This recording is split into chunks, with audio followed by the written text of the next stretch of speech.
Good morning, everyone, and welcome back to the channel. So glad that you're here today. My name is Gavin, and on my channel, we are covering the trial of Chris Wolfenbarger, who is accused of murdering his wife, Melissa Wolfenbarger, back in 1999. This has been a cold case for more than 25 years, and this will be day 4.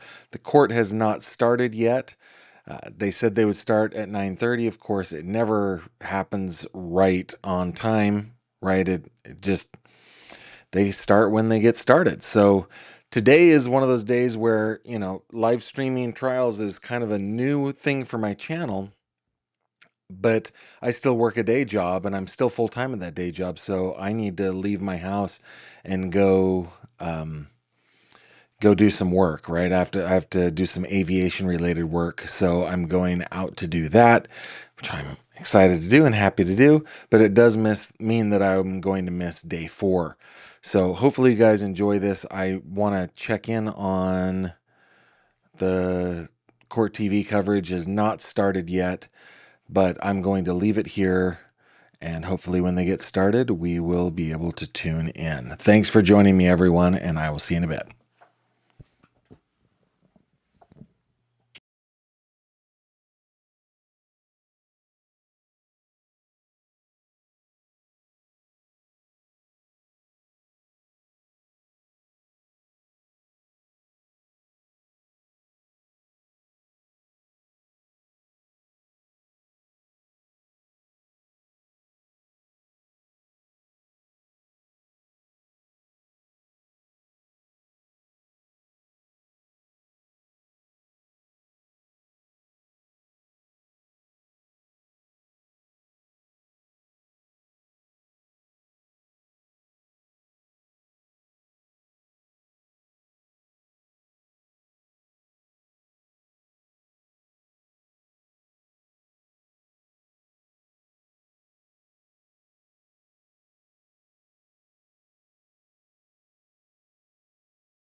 Do I have sound coming out of Court TV yet? Just check and make sure before I head out.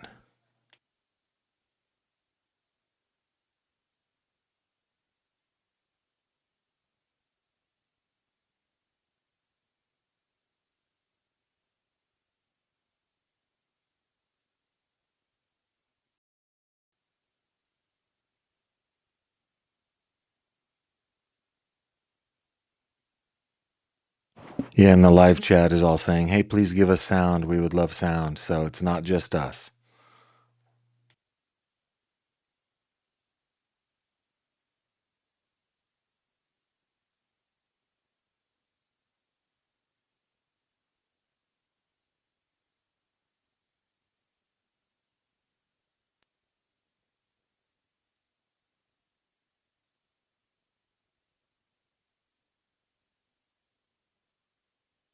In '91, I started again in evening watch and morning watch uniform patrol. And then in 1992, I went into criminal investigations, and I remained in criminal investigations until I retired in 2020. Most of my time in criminal investigations, I worked crimes against persons, which is all types of assaults or missing persons can be included in that. And then in the later, probably 10 or 12 years, I focused more on crimes against women and children. So I was working sexual assaults and abuse of children, along with internet crimes against children. And that is where you were working when you retired? Yes. Now I want to take you back to the year 2000. Were you serving as a detective? Yes. And in the year 2000, what unit were you assigned to? It's hard for me to say exactly, but it would have been probably crimes against persons. We really didn't, I can't recall when we started the internet crimes against children and kind of branched it off, but they used to be kind of commingled before that. And during that time, I think you just said that if there was a missing persons report, would that go to the crimes against persons unit? Frequently, yes. Tell the jury briefly about your job duties and responsibilities if you received a missing persons report. So, depending on where the missing person report originated, more often than not it would be Uniform Patrol Division. Then it would be, reviewed by their supervisors. It would come to the Criminal Investigation Division, where it would be assigned to an investigator. In that case, once it got to us, we would do what we could to contact possible witnesses. Same in any other case, trying to gather additional information, or do what we could, make sure that they were entered into the national databases so that if they were contacted by a law enforcement in any other jurisdiction, they might be identified and we would be made aware of it. So those types of things. We would be trying to do what we could to do steps additional to whatever the uniform patrol officer may have done when they took the original report. And with a missing persons report, are there times where there can be gaps in the investigation?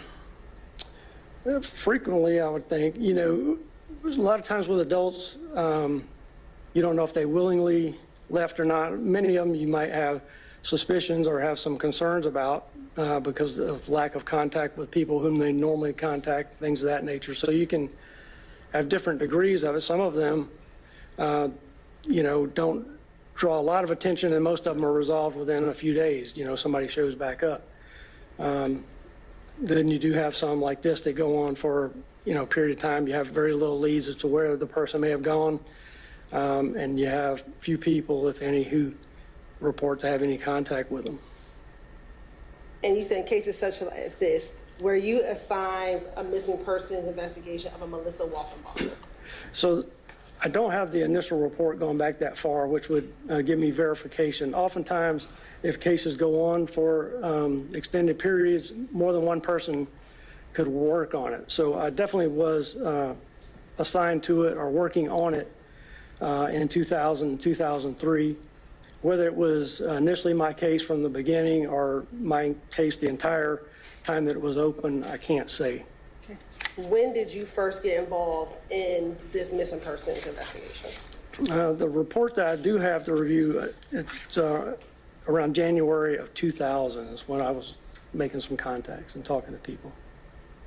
And in January of 2000, what were some of the first steps that you recall doing when you received the case or worked on the case? I should say? I have some indications and reports. We're summarizing contacts with Melissa's parents, with Christopher's mother, sister, his grandparents, and if there's anyone else I don't recall offhand. Okay. And at that time, did you start in January of 2000? Based on Yes. your report that you Yes. did? Okay. So I want to kind of start chronologically, starting in January 2000. In January 2000, did you speak with first Norma Patton? Yes. And are you able to tell the jury when in January of 2000 did you speak to Norma Patton? That was January 12th.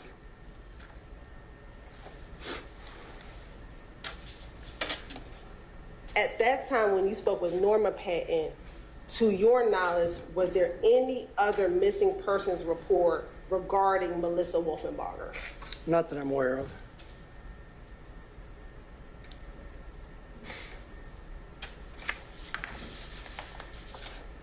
Now, are you able to tell from your report how you spoke with her? Was it on the phone, in person? Are you able to indicate On that? the phone.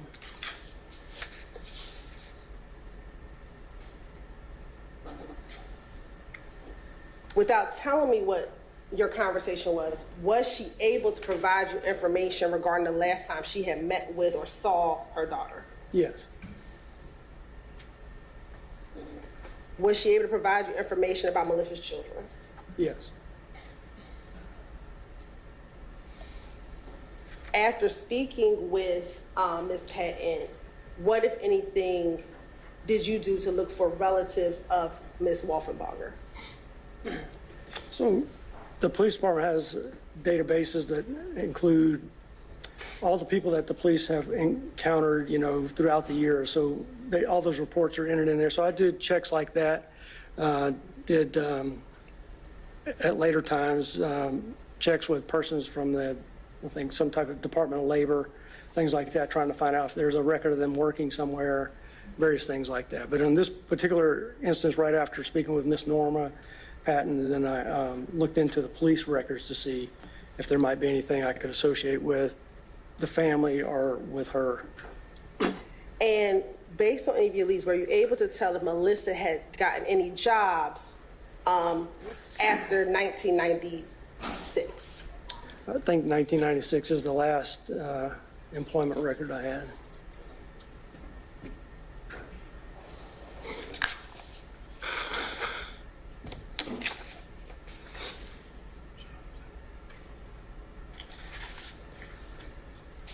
Now, in October of 2000,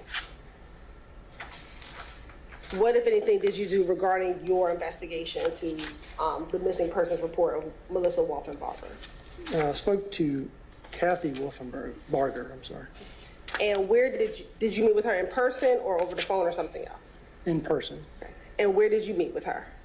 268 Lakeview Drive, Locust Grove, Georgia. And did that appear to be her home? Yes. When you met with her, did you tell her why you were present? Yes. What did you tell her about why you were present? That I was investigating missing persons involving Melissa.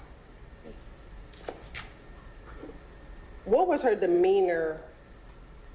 Did you notate anything about her demeanor when you told her why you were present? I noted that she was reluctant to talk to me about it initially, but as we spoke, she was able to overcome that and talk to me and provide some information. Did she provide the information willingly or reluctantly? Well, it was, like I said, noted originally that she was reluctant to talk to me about it, but then, of course, I'm going to try to overcome that and tell her that, her assistance is going to help with the investigation. So that's what I was trying to relay to her, and then eventually she did provide information about the family. Okay. Did you notate in your report that she provided that information reluctantly? Yes.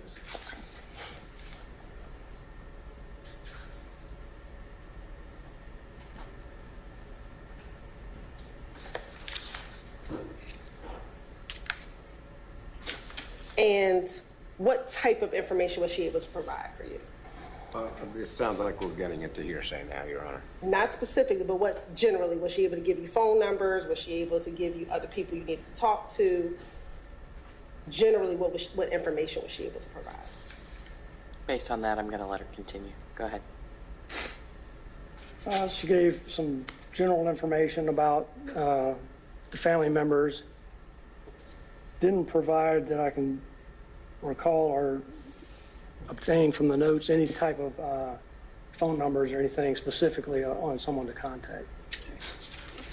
Did you ask her specifically about information on Christopher Wolfenbarger? I did speak to her about Christopher. You know, obviously wanting to speak with him and get his information.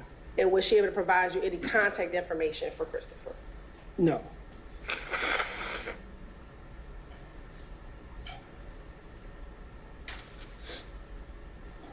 You notated in your report that she was reluctant. Why was it important for you to notate that she was reluctant in your report?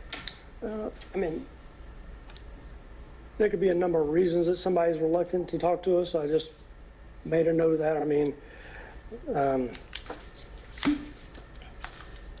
it could have some bearing on the information she provides or the circumstances that she might be involved with a particular case, something like that.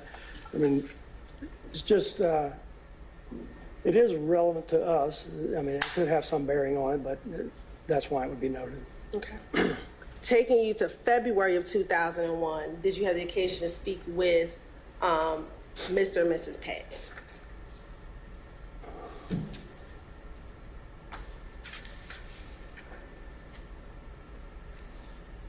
Yes, it did. And when did you speak with Mr. and Mrs. Patton? February 22nd, 2001. Excuse me. And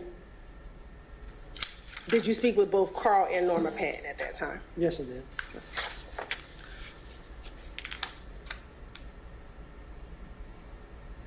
did. What, if anything, did you tell them about where you were in your investigation? Speaking with them, I had not been able to speak to Christopher at that point, and that after talking to them, I informed them I would do a few things, see if I could generate some additional leads in the case, and that is when, in fact, we spoke to one of the representatives from the Georgia Department of Labor and obtained some work history for Christopher and Melissa. Okay. And at this point, we're February of 2001, so is this about a year and 1 month after you initially spoke with Ms. Patton? Yes. And at that time, were they still concerned about their child's whereabouts? Yes.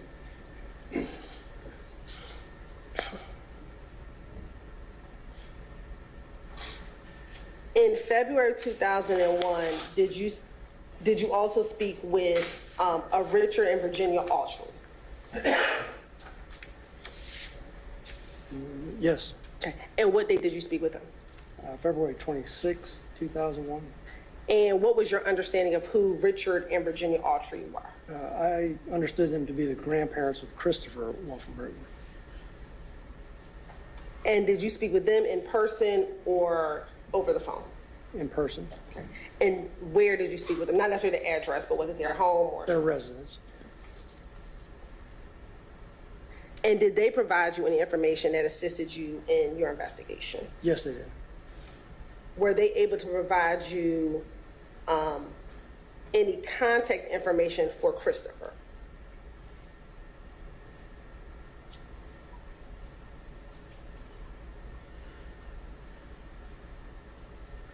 They did provide some historical information that's about him and Melissa. Okay.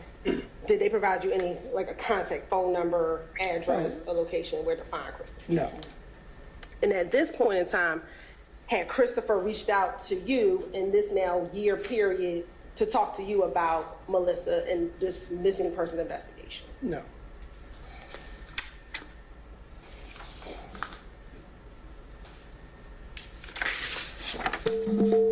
Taking you to September of 2001, what happened or what occurred in September 2001? September, I did have a chance to interview Christopher Wolfenberger at the Henry County Police Department.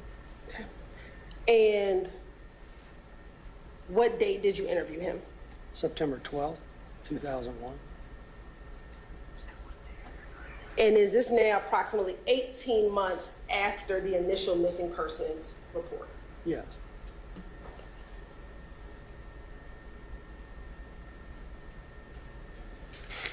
And at this time, when you met with Christopher, were you aware if any remains were found as related to Melissa Wolfenbarger? No. At this time, were you aware of any investigation or any body parts being found in Atlanta in 1999? No.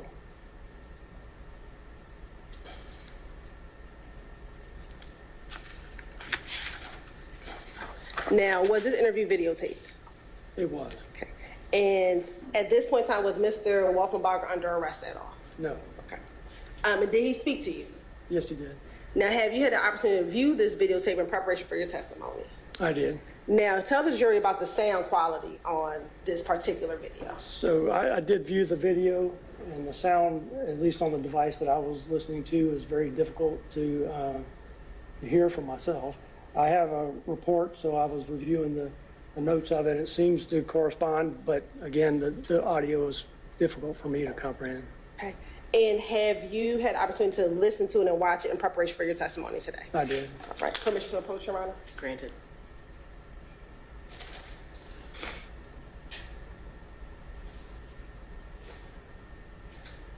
I'm going to quote what's been marked as State's Exhibit 72. Tell me if you recognize State's Exhibit 72. This is, yes, I did. How do you recognize it? I initialed and dated it. Is that the 2001 video that we were just referencing? Yes, it is. And does that video appear to be a fair and accurate depiction of the interview you conducted with Mr. Wolfenbarger in September 2001? Yes, it is. Do it appear to be any additions or deletions? No. Your Honor, this time the state would like to admit State's Exhibit 72. Mr. McDermott, Mr. Samuel? No objection. 72 is admitted. Thank you. And permission to publish. Permission granted.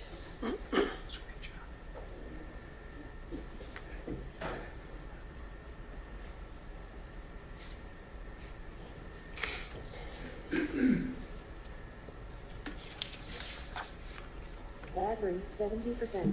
Connected to QATDL 54108682.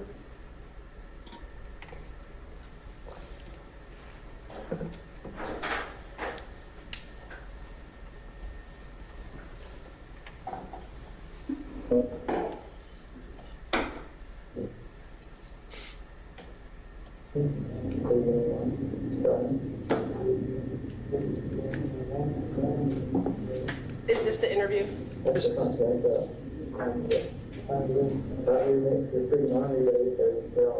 And is this pretty much the sound quality throughout most of the video? Okay. Did you take notes about your conversation with Mr. Wolfenbarger? Yes, I did. Okay. So when you met with him, was he able to give you kind of a history of when they first met? Yes. Okay. What did he tell you about when they first met? He said that he first met Melissa when she was 15. And did he tell you how he had met her? He said that she had run away from home, but I don't recall any, details much beyond that. And was he able to tell you whether or not they were married or not? Yes. Were they married? Yes, they were. Okay. And when did they get married? And he said 1992 or 95. Okay. He said 92 or 95. And I noted 95, I believe, in my report, so I don't know if we clarified that. Was he able to tell you if they had children? Yes. And how many children did he tell you that they had? 2.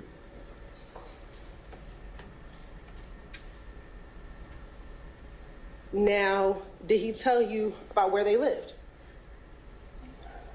He did. Okay. And where did he tell you that they lived?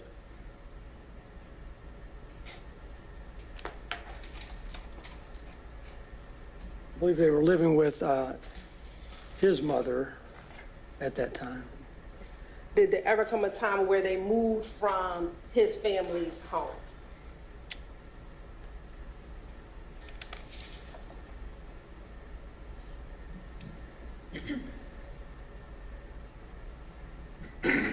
I don't see a notation for that, and I don't recall that.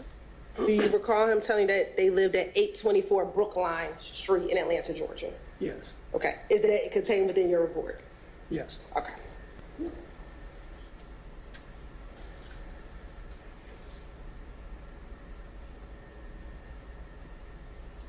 Did he tell you about where he worked? I think he did discuss some of his employment. Let me check the notes for clarification.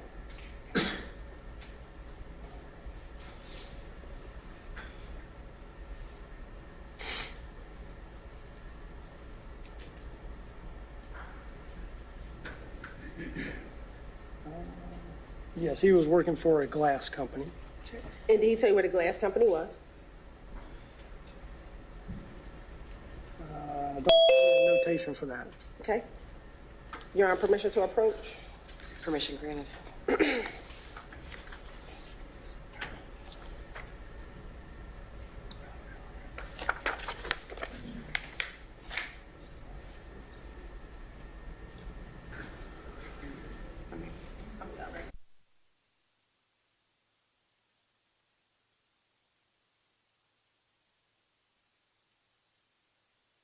This, what I'm showing you, is that a copy of your report? Yes, it is. Is that a summary of your interview with Mr. Wilford Barker? Yes, it is. Okay, I'm going to direct you to this line right here. Yes, I did see that. He provided that the glass company was on Avon Street, but I don't have a city or any other location for it. Okay. And did he tell you about where Melissa worked? Yes, Where did he tell you Melissa worked? a Waffle House in Doraville.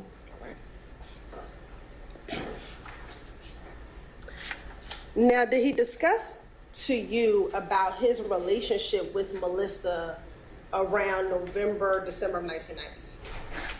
Yes. What do you recall him telling you about his relationship with Melissa around that time? That they were together around the November, December timeframe of '98. Did he tell you anything about being separated but then getting back together? God bless. Thank you.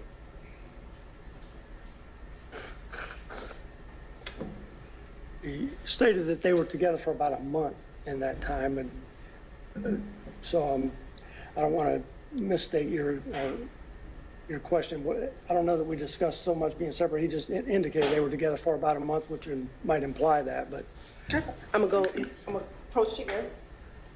You don't have to ask every time for the same witness. Thank you. I'm gonna direct you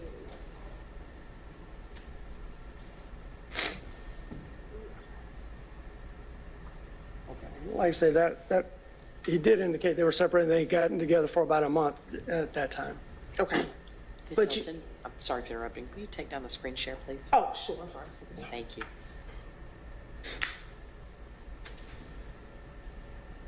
But did you notate that he told you they got separated but got back together around Thanksgiving of 1998? Yes. All right.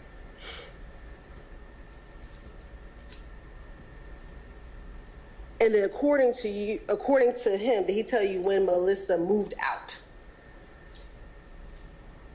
Yes. When did he tell you that she moved out? Around Christmas of 1998. All right. Now, after she moved out, did he tell you if he ever saw Melissa again? He did. Okay. What did he tell you about when he saw Melissa again? He stated that he saw Melissa walking on Lee Street in Atlanta several months after that she had left, so sometime in 1999. Okay. Do you recall him telling you approximate month about when he saw her in 1999? I don't recall it. I'll review the report. Do you recall him telling you it was between either March or April of 1999? I don't recall that, and I don't know that I notated the specific month. Okay. What did he tell you about when he saw her in 1999?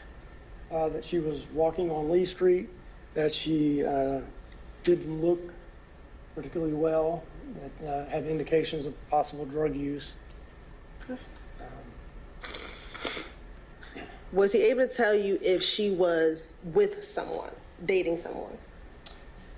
She said he didn't say that she was with someone walking, but he did say that she may have been involved with someone named Mike, whom she worked with at the Waffle House in Dover.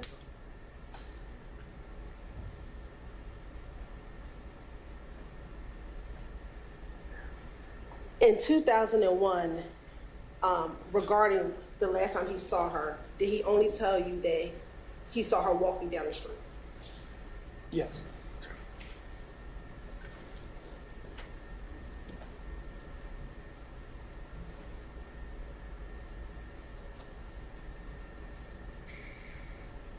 Did he tell you about anything about where she was going? No. Did he tell you, if you can recall, about what their conversation was? No.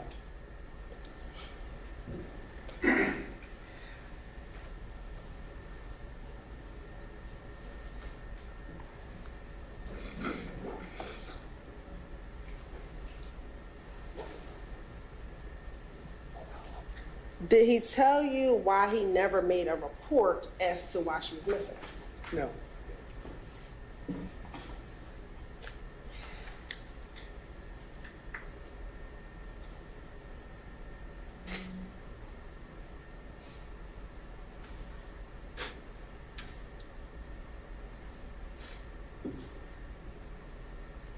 Did he tell you anything about whether or not he contacted her family to let them know that she was missing? He stated that he didn't contact her family, or wasn't in contact with her family. And did he give you a reason why he didn't contact her family?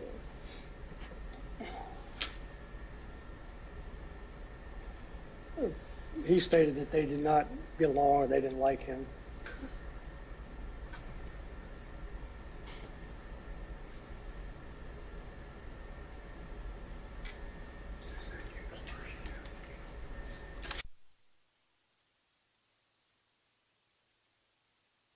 This juncture, when you interviewed him, do you know where he was living?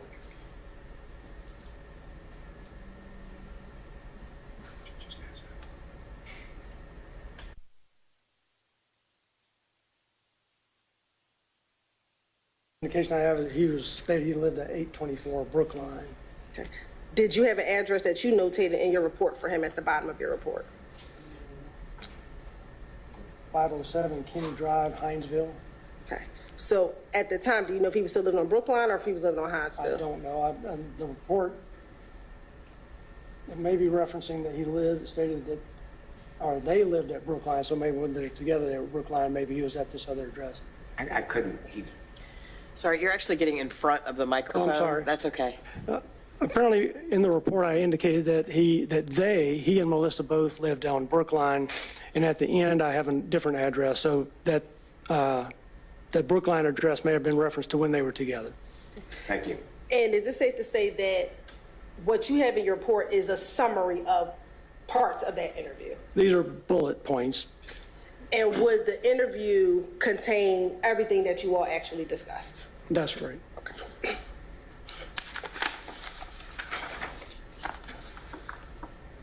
After speaking with Mr. Wolfenbarger, did you speak with any of his family? Yes. And who did you speak with? His sister, Kimberly.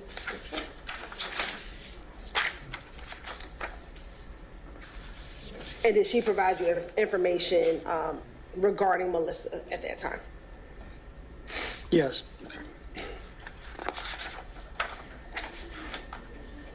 Now I want to take you to December of 2001. 2001. Did you meet with anyone in December of 2001? December. with the Fulton County Medical Examiner's Office. Okay, yes, December 27th. Okay. And who did you meet with?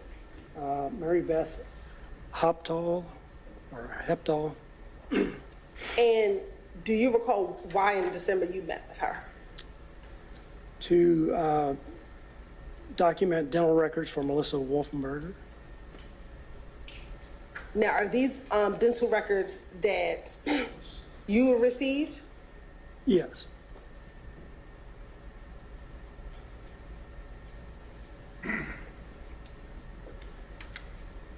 In December 2001, did you do anything else with the dental records? so once they were entered into this document to where they could be placed in the national database, I gave that to one of our communications and records personnel at the police department so it could be entered. And you said it was put into a national database. What type of national I database? think it's like NCIC is what a program that we have for missing persons or stolen cars or anything like stolen property, all of that. So it's a database where a road officer or any officer can call in a person's ID and they'll note that if they're reported missing or a stolen object or whatever it may be.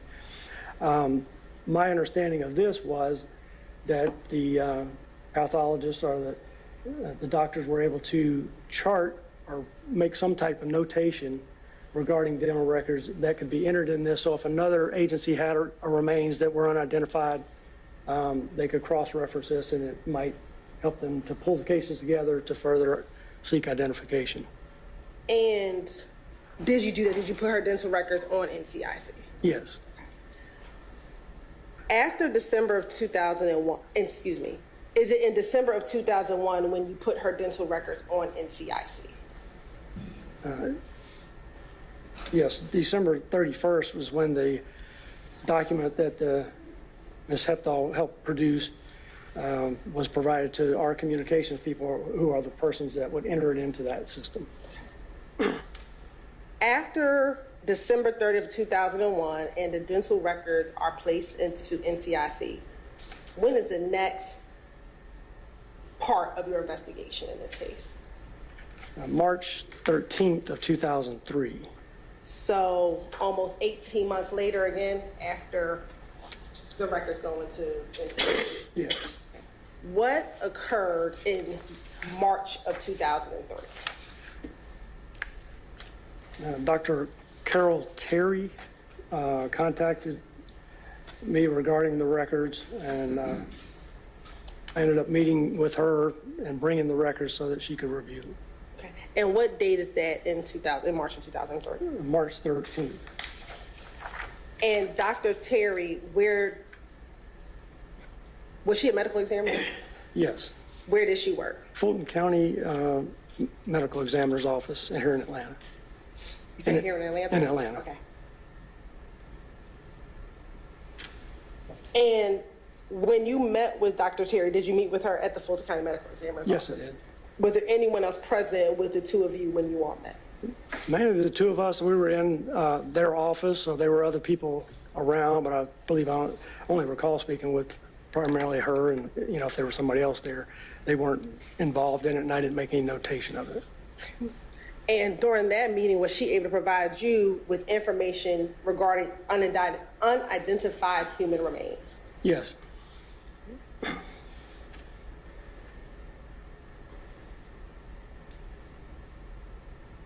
After that meeting on March 13th, did you send anything to Dr. Terry?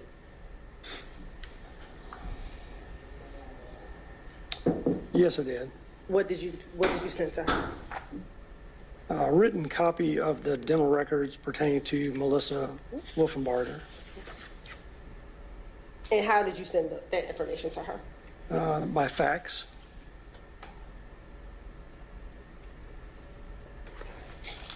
And after you sent those dental records, did you receive information on the identity of the skull that they were trying to identify? Yes.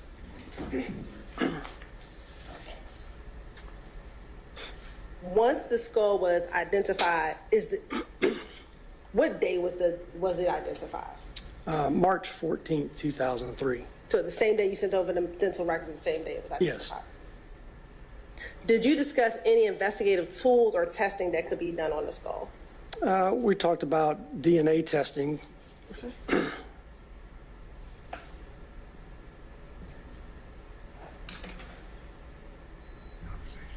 Now, once the remains were identified, just answer yes or no, did you attempt to locate Chris?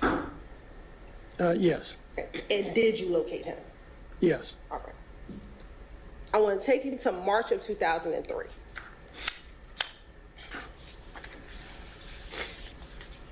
Did you have an opportunity to interview Chris Wolfenbarger again? Yes, I did. Okay. What date is that? I don't have a report on that. I don't have a summary for that one, but it was it was at the Gwinnett County Jail. I'm sorry. Was it close in time to when the head was identified? Again, I don't have a date, so Did anyone go with you to interview Chris? Detective Calhoun, And where did Detective Calhoun work at the time? I believe Atlanta Police. And during that interview, were you the primary person leading that interview? Yes, I was. At that time, strike that. Tell the jury briefly about your kind of interview style when you interview individuals. I mean, every interview that I do, I'm trying to obtain truthful information, so I try to speak to everyone respectfully for one thing, and take what they're providing as factual information until it can be proven otherwise. So I just sit down with a person like I would sit down with anybody in any circumstance and ask them questions and stuff. If it gets to a point where there's some contradictory information or something that appears to be a problem in there, we definitely might confront them about that or go further into detail about it. But for the most part, I try to be, have a good rapport with them and just sit down and ask logical questions and take what they provide as factual information.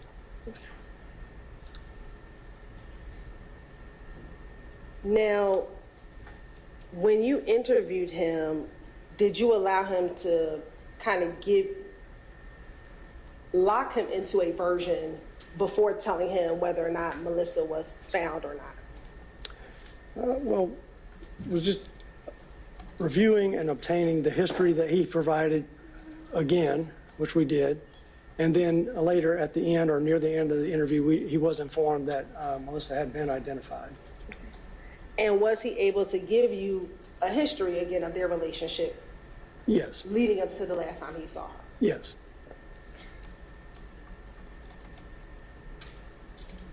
During the course of that interview, do you recall him talking about her father? Yes.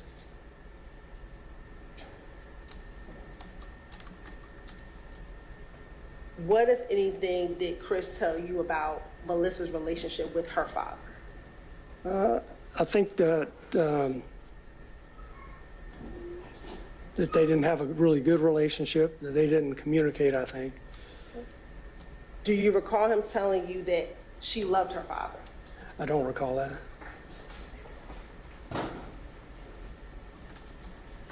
Do you recall him telling you that?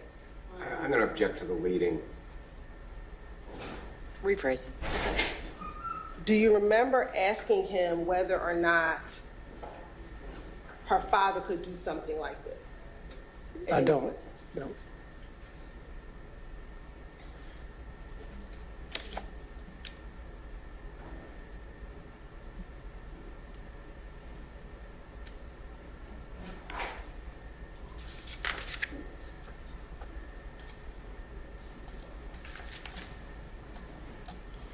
Do you remember him in this interview, again, discussing about them trying to work on their relationship in December of 1998?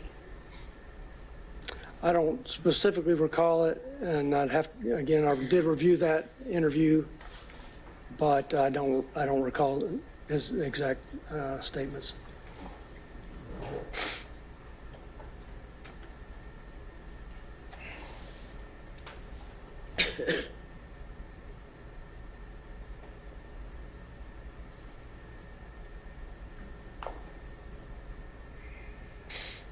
Do you remember him telling you about the last time he saw Melissa? Yes.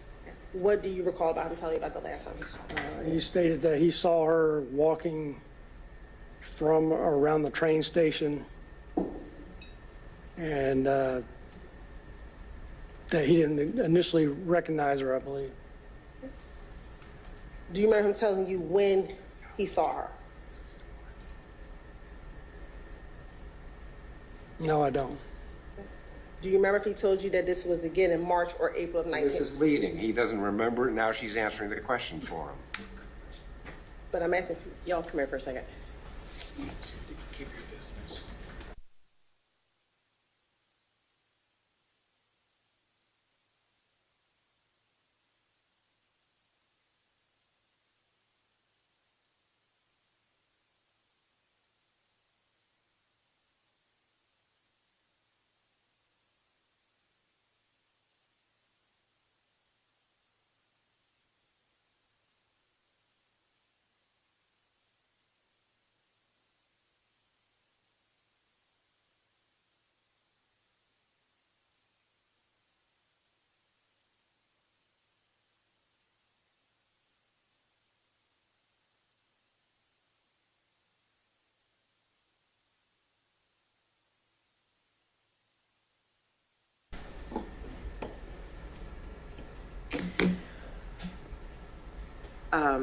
If you'll please rephrase your question, Ms. Hilton.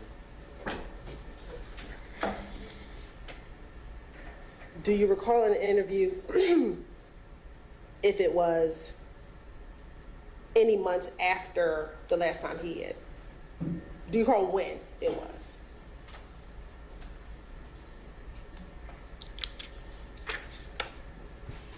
I don't specifically recall when it might have been. And have you had the opportunity to view that interview in its entirety? Or listen to that interview, excuse me? I did listen to it. Okay. And in listening to that interview, did that appear to be a complete, an accurate depiction of that interview as you recall it back from 2003? It does.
And I'm going to show you what's going to be marked as Stacey's Exhibit 73. Looking at what's going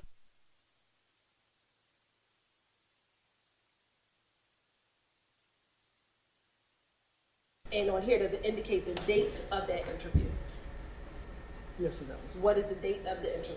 March 18, 2003. And again, understand that you'll remember because it's 2003.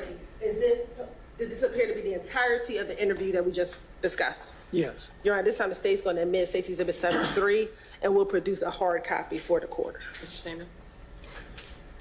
She speaks so fast, but we don't have an objection to the tape. Okay. Exhibit My 73. understanding is there needs to be redactions at some point, but that's fine. Yes. Okay, Exhibit 73 is admitted. Thank you, Your Honor. Now, after you met with Mr. Wolfenbarger, and you said you met with Detective Calhoun, met him with Detective Calhoun, Yes, and did you know where Detective Calhoun worked?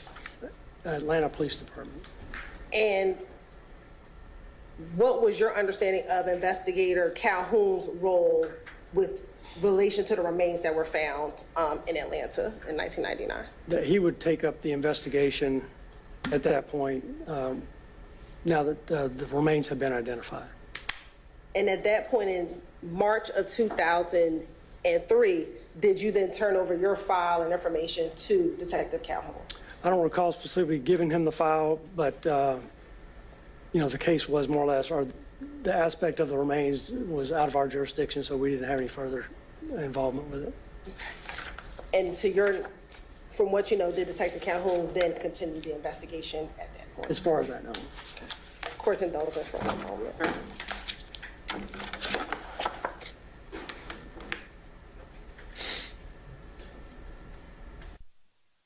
No further question.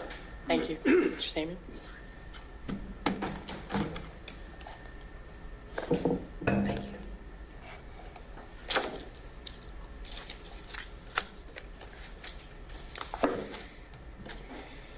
You still go by detective or mister, or what do you prefer?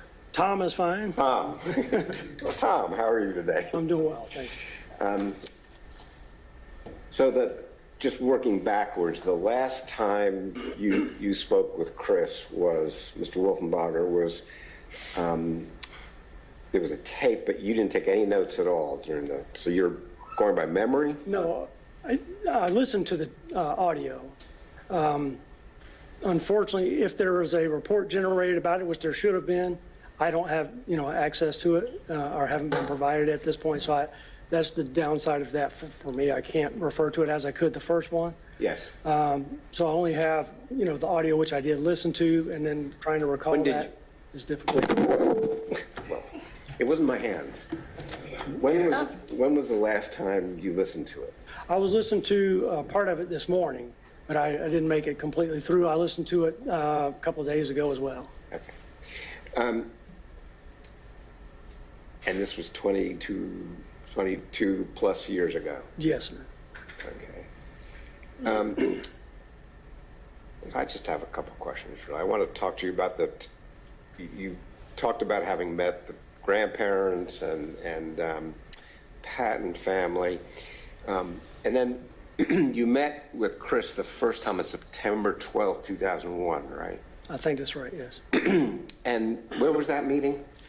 Henry County Police Department. Okay, so he came to the police department, just met with you because you asked him to come and he came to meet with you. Right. Okay. That was the day after 9/11. Yes, that's right. Okay. Because it was September 12th, 2001. Right.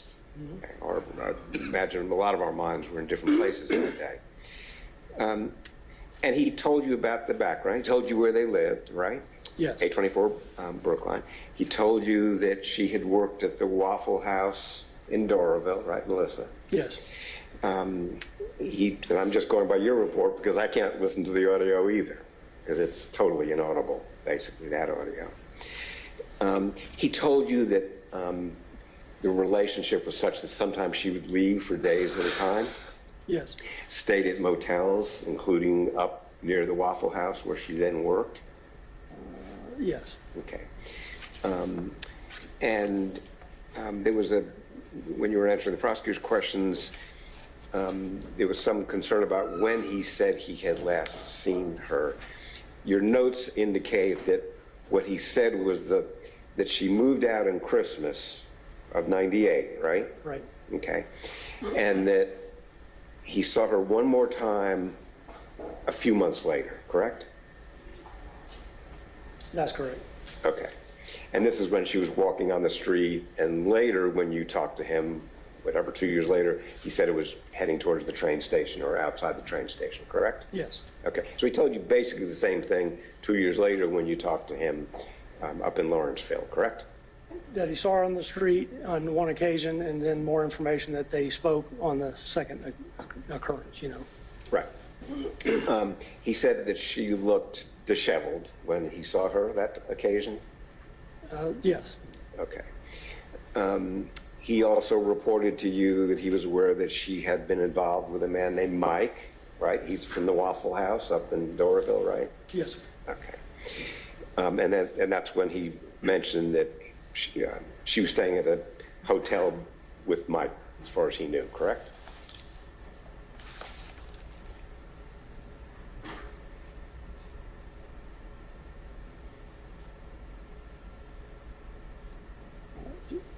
the way I have it noted is that he said that she was involved with this person named Mike that worked at the Waffle House, and that I noted that one time when she left Mike, she was staying at a Shallowford Lodge. So, Okay, very good. And then he also told you exactly where he lived, gave you the address. You mentioned that already, that he said he lived in Hinesville. Gave you his phone number, gave you his address, all of which you noted in your report, right? Okay, so he wasn't hiding out where he was or using a fake name or anything like that, not correct? that I know of. Okay. And of course, this was a missing persons report, so when eventually the medical examiner was able to take the dental records and compare it with with the skull that had been located, it was no longer a missing persons report, right? Right, Which is why you were finished, basically. yes. You did one more interview with Detective Calhoun, who we saw yesterday. Was he taking notes, do you know? I don't recall. Okay. How long was the first interview that we just rehearsed a little bit? So the first one that with the poor audio, is that Correct. about 30 minutes or so, I think? Okay, you just have a one-page report, so obviously it's a summary, it's not a transcript, right? Right. The second interview up in Lawrenceville was quite a bit longer. The one you did with Calhoun, Was a little Detective bit Calhoun. longer. That one, from listening to them, may have gone maybe 50-something minutes, maybe. Okay. Well, okay.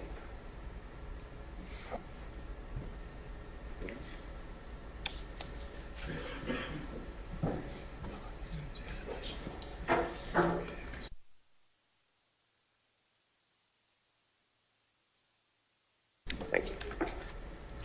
Ms. Hilton? Any redirect? No, nothing further. Okay, thank you, sir. You may step down. Ms. Hilton, Mr. Samuel, can y'all come here for just a minute?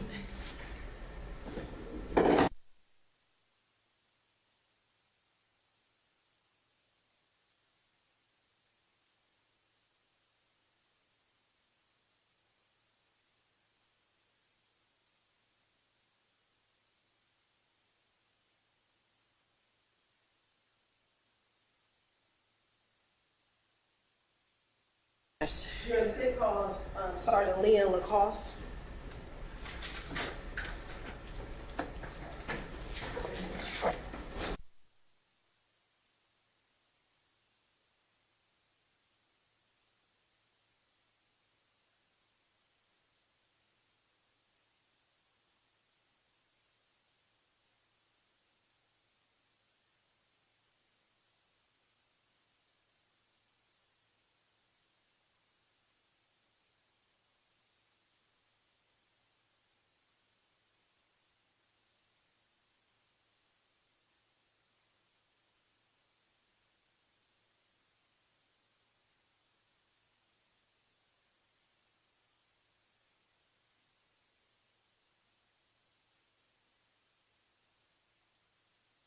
Once you get there, before you have a seat, if you'll turn and face the deputy, and raise your right hand, he'll swear you in. You swear affirm to the testimony that you're about to give is the truth, the whole truth, and nothing but the truth, so help you God. Yes, sir. You may have a seat. Please state and spell your full name for the report, please. Leanne, L-I-A-N-E, Elizabeth, E-L-I-Z-A-B-E-T-H, Lacoste, L-A-C-O-S-S. And good morning. Good morning. How are you currently employed? I'm retired And how long have you been retired? since 2018, And where did you retire from? Atlanta Police Department, And how long were you with the Atlanta Police Department prior to your retirement? 30 years. Can you tell the jury briefly about your matriculation through the Atlanta Police Department? I joined in 1988. From 89 to 99, I was in uniform patrol in Zone 6. I made sergeant at 99, was in uniform patrol as a sergeant in Zone 4 until 2000. 2000, I went to Internal Affairs as a sergeant. Left there in 2003 and went to homicide, and I stayed there the rest of my career. Okay. And so how long did you serve as a sergeant in the homicide unit? 16 years. And as a sergeant in the homicide unit, what are your primary duties, job duties and responsibilities? I was in charge of, mainly in charge of the cold case and complex case unit, overseeing the cold cases. We also, I handle officer-involved shootings, and I also filled in on day watch, overseeing the active cases that came each day. Now, as a sergeant, do you actively investigate cases? No, ma'am. Okay. If information comes in about a case, what, if anything, do you do with the information? It depends totally on the information that comes in. If it's an active case, I would forward it to the appropriate investigator. If it's a cold case, depending on what the information is, I'll either assign it to a new investigator or try and follow up the information to see if it's worth assigning the case. While you served as sergeant over the homicide unit, did you have the occasion to work with an investigator, A.B. Calhoun? Yes, ma'am. And was he one of the detectives assigned to the homicide unit while you were sergeant? Yes, ma'am. Now, I want to take you back to 2003. Do you recall being called out to a home with cadaver dogs from an outside jurisdiction? Yes, ma'am. Do you remember where that house was? I do not. Do you remember the circumstances of what brought you to that location? I believe Investigator Quinn called me to that location. Okay. And what happened? Did you go to the location? Yes, ma'am. What happened once you got out there? There had been as my understanding, I was told that there had been a search with cadaver dogs at that location that did not have any positive results. The dog did not hit on anything. Okay. Were the cadaver dogs for the City of Atlanta Police Department or somewhere else? Somewhere else. Do you recall what other jurisdiction it was? I do not.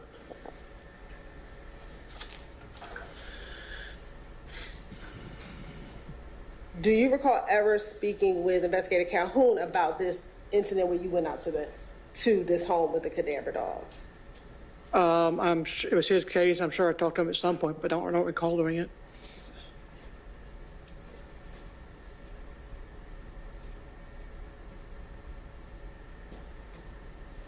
And you said Investigator Quinn. Who is Investigator Quinn? Investigator David Quinn. He also worked with us on the cold case unit.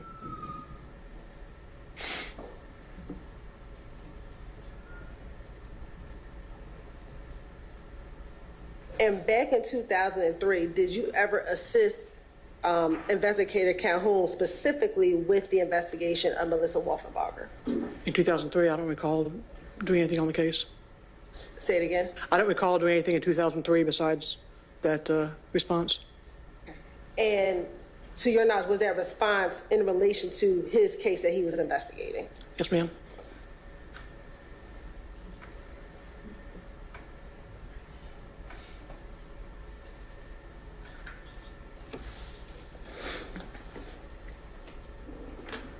And at this time sitting here, do you know specifically which case it was in reference to that he was investigating?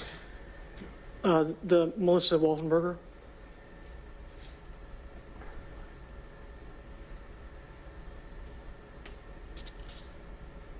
Now, I want to direct your attention to January of 2015.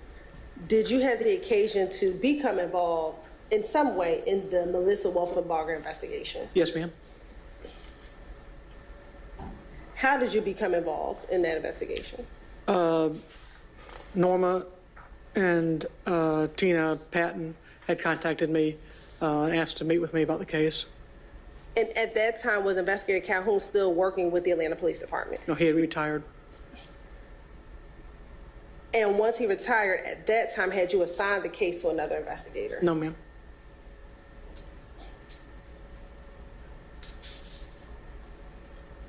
And did you meet with Norma and Tina Patton? Yes, ma'am. Where did you meet with them? Public Safety Headquarters.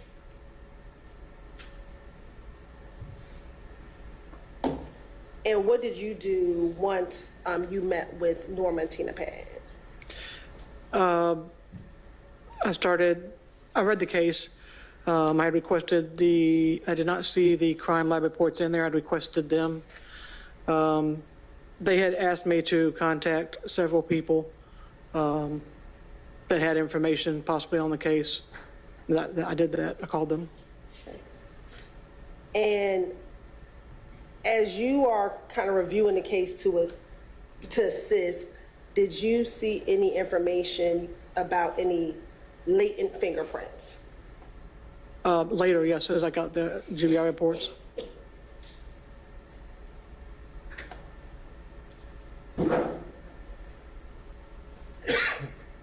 Did those reports produce anything of any evidentiary value? No, Objection. ma'am. Sorry. Your response? What's the nature of the objection? It'd be confrontation clause. I'm asking, did it produce anything, any evidentiary value? I'm not asking what was said in the report. Overruled. Go ahead. Did it produce anything of any evidentiary value? No, ma'am.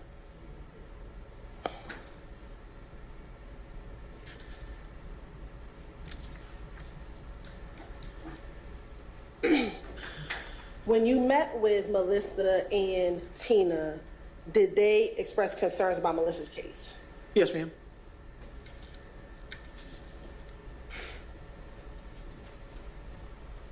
What was your understanding of their concern? That they were understandably upset that an arrest had not been made in the case. And this is now in 2015. Correct. You said that they provided you some names of individuals that you should follow up with. Did you follow up with those individuals? Yes, ma'am. Who did you follow up with? Diane Parrott was the first individual. And to your knowledge, had Diane Parrott been interviewed previously in this investigation? Yes, ma'am. Okay. Do you recall when she was first interviewed? I do not. Do you know if Investigator Calhoun interviewed her? I do not know who interviewed her. Okay. Did you get an opportunity to speak with Ms. Parrott? Yes, ma'am. Prior to speaking with Ms. Parrott, did you listen to any of her initial interviews? No, ma'am. What is the date that you interviewed Ms. Parrott? January 12th, 2015. And where did you interview her? Over the phone. And was she able to provide you any information? Yes, ma'am. And did you record her interview? Yes, ma'am. And have you had the opportunity to listen to her interview in preparation for your testimony today? Yes, ma'am. Permission to approach, Madam. Granted. Wait, is she gonna play the interview? No, she's approaching the witness for the foundation, But I do intend to play the interview. but we're not there yet, so. I'm showing you what's been marked as Stacy Exhibit 74. Tell me if you recognize Stacy Exhibit 74. Yes, ma'am. And how do you recognize Stacy Exhibit 74? It's got my initials and today's date on it. Okay. And is that, does that contain the interview that you had with Ms. Parrott back in January of 2015? Yes, ma'am. And did it appear to be the full interview with Ms. Parrott? Yes, ma'am. Any additions or deletions? No, ma'am. You're on this time, the state would like to admit Exhibit 74. Mr. McDermott, Excuse me? I didn't hear what she said. she's offered to admit Exhibit 74. Any objection? No objection. Okay, Exhibit 74 is admitted. But, well, hold on. I do object, Your Honor. She's wanting to enter the whole statement, and there's a confrontation right in that. Your Honor, we can approach. Yes.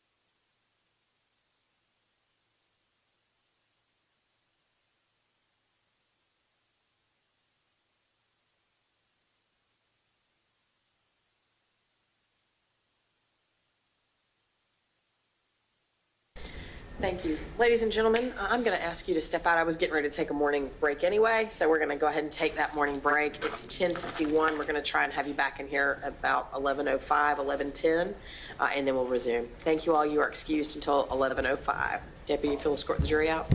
All right, but jury.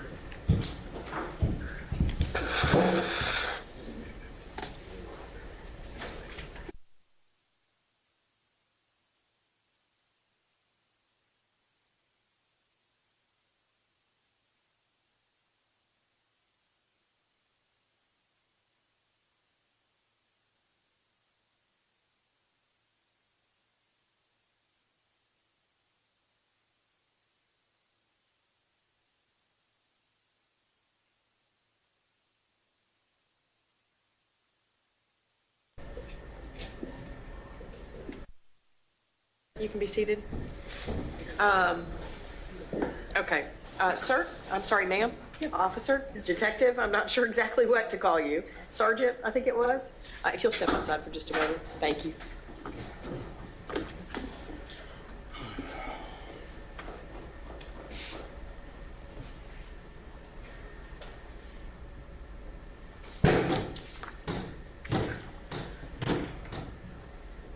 Okay, so the state has requested to offer Exhibit 74, which I understand is a recording of an interview with Ms. Parrott. And when I asked if the defense had any objection, Mr. McDermott indicated that he did have an objection. We approached, and at sidebar, there was some discussion. I was like, I thought I'd already ruled on this. And then there was some discussion about these are statements that the defense requested to have in evidence, perhaps because of the rule of completeness.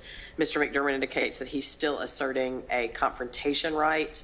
And it seemed complicated enough that I thought we needed to sort it out. So, Ms. Hilton? Yes, Your Honors.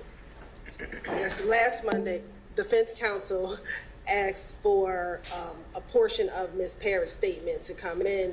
The court ruled that based on the residual hearsay, it could come in. There's guarantees of trustworthiness within that statement. At that point, the state decided, based on the court's ruling, that we would move forward in playing the statement given the court's ruling. However, given the rule of completeness, that both the statement that defense counsel asked to put in and the entirety of the statement would be appropriate to put in based on the rule of completeness, Your Honor. Okay. So part of the conversation that Mr. McDermott asserted at the bench was that the rule of completeness is not a waiver. Generally speaking, I mean, I agree with him that, you know, just because one party wants to offer one thing, the other party is allowed to say, but for context, you have to have this, this, and this. That doesn't necessarily mean the whole thing has to be played, but if that's your choice, you can. So now that means I need to entertain Mr. McDermott's objections to particular portions of that statement. Sure. So we asked the court the statement regarding did she ever see any bruises or marks on Melissa's body? And she says no, and that she would have been looking if, in fact, so she would have seen it. The state is wanting to play this, I assume, because at another portion of that interview, Ms. Parrott talks about the story that Tina Patton told regarding the time Christopher was in the Waffle House allegedly and said something about he knows how to hide a body. And so I think they're wanting to play that so that they can corroborate Tina's story. That is completely unrelated to the other issue we brought up. It is not needed to complete any alleged mischaracterization or context of the other issue we brought up. And so I'm asserting the confrontation right still in that portion of the interview. So a couple of questions. One, is that the purpose? I mean, what in her statement is relevant that you know, that the state wishes to use it for? So we believe that the statement in its entirety talks about the relationship between Mr. Wolfenbarger and Melissa back in the late 90s, 2000s. They asked specifically about bruising, but it also talks about their relationship, which I think understanding her statement about bruising in context with the dynamics of their relationship is what is important. So it's a 5-minute interview that's held, but because of what, it's not just the physical seeing it, she also talks about other parts of their relationship, which I think puts that part in context. Okay. Regarding Mr. McDermott's objection, at least in part, as to statements by Ms. Parrott about, is it something that Ms. Parrott says she was a part of, or that she is relating that she was told that by Tina Patton? No, she was a part of. So she was a part of the conversation about Mr. Wolfenbarger. So she was there and present. If that's the question. No. So my understanding, Mr. McDermott at least has characterized that part of what Ms. Parrott is recounting is this thing that Tina Patton testified to about Mr. Wolfenbarger saying, I know where to hide a body.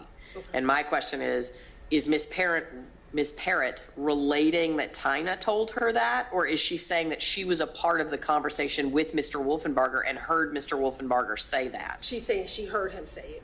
Yeah. Okay. But it's still unrelated. The confrontation right, when it's used, does not give you a blanket open door to the entire statement. It's still non-testimonial, though. I mean, at least I understand she's providing the statement that she's relating. Of course it's testimonial. It's a statement of the police. I know, I just realized that. I'm sorry, I was thinking about her relating it to Ms. Patton. And she's unavailable too, Your Honor. Ms. Parrott is deceased. I'm aware of that. So if I can have a few moments, because I didn't know this was an issue, we brought it up to defense counsel, but anyway, I get why he objected at this point in time, but if I could just have a brief moment to research the issue so that I can see if there's any case law, one way or the other. Okay. All right, thank you. She's going to take a minute to look at the issue further. So do you want to take a 30-minute recess? No, I told the jury that I was going to give them until 11:05 or 11:10, so conduct yourselves accordingly. I do have a search warrant to take up, though, so I'm going to step off the bench for a minute and deal with that. Officer, if you'll come around, my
on that? Yes, Your Honor. So I did not find anything directly on point. However, in looking at Carlson's on evidence, specifically under the best evidence rule, within it they discuss a case out of the Arizona Supreme Court, which is persuasive authority, in which the Arizona Supreme Court, and this is in case State v. Now spell it, I think it's Prasert Fong, Prasert Phong, 210 Arizona 496, that the Arizona Supreme Court held that a criminal defendant waived his Sixth Amendment right to the introduction of the remainder of a co-defendant's testimonial statement where he himself introduced portions thereof. Condemning the defendant's entreaty to hold otherwise, the court remarked, such a position transforms the confrontation clause from a shield to a sword. So in looking at that, what defense counsel has asked to do is to play a portion of her statement, which would be a foul of, for them, the confrontation clause, because they want half Forgive me of for it. interrupting you, but I follow your argument, but they've said they want to offer it, but they haven't actually offered it. Correct. And what we were doing was trying to avoid that. Now, the state can wait and see if defense counsel offers the statement themselves and whether they play it on redirect or if they play it within their own case in chief and then ask for the rest of the portion to be played at that point in time. Mr. McDermott? So, what was the date on that court case? This is a 2005 case. 2005. And that was effectively the issue that was taken up in Hemphill v. New York by the United States Supreme Court in 2021. A defendant wanted to make reference to statements that were made, I believe it was at a plea hearing, and they were favorable to him. And then when the state moved to bring in the rest of the transcript or whatever other statements from the plea hearing, he said, no, I have a confrontation right now. And the United States Supreme Court upheld him. So whatever the Arizona Supreme Court thought about swords versus shields is irrelevant in light of what the United States Supreme Court said. And it goes a little deeper than that when you start talking about, well, no, I guess it really doesn't. It's the rule of completeness was discussed in that case. The court didn't decide on that issue, and there was some discussion of that issue in the concurrences and dissents. And so it is an undecided issue, but as the law stands currently, you can quote part and still reserve your confrontation right in the remaining parts of the statement. And the only exceptions I would think that there would be to that is if you're quoting part and leaving out a part that creates a mischaracterization.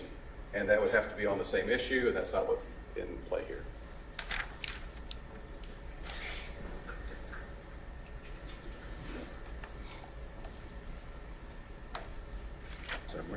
And if I may, I also note that according to Carson's, and this was his 8th edition, that it appears the 11th Circuit, according to Carlson, is moving in the direction of the more inclusive line of cases that hold that Rule 106 authorizes the admission of otherwise objectionable evidence if doing so serves the purposes of the rule. So again, kind of in line with this Arizona case, it appears that the 11th Circuit is attempting to move in that direction, being more inclusive.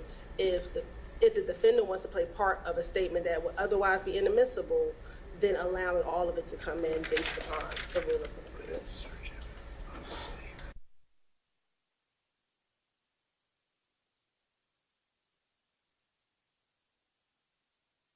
Thinking. I'm trying to get to a couple of cases. It was real slow for me this morning, John. And inaccurate for me, the search.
Oh, I'm reading.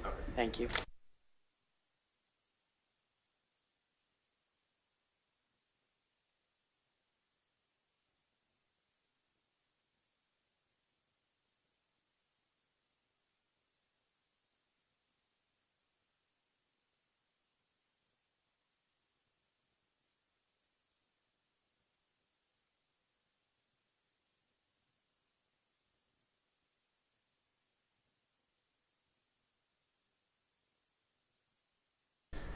Having now had a chance to look at the Hemphill case, and having considered what the state has offered, I don't find, I don't find anything. I think Mr. McDermott's characterization of what the court said in Hemphill is accurate, and that to the extent the 11th Circuit has talked about waiver in the context of Hemphill, it's only done it once.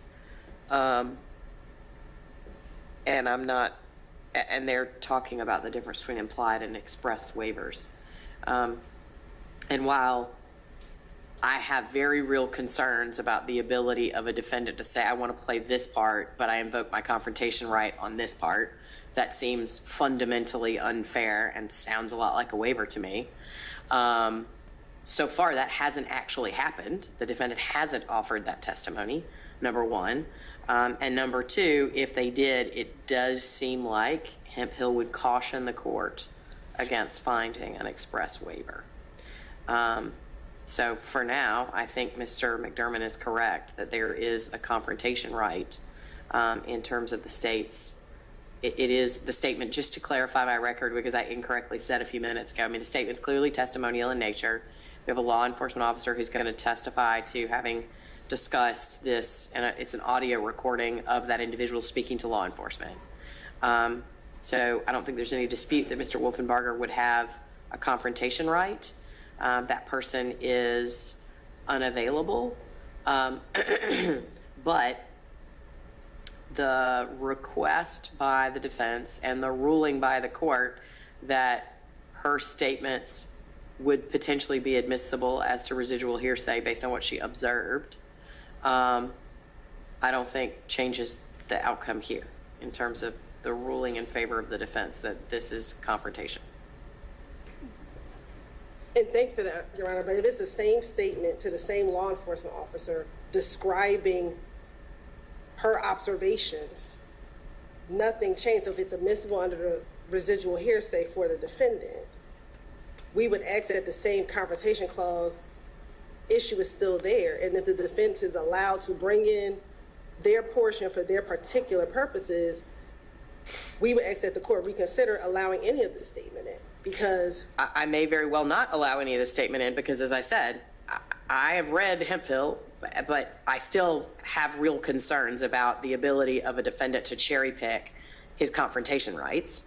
And so to be clear, if Mr. Wolfenbarger chooses to offer that evidence affirmatively in some manner, the court may find that that constitutes an express waiver of his confrontation rights. But right now, Mr. Wolfenbarger hasn't offered that testimony. The state doesn't have a confrontation right. So the only thing that I was asked to rule on previously was whether or not that statement would constitute residual hearsay, and I think it would, and that's why I said it could be offered. But at the time, the defense was attempting to offer it, and no one was invoking confrontation because the defense wanted to offer it affirmatively. okay. Is that clear? Yes, Your Honor, very As clear as it can be anyway? It's as clear as it can be. Okay. Thank you, Your Honor. So does that mean, what do we need to do with this witness, practically speaking? Do you need to have her back on the stand to conclude your examination? I do need to complete my examination, and then I believe I admitted it. I don't think I can. Actually, you recall offered it, but Mr. McDermott objected, and the court hasn't ruled on that objection. That's where we stopped to have this conversation. All right, so I'm assuming the court is going to sustain their objection and not allow the state to. That's correct. Okay. I'm not going to allow its admission. Thank you. So we're ready for that witness then and the jury? Yes. Mr. McDermott? Your Honor, if I get on cross in just a couple of minutes and then attempt to elicit the statement that was previously allowed, are we going to have this discussion all over again? We might. I mean, I think I've just said out loud, I've read Hemphill. I understand what it says, but I have very real concerns about the ability of a defendant to cherry pick their confrontation rights and to offer a part of a statement without invoking confrontation and then seeking to invoke confrontation to prevent the state from offering the full context of that statement. And I mean, we might need to make a further record of it, but I'm just trying to guide you that if you offer that statement, the state, I believe, I expect, is going to seek, based on Ms. Hilton's representations a moment ago, to play the remainder of it. And I very well might find that Mr. Wolfenbarger has waived his confrontation rights as to that statement by affirmatively offering that witness's statement and evidence. And again, I think it would be different if we were talking about an hours-long statement by a witness who was talking about lots of things that might or might not be relevant. But we're talking about a 5-minute statement that could probably be even pared down further, that are about that particular now deceased's, through no fault of anyone else's, unavailable witness, testimony about what she personally observed and what statement she personally heard the defendant make. That's my understanding of the characterization of that statement. That Ms. Parrott, what the state wants and what you want. Okay, understanding. Okay. Thank you. Thank you. May I have the witness back, please? And deputy, we're ready for the jury.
Thank you all. Please be seated. Thank you, ladies and gentlemen. Sorry for the delay. Ms. Hilton, when we adjourned, the state had offered Exhibit 74 into evidence, to which Mr. Wolfenbarger had objected, and the court is going to sustain that objection. 74 will not be admitted. Thank you, Your Honor. Go ahead. After speaking with Diane, did you speak with anyone else? Yes, ma'am. Who did you speak with? Christina Wolfenbarger, And how did you speak with her? by phone. And was she able to provide you information regarding this case? Yes, ma'am. Now, after speaking with Christine and Diane, did you do anything else as relates to this investigation? Yes, ma'am. I put together a synopsis and submitted it to the district attorney's office. You say you put together a A synopsis? synopsis of the case, I'm sorry. And at that time, did the district attorney's office move forward with any charges? No, ma'am. And did you inform Ms. Patton of that? Yes, ma'am.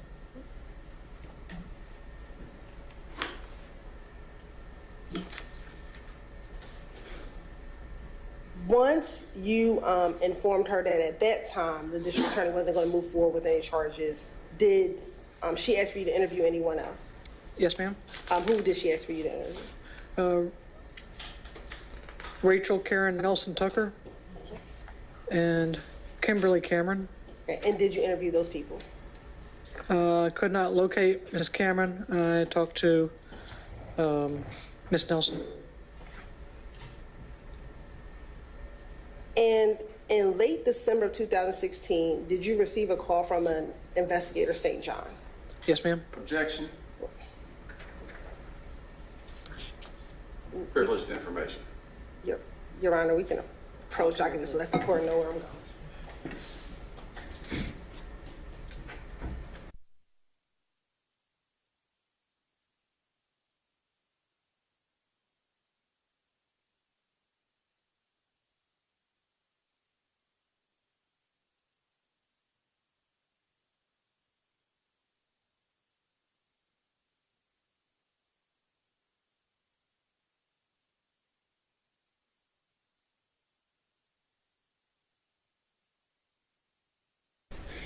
Overruled. Go ahead, Ms. Hilton. Did you speak with an investigator, St. John? Yes, ma'am. And where was he an investigator? Suwannee County, Florida. And did he provide you information for you to follow up on? Yes, ma'am. And then yes or no, did you speak with a Pastor Mike Carson? Yes, ma'am. And did you speak with that person in January of 2017? Yes, ma'am. After January 2017, did you conduct any additional investigation in this case? No, ma'am. I have no further questions. Thank you. Mr. McDermott?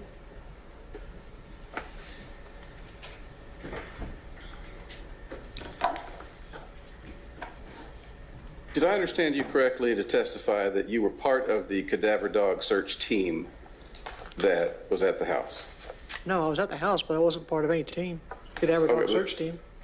The cadaver dog search team was from another jurisdiction? Correct. Okay.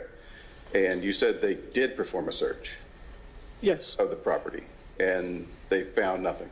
correct. Okay. And were you there when they performed the search? I do not recall. Okay. You said you put together a synopsis of the case. Yes, sir. Did that include a review of the crime lab reports? The ones that I had at that time, yes. Okay. And you said you did not file any charges at that time? That's correct. All right. No further questions? Thank you. Anything else, Ms. Hilton? Nothing from the state. Okay, thank you. You may step down. Thank you. Ms. Hilton, state may call its next witness. Your Honor, the state calls Investigator Richard Stein. Okay.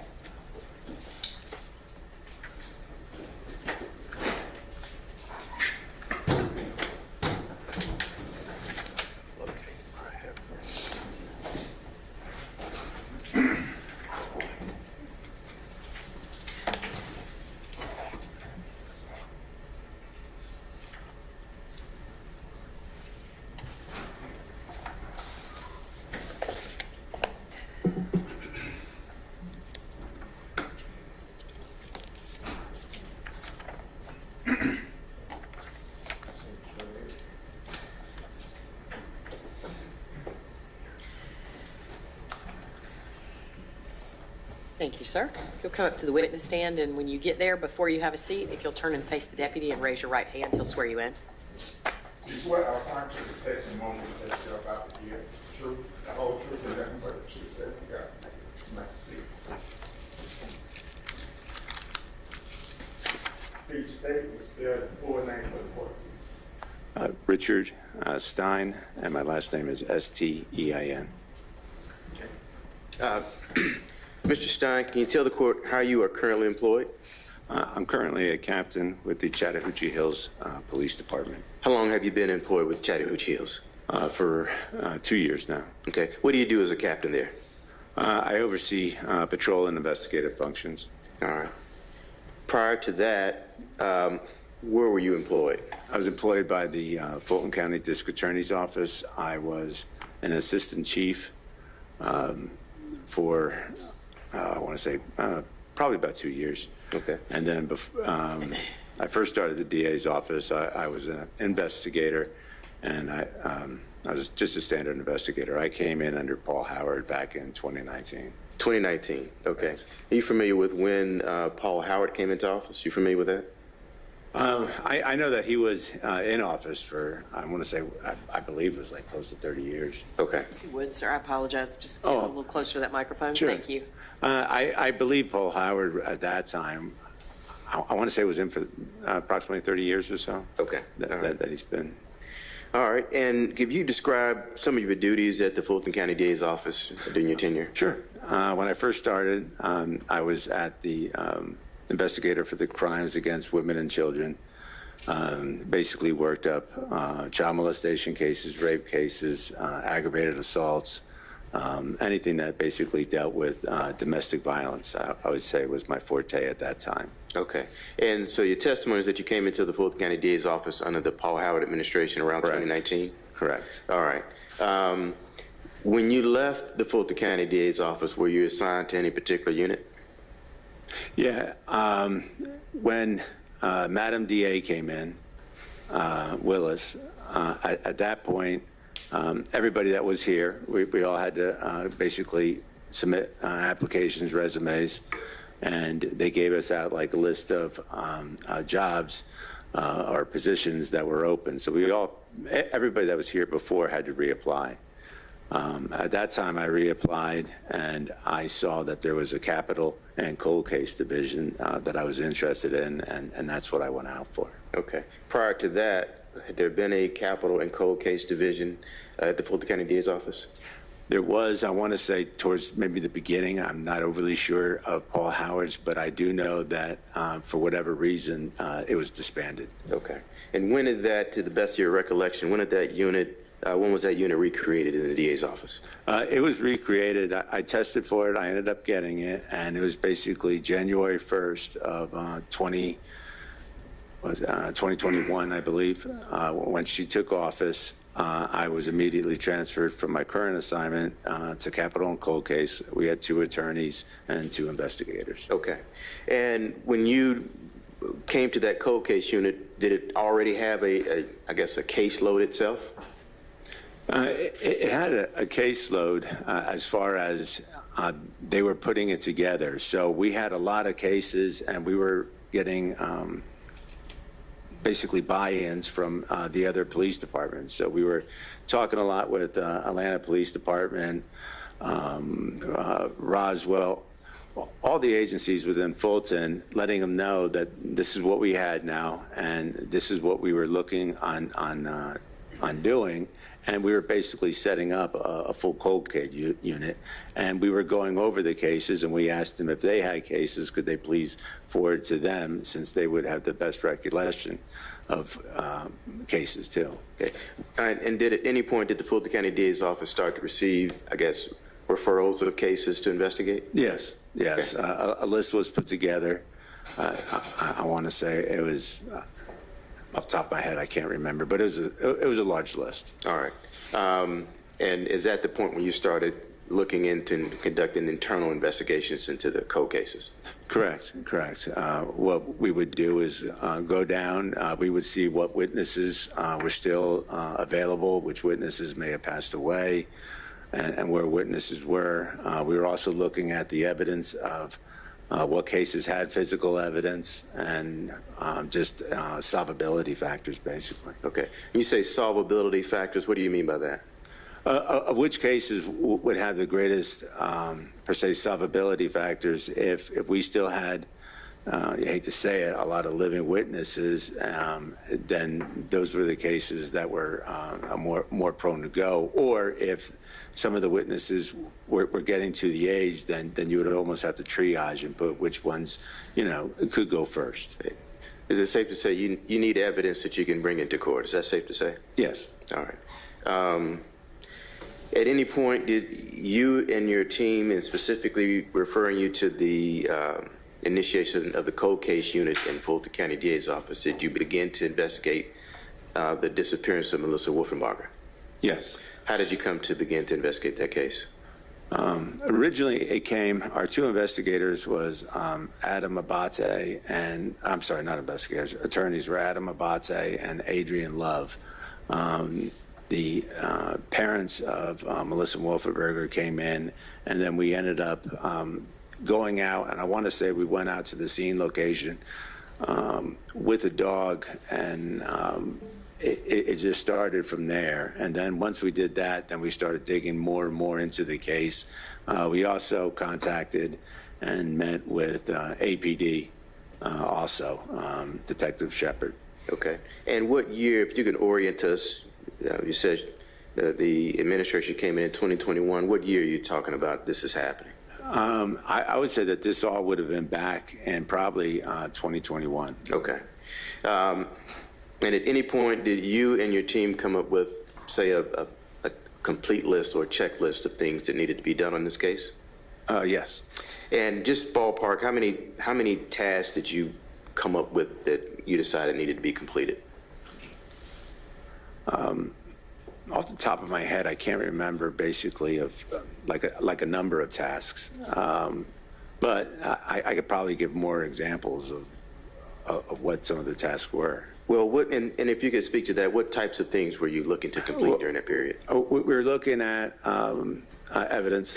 So what we wanted to do was see what physical evidence we had, and we checked with APD for them to get their hands on a lot of the evidence. A lot of people at that time kind of forget that APD went through that system of, I want to say it was around 2016. It was the late teens of where they had a hack. And a lot of their evidence, even though it was in the evidence room, was irretrievable. And I've had a couple of cases where we tried to go in there and find it, and we weren't able to find. And so when you talk about some of the evidence is irretrievable, what types of issues did you, and you're talking about 2016 hack, what is that? Well, I had a case. I won't object to relevance unless it's about this case. Yeah. Well, see, I'm just responding to that. There's the Atlanta Police Department, and we've heard evidence of at least one videotape that the police department had, and this is after this occurred after that evidence would have been in the property of the Atlanta Police Department. So I think this is part of the explanation of evidence that's come in during the course of this trial. Okay, I'm going to allow it, but let's not go too far down that road. Thank you, Okay. Judge. Overruled, sir. Okay. You were testifying. What we had was every now and then they had difficult locating it. So we would put in, so they may have, for example, I can't remember this case off the top of my head if there was anything that we weren't able to locate, but a phone. The phone was in their evidence room, but their evidence room is absolutely enormous. This was a separate case, and we were never able to get it. They wrote a letter saying that the phone, they had it, but it was irretrievable. Okay. Now, you were referring to this list of items that needed to be completed. Was there an intent to present your investigation or the unit of investigation to the DA for an indictment decision at some point? Yes, yes. Basically, we all worked together on it, and we would go down the checklist. We would see what witnesses were still around. We would also go and see, like I said, what evidence and the possible testing methods to test the evidence in which we did find. Okay. And did you look at conducting any types of tests in particular on evidence related to this case? Yes. And walk us through what were you attempting to test in particular? Well, we ended up having select funds for testing and for DNA testing. There was a cutting edge of DNA testing that Francis Bardole from Cold Case Solutions was doing with some success. It dealt with the MVAC system.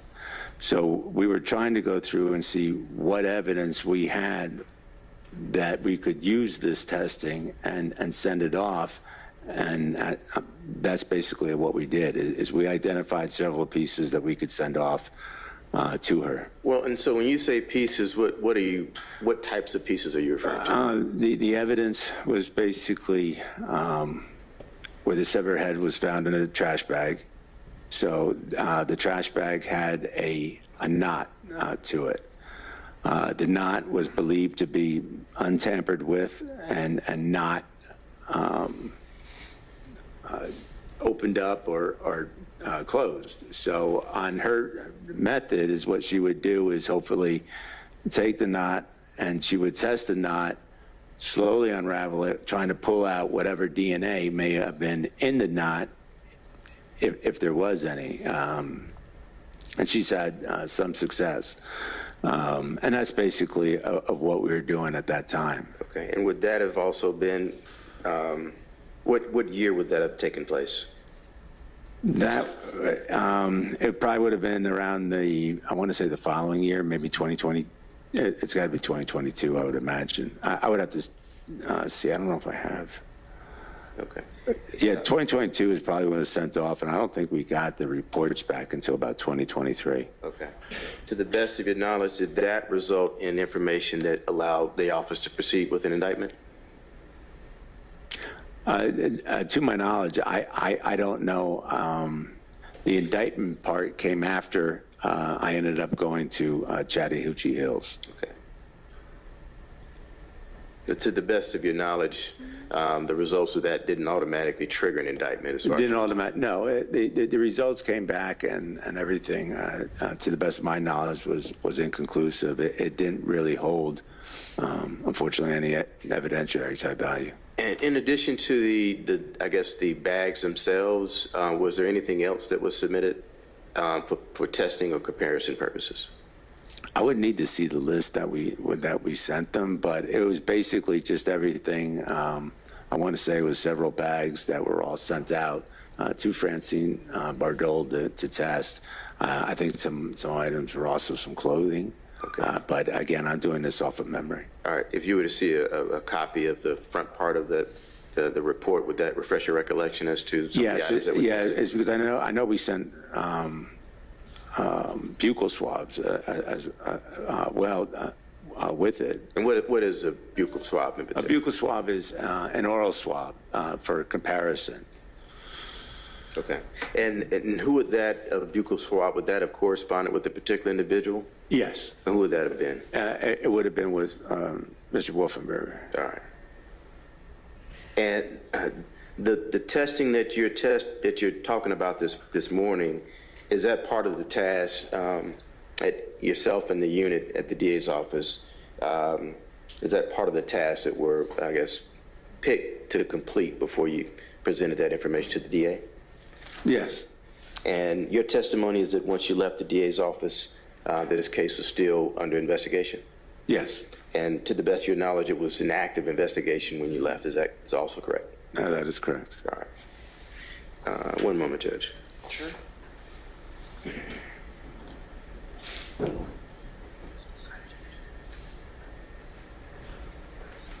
Sorry. Mr. McDermott? Excuse me, I'm sorry? Do you have questions, Ms. Witness? oh, yes, ma'am, I'm ready. I do have questions.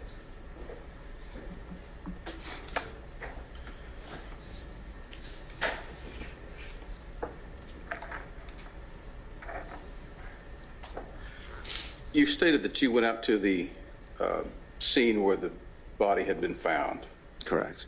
or the remains had been found, and you were with a team of people? Yes.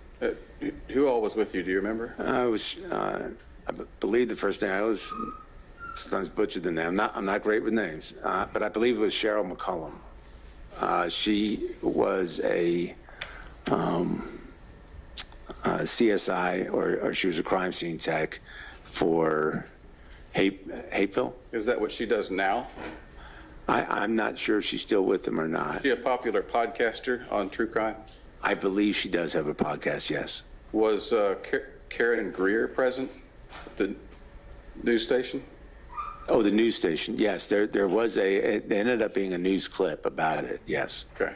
And there was a canine from, it's been a while, I can't Some kind of remember. canine unit. Another type of canine unit. And were any of the ADAs there? Yes. At that time, it was Deputy District Attorney Adrian Love. Okay. And that was what year? 2020, 2021? It's got to be 2021, I would believe. And, okay.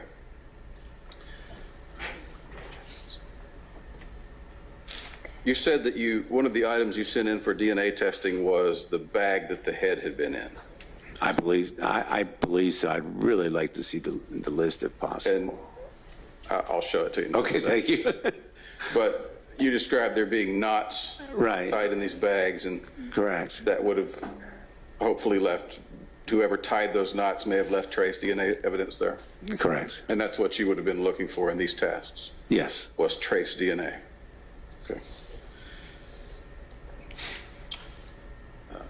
May I approach, Your Honor? Yes. I'm going to show you this. All right. Okay, so I think what you're asking for is going to be beginning here, Okay. beginning here, but I want you to take note of the date as well. November 23rd. Yep. That sounds about. And I will also ask you about this document as well. Sure. Let me just take one more look at this. Is this the same? No, this is the final. Right. Okay. We'll come back to that. That's fine. All right.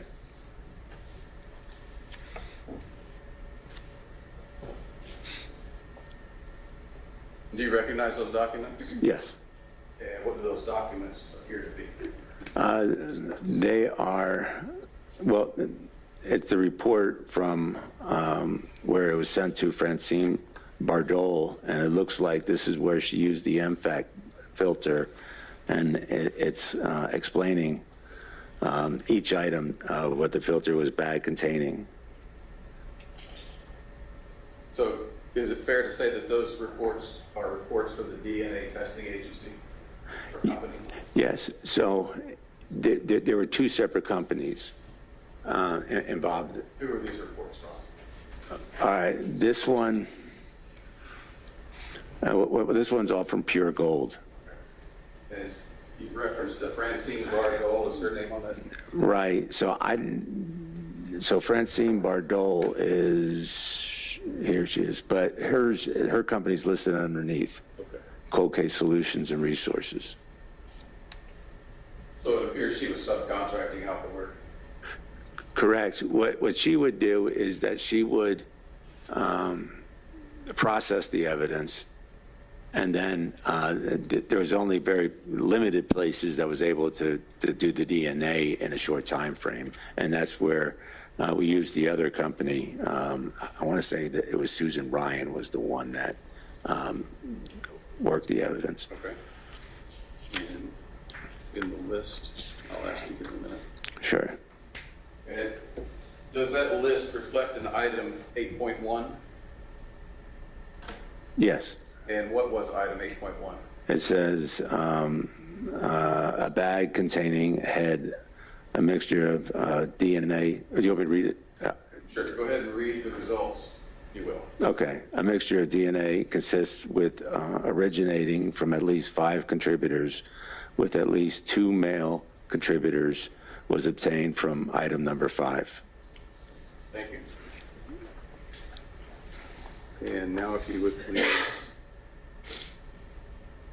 Yes. would you please read the results on that second report that was sent? Yes. On this one, it says Christopher Wolfenberger is excluded as a possible contributor to the mixture obtained from item 8.1. Your Honor, the state is stipulated to the admissibility of this. What are the exhibit numbers? And I would like to move to interstate our defendants 8 and 9, please. And because there's a stipulation, Mr. Fawcett, I assume there's no objection? No objection. Okay, defendants 8 and 9 are admitted. Go ahead. No further questions, Your Honor. Thank you, sir. Mr. Fawcett, additional follow-up for this witness? No further questions. Thank you, sir. You may step down. All right. Thank you.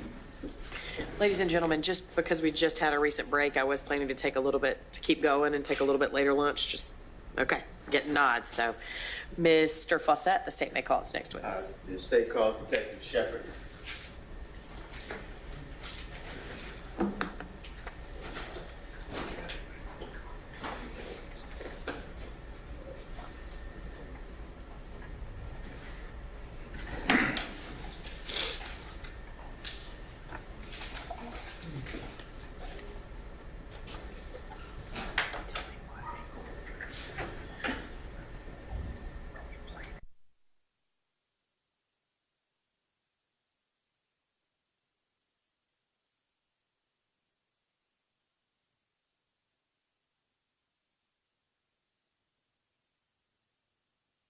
A seat, if you'll turn and face the deputy and raise your right hand, he'll swear you in.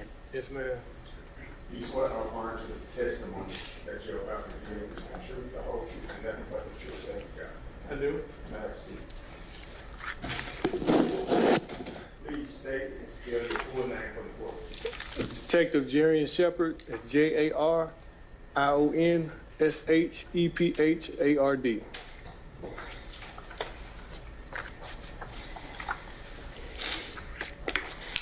Detective Shepard, where are you currently employed? The Atlanta Police Department Homicide Unit. And in what capacity? I currently work within the homicide unit, our cold case and complex squad that we have within the unit.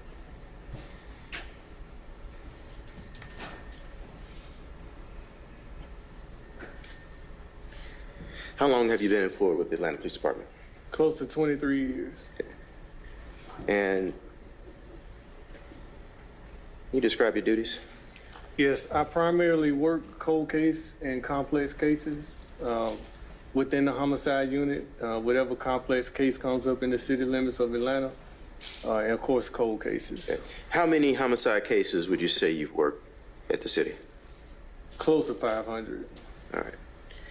And if you could walk us through, how do you begin the process of receiving information on a case and then beginning the investigation?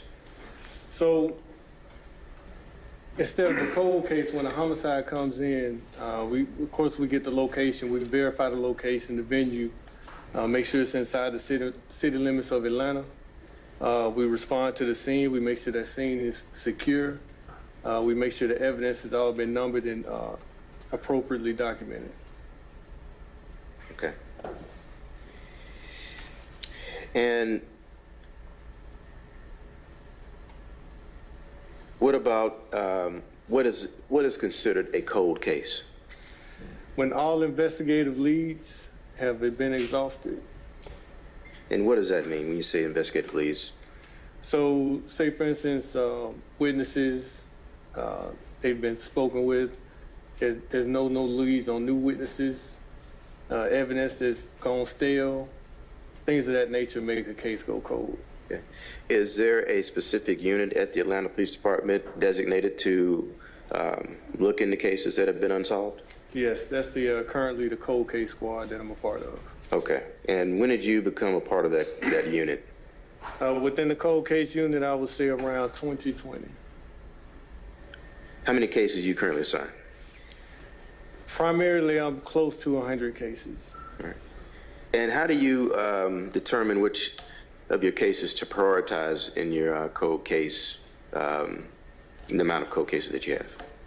So, of course, we look at the solvability factors.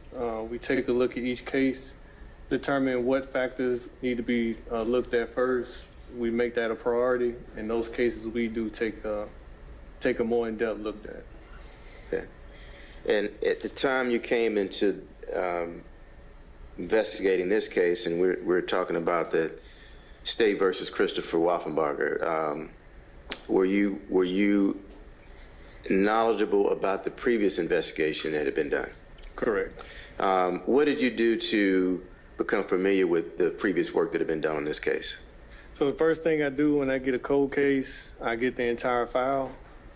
I look over the file, I read it, make copies of everything so I can make my personal notations, document all witnesses that are available. I make a priority list on who I need to interview, what I need to interview, make a list of the evidence that's available is within the case, and also be sure to contact the original detective if he's available, he or she's available.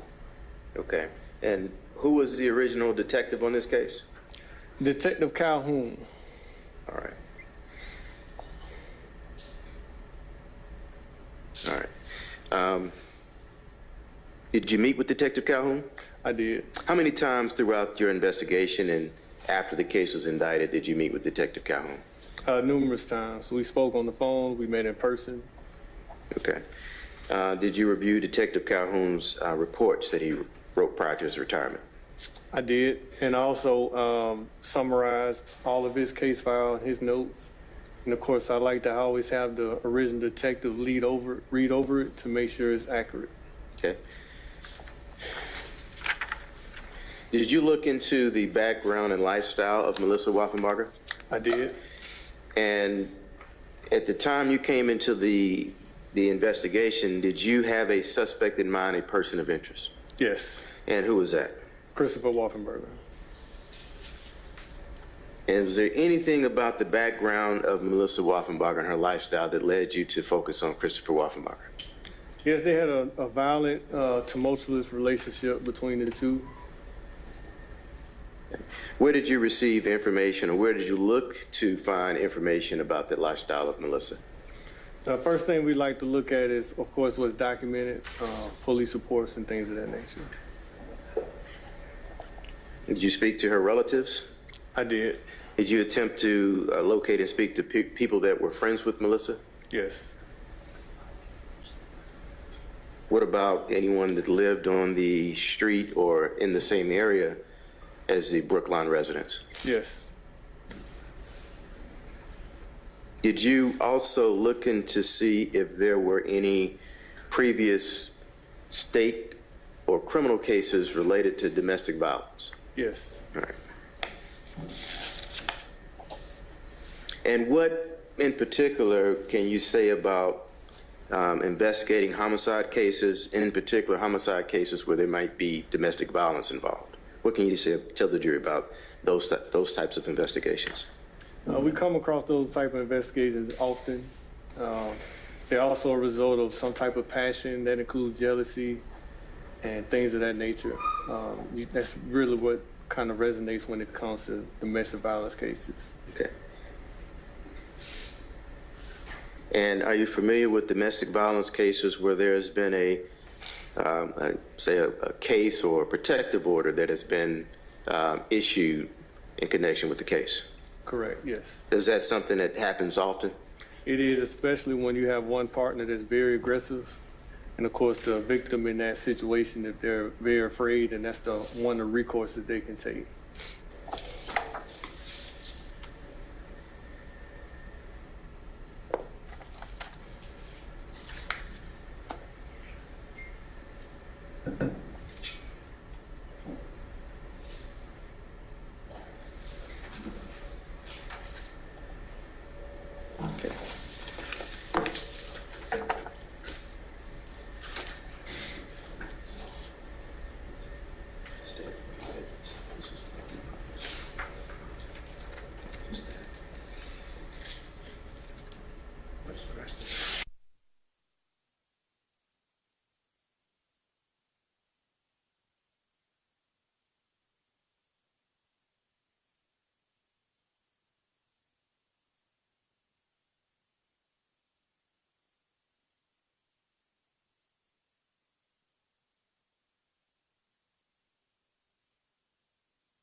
Your Honor, at this time I have several self-authenticating documents I would tender into evidence at this time.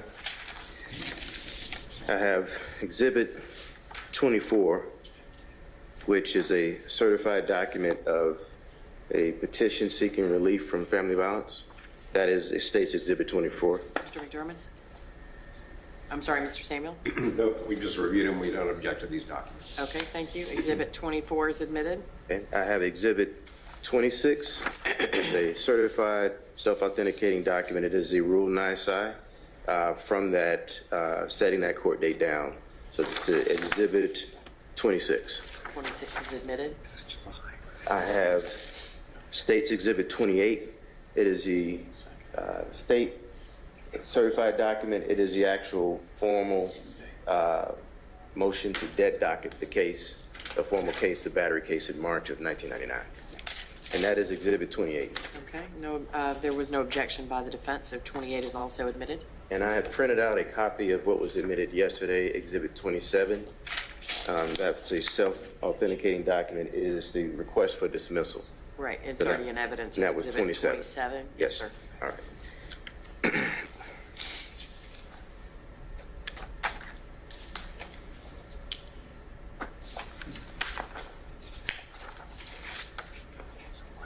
Okay, now,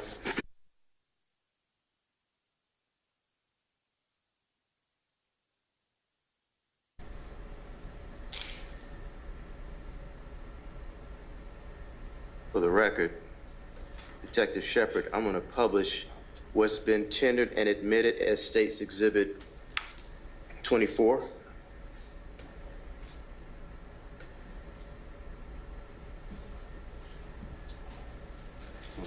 All right. Do you see that State's Exhibit? Yes. And what is that? That looks like a protective order. Okay. What is a protective order? It's a temporary protective order. It's an order given by the court to the person that's seeking this order for some type of protection from the person that they're putting a TPO against. We call it TPO, a temporary protective order. All right. Now, when you looked at the information, the notes, the summaries from Detective Calhoun, when you spoke to family and friends, were you aware that there was a July 21st, 1998 battery committed by this defendant against Mr. Wappenbarger? Yes, Okay. Did you have a chance to look at the reports related to that? I did.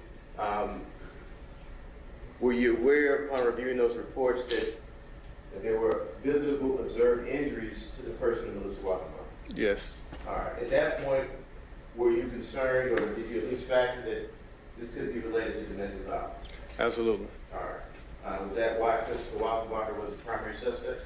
Yes. And does it indicate on State's Exhibit 26 the marital status of Melissa Wappenbarger's claim? Yes, that she was married. Okay. And does it also indicate living in the same household? Yes.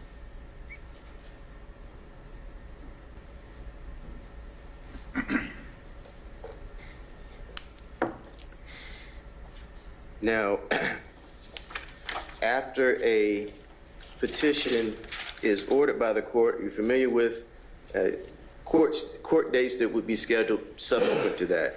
Are you familiar with those court dates? Yes. Is that fairly common for a petitioner to file a complaint and then have a court order a date for that issue to be heard? Yes, it's very common. Okay. I am publishing State's Exhibit.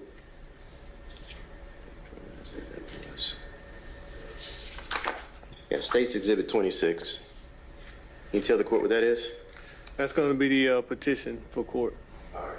Well, is that in fact the Rule 9 side setting it down to July 29th?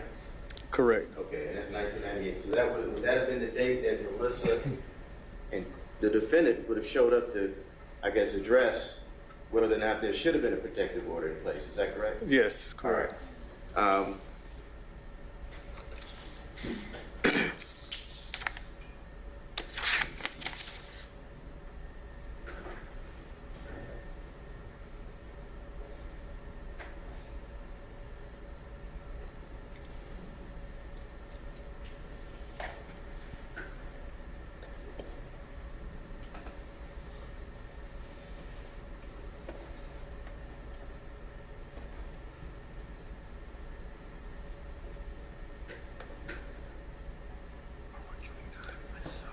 Now I'm going to publish State's Exhibit 27.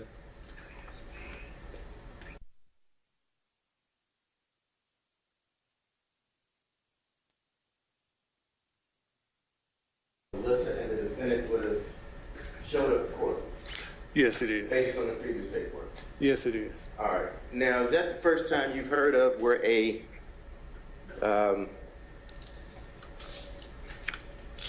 petitioner would request for a case to be dismissed? It's not that you don't see that often. Okay. What about victims of domestic violence in cases that you've investigated not wanting to proceed with the investigation. Is that uncommon? No, that's not uncommon. What do you mean by that? Usually when the victims of domestic violence, it's a pattern, a toxic pattern they fall back into with the person, with the abuser, and they usually fall right back into that pattern. Okay. So when you see requests for dismissal, are you at this point, are you disregarding the possibility of there being ongoing domestic violence? No, I'm not disregarding that at all. Now,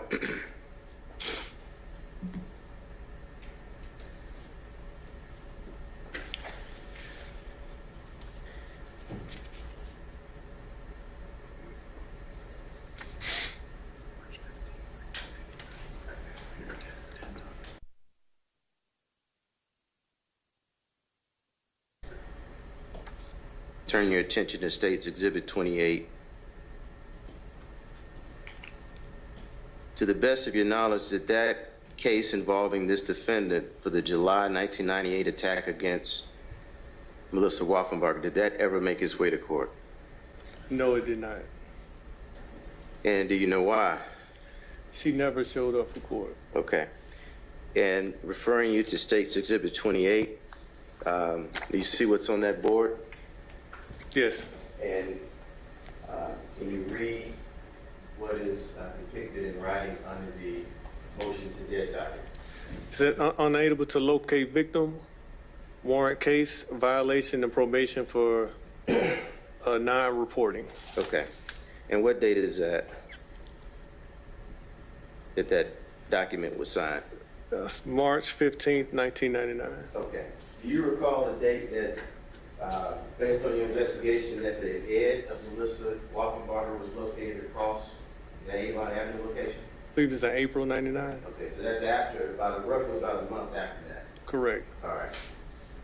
The month after they had dismissed the case because they couldn't find her, essentially. Correct.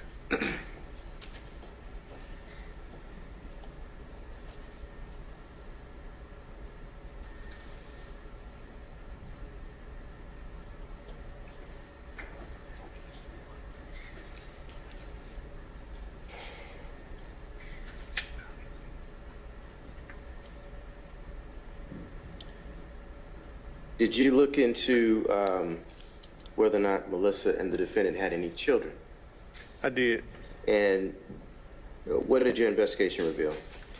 He had a boy, they had a boy together and a young female. And what about living conditions? Where were the children living at the time of the death? With Christopher's mother.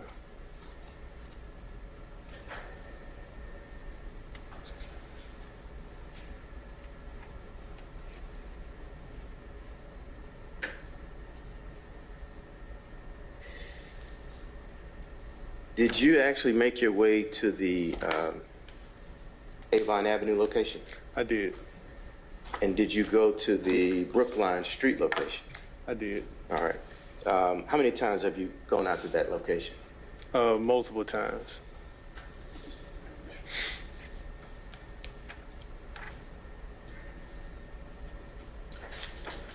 I'm going to show you what's been marked as State's Exhibit 76. Tell the court if you recognize that location. Yes, it's an overall bird's eye view of the location where her head and extremities were found. Okay. And specifically, is that an overall view of the Avon Avenue location? Correct. And is that an overall view of the location where Action Glass, the business, is located? Correct. And did you also, had you been to those locations, observing with your own eyes? Yes. Had you also actually gone and visited the residence at 824 Brookline Street, where the Waffenbargers lived at during that period? Yes. And is that location depicted on that State's Exhibit 76 as well? Yes, it's all contained in this photo. All right. And the depiction listed on State's Exhibit 76, is it a fair and accurate representation of that area that contains the Avon Avenue location, Action Glass, and the 824 Brookline Street location? Correct. Your Honor, at this time, the State move to tender into evidence State's Exhibit 76. No objection. Go ahead, submitted, Permission to publish? permission granted.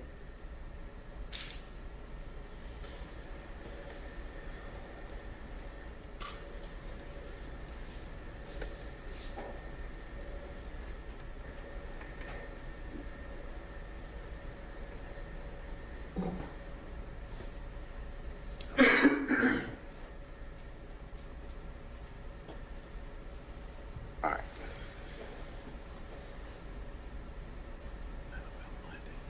Okay.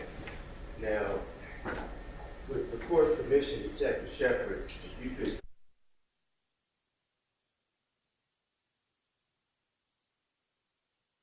point to the location where Action Glass is. It's here. All right. And significant of that.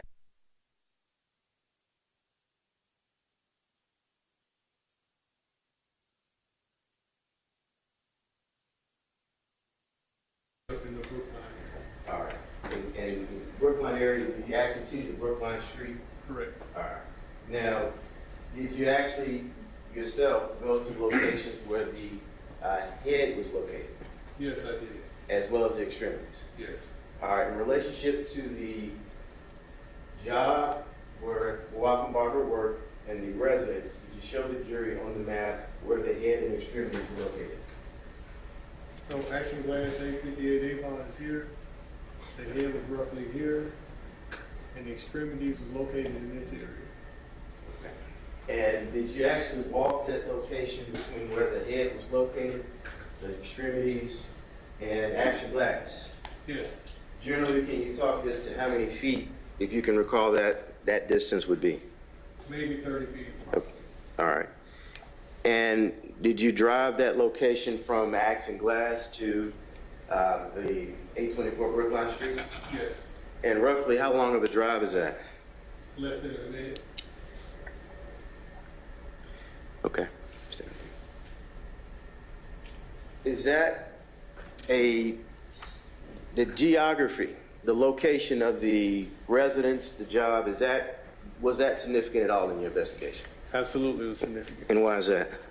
It's all in close proximity to Christopher Waffenberger's work address, home address, and the location where we found everything.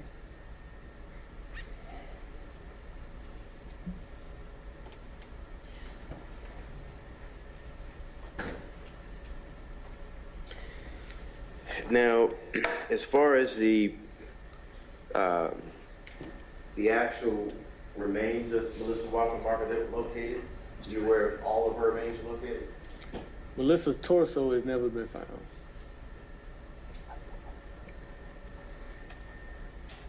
And did that, was there anything about that caused you to look into anything else in terms of this investigation? It did. It raised a lot of suspicion because she was under the belief that she was pregnant. Okay. And why was that significant in your investigation? I thought it was significant because that's the only portion of her body that was never found. Did you have evidence, or did you uncover in your investigation that Melissa Waffenbarger was involved with another male at that time? I did. Did you know that person to be Thomas Dixon?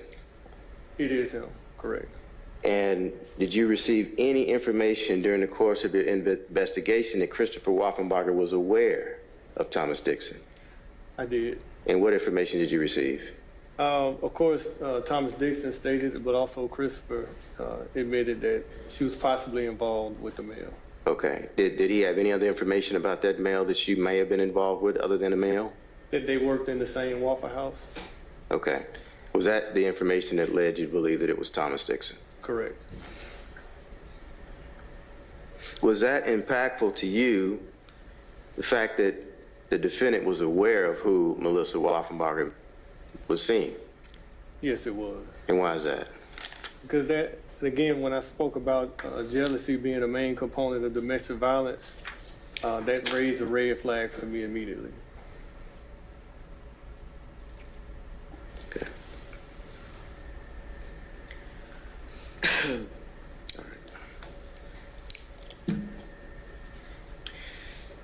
Now, you mentioned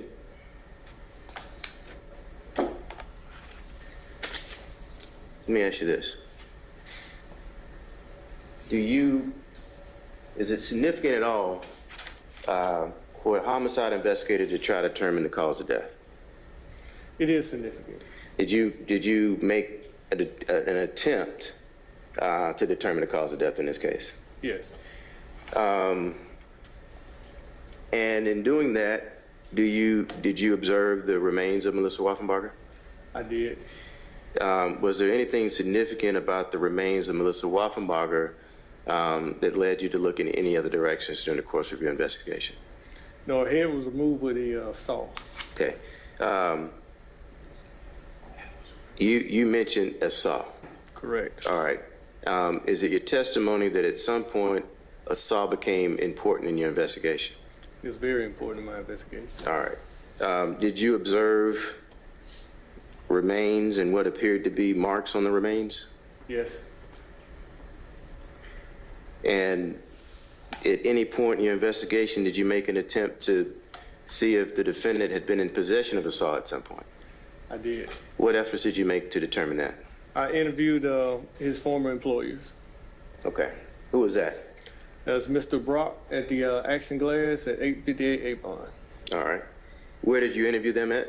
in their residence. Now, was that the only time that they had been interviewed by law enforcement? No, during the early part of the investigation, they were interviewed by Detective Calhoun. Okay. And you interviewed them again? Correct. Ronald Brock? Yes. Cindy Brock? Yes. And what was the purpose of you interviewing them? We always like to follow up and tie up any loose ends, and significant enough time had passed, so I needed to follow up and make sure Okay. with that interview. Did you inquire about Saw in particular on the date that you interviewed them when you went out? I did. Were they able to provide you information? Yes. What information did they provide you? Hearsay, Your Honor, objection. And in response to that, Judge, Brock? yes, Okay. as it relates to Cindy Brock's statement, her statement in particular has been the foundation was laid, it was impeached, and that statement was played in front of the jury. So at this point, it's substantive evidence. It would be admissible. I'm going to overrule the objection, Mr. Singh. And what did the Brock say?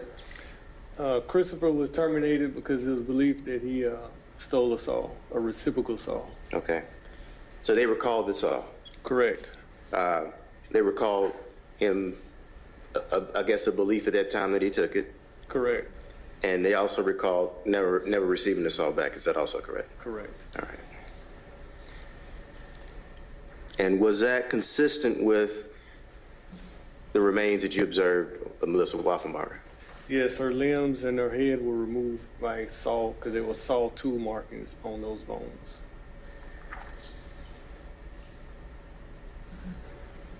Now, you referenced an interview with this defendant. Well, a statement that he made. Correct. Where did that take place? At his home. Do you recall the time period of that interview? It was early on when I got the case. I want to say it's back in 2021. It took place at his residence in Griffin, Georgia. Okay. And would that have been roughly the same year you got assigned this case? Correct. All right. Who was present when that interview took place? My supervisor at the time, Sergeant Layton. So just yourself and Sergeant Layton? Correct. All right. Who was present at the residence, Christopher Waffenbarger, when you arrived? It was a young lady who answered the door. I don't recall her name, but he described her as his wife, and just her and Christopher. I'm sorry. All right. How long did that take place? The interview interview? itself? Yes. Approximately maybe an hour, a little bit over. All right. And was this outside, inside? Where in the residence did this take place? It was inside of his living room. Okay. All right. So it's yourself, Sergeant Layton, and the defendant? Correct. All right. Was he willing to speak with you at that time? Yes, he was. All right. At any point, did you tell the defendant he was under arrest? No point. Did you have your cuffs out? Did you point a gun at him? No, it was non-custodial. Okay. And then so you never told the defendant that he wasn't free to leave? Never. Did you give him the impression that it wasn't voluntary what he was speaking to you. He didn't have a choice to voluntarily make a statement to you. No, I did not give him that. All right. And did you make an attempt to find out information about his wife's disappearance at the time you interviewed him? Yes. In particular, did you make an attempt to inquire as to why he didn't report his wife missing? I did. Was that when you were able to, I guess, get confirmation that he was aware of Thomas Dixon as well? Correct. And did you make an attempt to get information about whether the defendant was in possession of a saw at any point? I did. And did he speak to you about all those items? Yes, he spoke to me about all of them.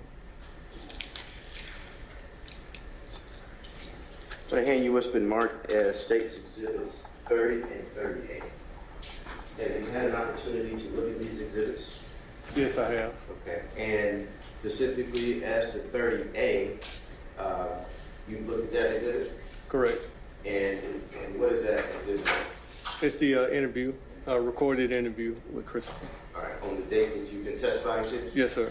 And is it a fair and accurate representation of the interview that took place on that day? Yes. All right. That's exhibit 30. I have exhibit 38. Have you had a chance to review and sign the back of this document as well? Yes. All right. And is this also an interview that you conducted with the defendant on the day you've been testifying to? Correct. All right. And is this also a fair and accurate representation of that interview that you conducted? Yes. Your Honor, at this time, the state will continue to evidence State Exhibit 30, which is an interview conducted by Detective Shepard, and State's Exhibit 30A, which is a redacted interview by Detective Shepard. Mr. Samuel? We need to confirm the redaction, but no objection assuming that. Okay, Exhibit 30 is admitted. Exhibit 30A is admitted subject to confirmed redactions. Well,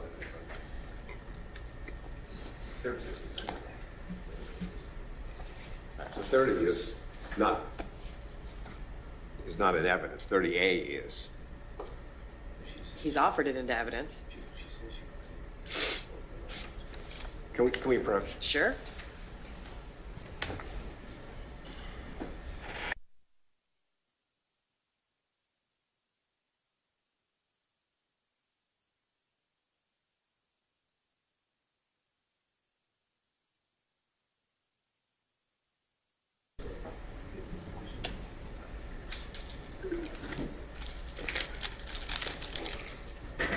And for the record, Your Honor, this may be about 12 minutes, just for timing purposes. Okay. Oh, you know what? Let me see.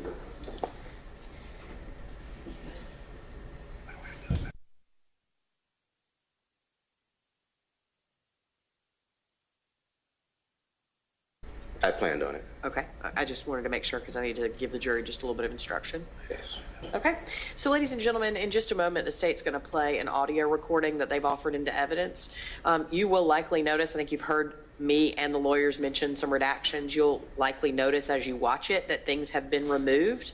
I want to instruct you that the fact that things have been removed is not any concern of yours, and that you shouldn't speculate about what was removed or why it was removed or what might have been there that the court instructed. Understand that it's been done in my direction.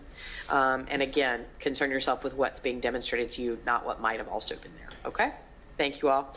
Mr. Fawcett, the state may demonstrate the evidence if they choose.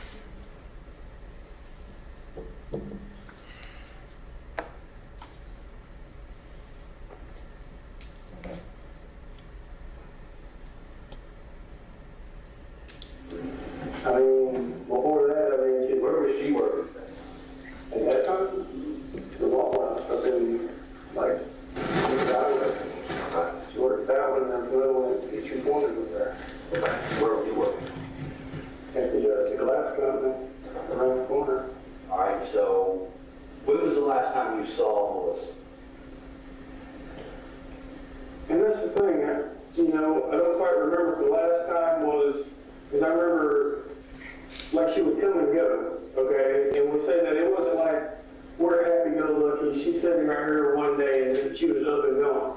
And I don't know if that's the way. So would you describe your relationship as tumultuous or like on again, off again, you know? It was rocky there towards the end, mainly, I think, because it was her family so far trying to get back in her head and trying to make her think things and do things. And Like what? man, she never had a relationship with her sister at all. You know, and then there towards the end, you know, I guess everybody has a need to want, you know, family and want to feel loved and want that type of thing. You know, and I think there towards the end, maybe she tried a little to try to get back with him or to do what, but I don't think it was near what they made it seem like, that she was there all the time, or she leaving cards or pictures. And I know that did happen sometimes, she did, you know, spend that time, but the struggle that we had, we had a common goal of what we were trying to accomplish. You know, we had several bumps in the road. Which was to go to California. Just to get away. Where was the kids at and all this? She didn't want Nora in the house. She didn't want her them to be raised like she was in there right there. There was no, you know, we knew that her names were bad and that anybody could come in right there and do it. Okay, so when was the last time you saw her? But the last actual time I remember was like, I woke up and she was gone. Like we were in the middle of the night and she had left. And I don't know if that was the last time or the last time when I dropped her off at the train station to go to work. If it was the exact. I don't Do you remember. remember telling Detective Calhoun that the last time you saw her, you were driving up to your house on Brookline and saw her walking down the street? And that was the last time that you saw her? I don't remember saying that, but it's possible. Okay. I just You don't. said that, basically you said that was the last time you saw her, that she said she was going to a train station. But something to that effect. I'm not saying verbatim, that's what you said. But it was something along those lines. Okay. I'll give you that. But does that sound like it's accurate? Again, it could be. I don't know. But do you remember that incident, or can you recall that happening almost about being home, driving up or walking down the road? Does that ring any bells? I mean, that's usually the way it happens because we only had one car. Okay. You know, if there So was, she was walking to the train station to try to go to work or something? you know, or I give her a ride, or she, you know, sometimes she just wanted to walk. Okay. You know, the train station. We're not talking about like train station far away. We're talking about here, like to the end of the road. Right, I got you. Yeah, no, within the city, so I understand.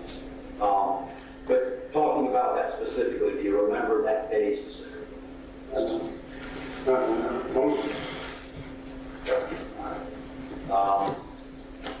Did you remember? Why is that relevant? Well, we would like to ask you, what was she wearing? Do you remember? Did she have a purse with her? You know? I can't remember that now. So you don't, the last time you saw her, when you came back home and she wasn't there, where was her stuff? She didn't have a car, she couldn't move it, so it was still there in the house? I would assume. I mean, if she left it just like that, it was only like just a small. I mean, kind of the same thing I did. I mean, when I lost my job and moved, my grandparents was going to sell the house and everything. You know, when I left, I didn't take hard enough. I wanted to live in Waco, so it was whatever little. After the last time you saw her, or that when she left, did you tell her family? Did you tell your family? You didn't tell her that your wife left? I mean, she had left many times before that. When she would leave and go, I never knew that was the last time I was going to see her. If I did, I would have, you know, freaking kept her there. After like a month or two, you didn't think that was... You know, after a while, I was thinking that she had split and moved on. I mean, there was, you know, she was maybe seeing the guy and everything that was up there, or I know that she was living with in Buford or Joe. I can't remember the last one with Buford or Peachtree Corners. Was she seeing somebody else? I don't know if she was seeing somebody else, but there was this dude, and I want to say his girlfriend, that that sometimes that she would stay with them in like an condo lodge out that way. And how did she know these people? She worked with them. Work with the girl or the guy? I want to say the guy and the girl both worked there, but I could be wrong. I know the guy worked there, but I know that it was a couple, you know, because then there was one time that they had called me and said that they were moving and she had to go do something, and then she had to do something else. And this was before the last time you saw her, right? Well, That's what I'm saying. I just want to make sure. All that was I'm not misunderstanding. Right. I'm not trying to trick you or confuse you. No. I just want you to remember. I'm trying to figure it all out. You were there, I was, so that's why. But if I want to clarify, I just want you to be accurate. All right, so a year goes by, you still don't tell anybody that she's gone. I mean, I'm figuring that she's already done. I mean, we were always talking about changing her name and doing all that.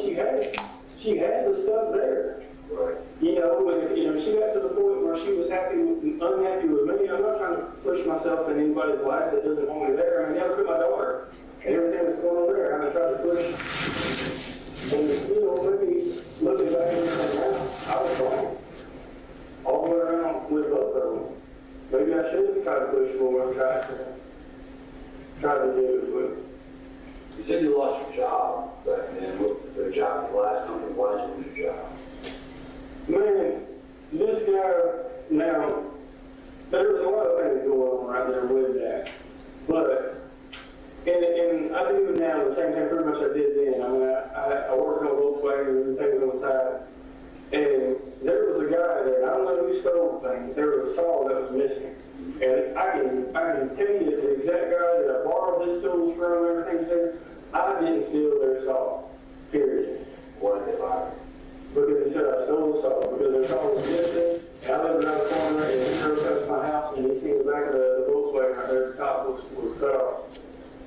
So he thought because you cut something off your car, that You know, and I flat out said, look, I don't know anything about it. You know, and then there was that, and then there was something where I drove through the toll plaza thing on 400. You know, there was just a bunch of little things, and that was just the last straw. maybe you go to the toll plaza. You know, there used to be a thing where you could go through it. Right. You know, and I was under the understanding, yeah, Okay, you were. I was under the understanding that, you know, there were things and there was just a bunch of little things. And that was just what I thought. There was nothing, you know, there was no, They just let you go. right, They didn't file any charges. you know.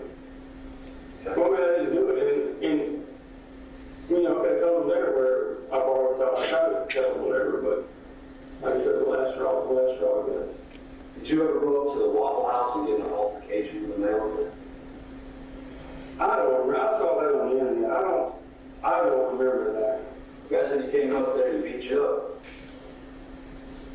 And it seems like I would remember that, but I don't know. You driving a yellow Volkswagen? I never had that one, no. Because of your Volkswagen. Like, Wow. You never yelled at him. never, no, I've never had, I have a thing against yellow cars, actually. Okay.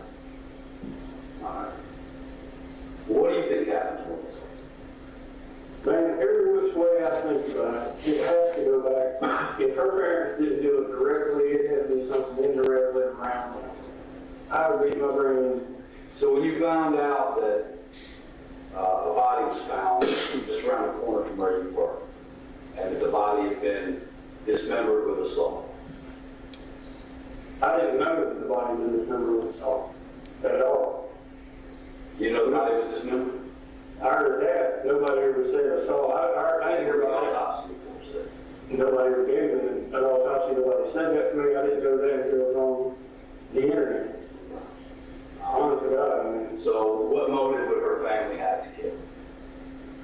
I mean, to me, it sounds strange that they got away with this stuff for all these years, and then all of a sudden, right as we split up and doing this right here, and all of a sudden he ends up guilty. I don't know if she came to them needing money, or Do you think it's likely that her own family murdered her up entirely? man, her own family killed their family and friends. Yeah, I know he committed murder, but that's. So his family and friends. Well, but why would he kill her though? What would be the motive for that? Hey, man, If he's involved in, your family's involved in criminality and you're trying to protect yourself from going to jail, that's a motive to kill someone. She was, what motive would he had to kill her? no, we knew what he did.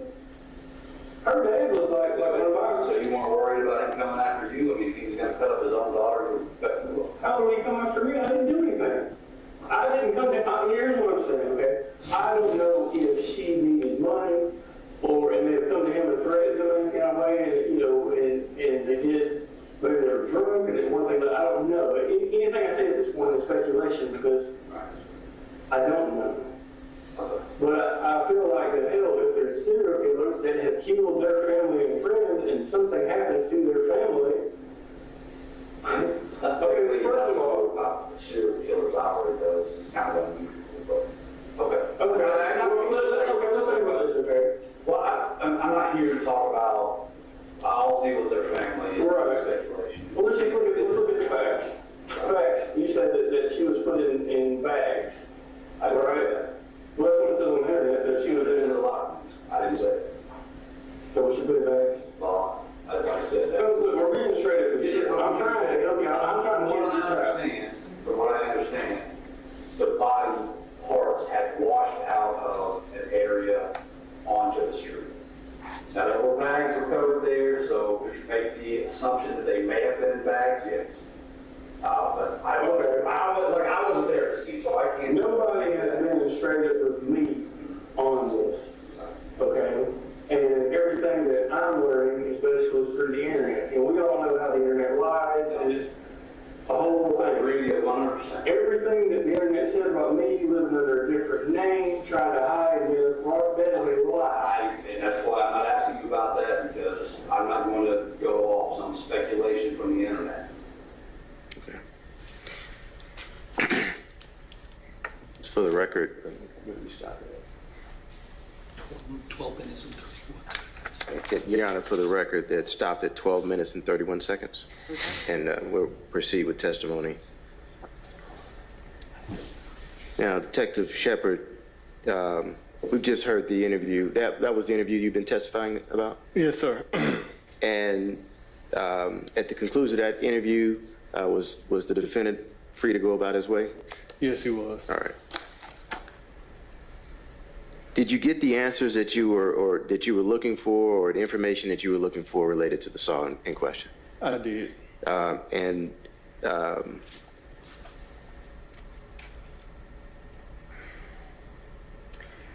And what about information you inquired as to whether or not he actually looked for his wife?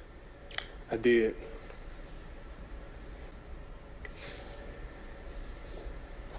And as you were investigating the case, was that just looking at what you would expect?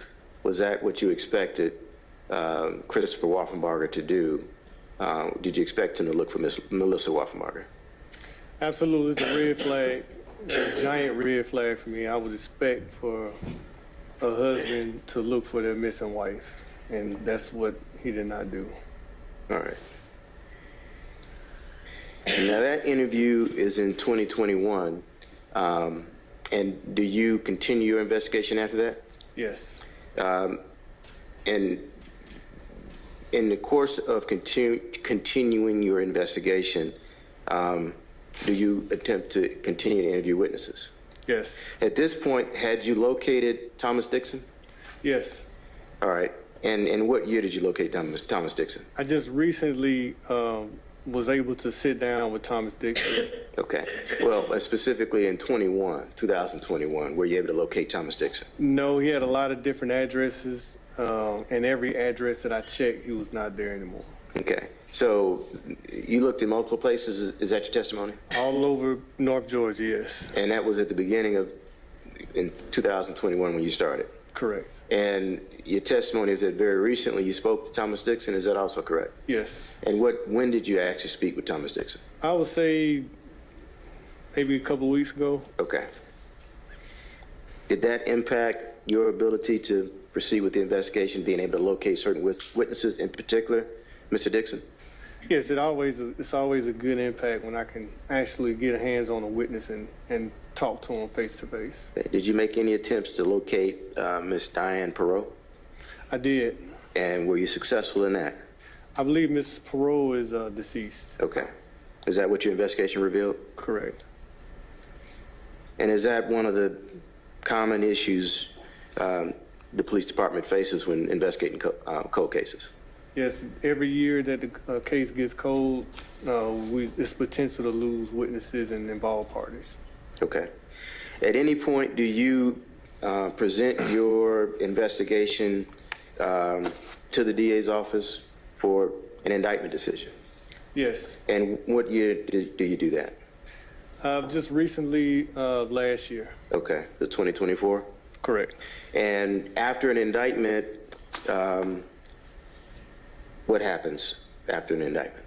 So once a warrant has been obtained and it's been indicted, of course, we assign all of our outstanding warrants to our fugitive unit. Okay.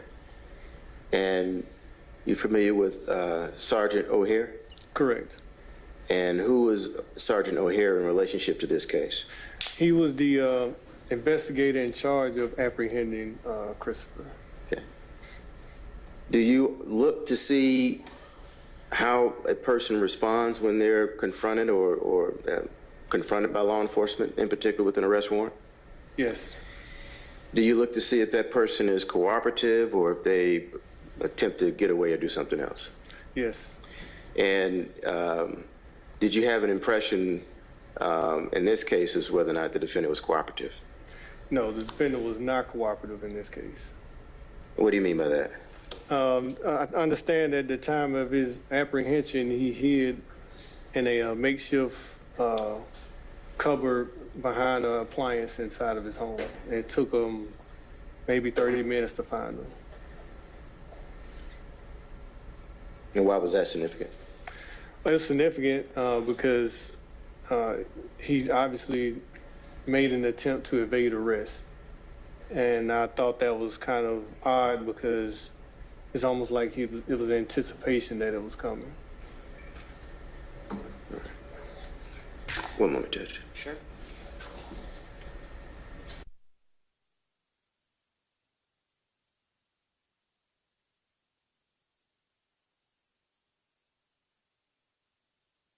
Thank you.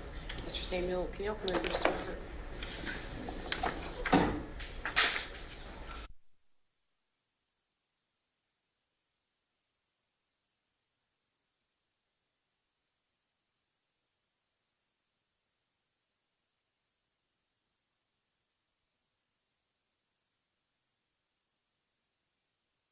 We're going to break for lunch.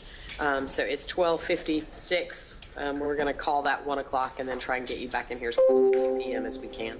Thank you all very much. We are on break for lunch. 2 o'clock? Yes, sir.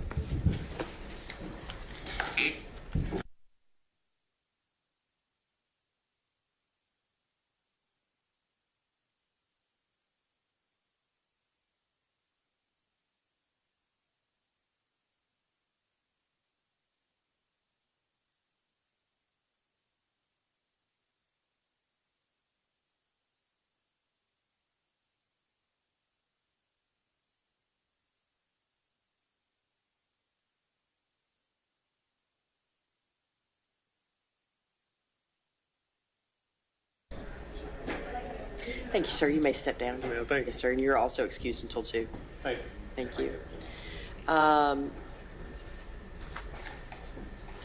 Any matters we need to, the jury's clear, y'all can have a seat. Any matters we need to take up? Well, we need to take up the issue of the expert. Yes. We can do now or at the end of the lunch break, either way. Yeah, I mean, it really is entirely up to y'all. My intention was to either do it now or to have you come back at 1:45 and do it then.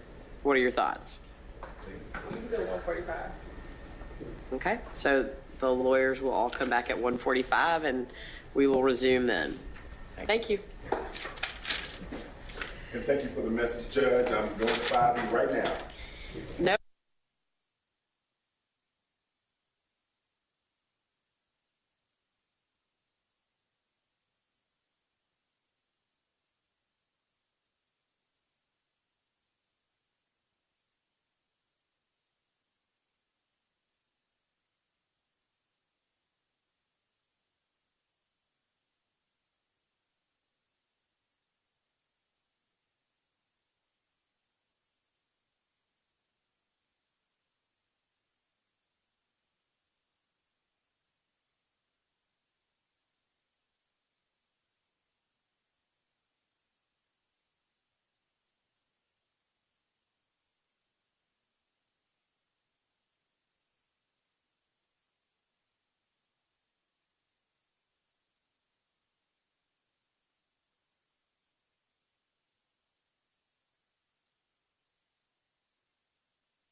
ready for Mr. Wolfenbarger, please.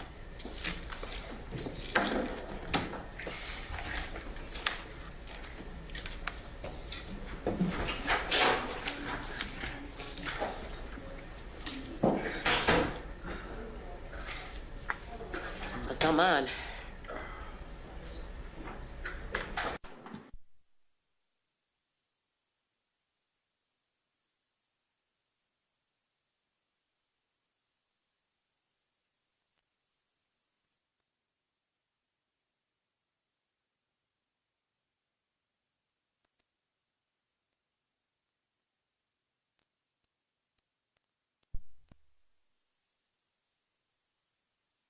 Break. We had agreed that we would come back a little bit early to discuss what we expect will be the afternoon testimony of the domestic violence expert. That's correct, Your Honor. I assume she's the next witness, is that right? Or no? Maybe, no, it'll be Hopdall, I believe. It might be the next episode. Is Hopdall the medical examiner? No, Hopdall is the Anthropologist? Yes. dentist, she's the the forensic dental- dentist. the- Okay, Forensic dental but biologist. presumably that will be relatively quick? It is quick, Judge, but just so the court's aware, it is quick, but the defense agreed to allow us to present her via Zoom. There were some issues with her traveling. Okay, So I want to send her the Zoom link now, okay, and then we just need to let the court know to let her on when she's ready. sure. And James will be today. That's what we expect. We believe so, yes. I'll assume we are making good use of our time then. okay, We talked about this last Monday, I think, in our pretrial motions hearing. The issue is whether Dr. James, Dr. Rosa James, kind of what the scope of her testimony is going to be. She doesn't know any of the facts of this case. I think we all agree with that. She hasn't seen any police reports. She hasn't interviewed any witnesses. You know, she is, I've heard different phrases used, but a witness who has no knowledge of the facts and instead is simply going to educate the jury about, I don't know what, but in general, the behavior of perpetrators and victims of domestic violence. It is my fear that is going to involve hypothetical questions, which will, in effect, serve to educate her about the facts of this case, many of which will be contested, probably, and that it will be, under 403, an improper way of introducing expert testimony. But more importantly, even if it is limited to hypothetical questions, and I don't understand, let me just get to the point, what the bottom line is. What is the final conclusion that the expert's going to say? If she's going to say, it is not uncommon for people to ask for TPOs and then withdraw them. And here's how the cycle of violence, often works. I'm not saying it's true in this case, but this is in fact a phenomenon known to doctors, sociologists, psychologists, whatever. First of all, we've already had the testimony. We just had that from the detective who said, oh, it's not uncommon at all for people to withdraw their TPOs. But fine, if they want to do that one more time, I'm less concerned. I'm not going to say I'm not concerned, but I'm less concerned.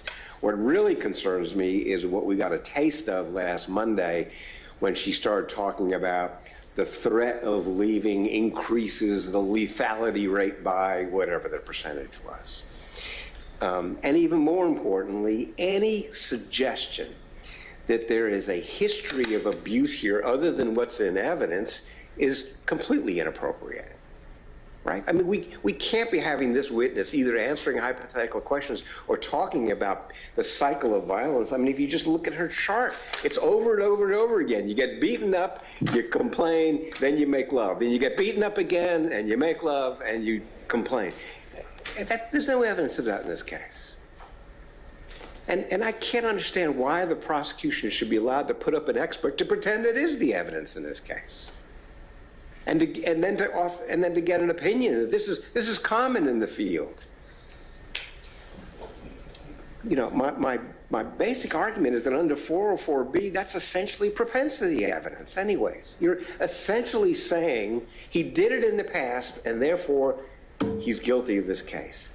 And as we talked about last week, you know, the law on this subject has become crystal clear that the prosecution has to be specific and precise about the reason that the evidence is being offered of prior acts of violence. If it's a self-defense case, it can be offered to prove it's unlikely self-defense because he used the same defense last time. If it's a lack of knowledge case, it wouldn't really be applicable here. If it is a... Sir, sorry, sir, if you could step outside. Thank you, that's okay. That was the record will reflect that was the witness who's on the stand. I've asked him to step outside. That's fine. You know, or even lack of intent. None of those are issues in it. This is a whodunit. This is strictly who committed the crime. And even if they have, you know, by preponderance of the evidence or something that would satisfy, you know, the court that it's at least admissible evidence that there were some prior episodes of, you know. Oh, no, that's okay. We just didn't know where the noise was coming from. We're all like... Go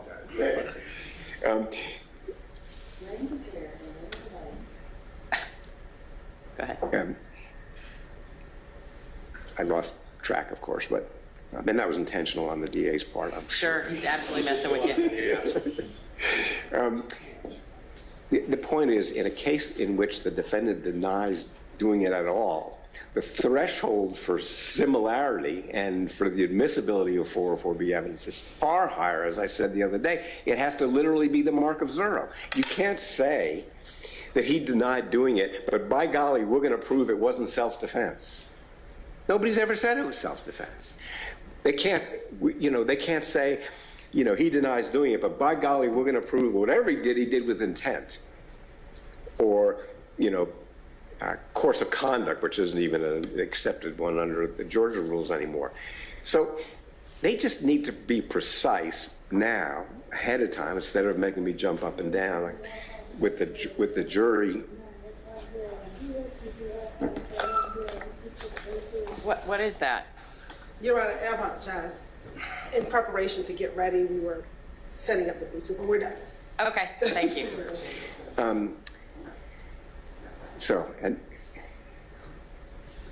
I think you understand my point. If you're going to use it for identity, you have to show only this person could have perpetrated the crime because of his MO. This is the way he operates. He kills people and then he dismembers them. If they have prior incidents of that, then they can certainly put in evidence of prior dismemberments he's committed in order to prove that he is the most likely candidate for being the perpetrator in this case. But other than that, the fact that he allegedly, and I stress that because I don't even know where the evidence is going to come from at this point, that he allegedly scratched her arm, dragged her down the sidewalk on one occasion, and I mean, there's been inconsistent evidence of there's no other arrests, no other contact with police, no hospitalizations, no doctor's reports, no pictures. There's nothing else other than the one TPO in July of 1998. So I think the DA should be obligated to preview what she plans to do and make sure that it's acceptable to the court. Okay, thank you, Mr. Samuel. Ms. Hilton. Yes, Your Honor. Thank you, Your Honor. As we discussed last Monday with the testimony of Ms. James, we advised the court that we would be bringing Ms. James up towards the conclusion of the case, or not the conclusion, but towards the end of the case after we believe evidence of violence would be admitted.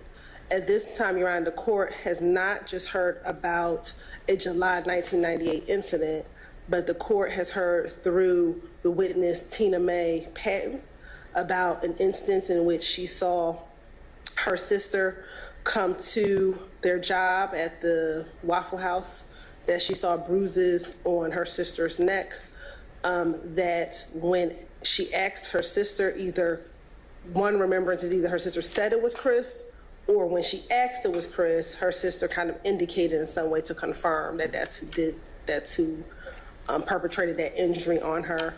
We also know that there was a secondary time in which Tina Mae wanted to confront Chris about the abuse he was perpetrating on her sister, and her sister asked her not to approach him in fear of what that may do to him. We also know that there is testimony, and this is the state's position, that this defendant moved her to a community in which she had no familiarity, did not know anyone, which we believe would be a form of isolation, that when they moved to that community, she never spoke to any family, she never spoke to any neighbors, she never spoke to anyone there, so she was pretty much just in the house. I believe Miss Dorothy Jones, or Dorothy Cooley, testified herself that she didn't even know her name, never spoke to her, even though Mr. Wolfenbarger had a relationship or a friendship of such with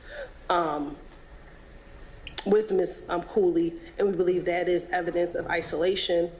We know it could be evidence of her not being there, and I think that's an argument that they can have. Additionally, we have evidence that Miss Dorothy Cooley heard arguments in their home, that even though she tried to change her testimony on the stand, what she said at one point in time in her testimony is that she would hear her screaming. She also noticed or saw Miss Miss Wolfenbarger with a black eye under her eye. She was wearing glasses, but she did see markings of black eye. So there is evidence of physical abuse. We know that she also told her mother about the 1998 incident, about the dragging of her. So we know that there is indications of physical abuse. We believe that that information in and of itself shows that there was a pattern of abuse such that Ms. Rosa James could testify as to the domestic violence dynamics. What are certain signs in that pattern and control? And the jury can make a decision whether or not they believe that this is a domestic violence relationship. It is the state's position that this was a domestic violence relationship. We believe that there's evidence to present, whether that is in hypotheticals, to Ms. James about some of the events that occurred in Ms. Wolfenbarger's life leading up to her death.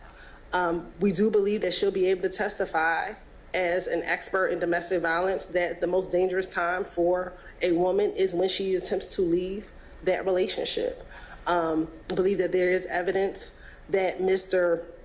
Wolfenbarger, in his own words, will say that in December of 1998 that the two of them were trying to work it out, but I believe her mother testified that she wanted to leave him. I think that testimony came in. I believe so. So there is evidence that she did want to leave him, and such that we think that there is enough information to make Miss James's testimony relevant before this jury, and it is not excluded by Rule 403, that it is more probative, and that the prejudicial effect is not substantially outweighed in this potential case. And so that is the state's intention at this time. We do believe that, again, that there is evidence.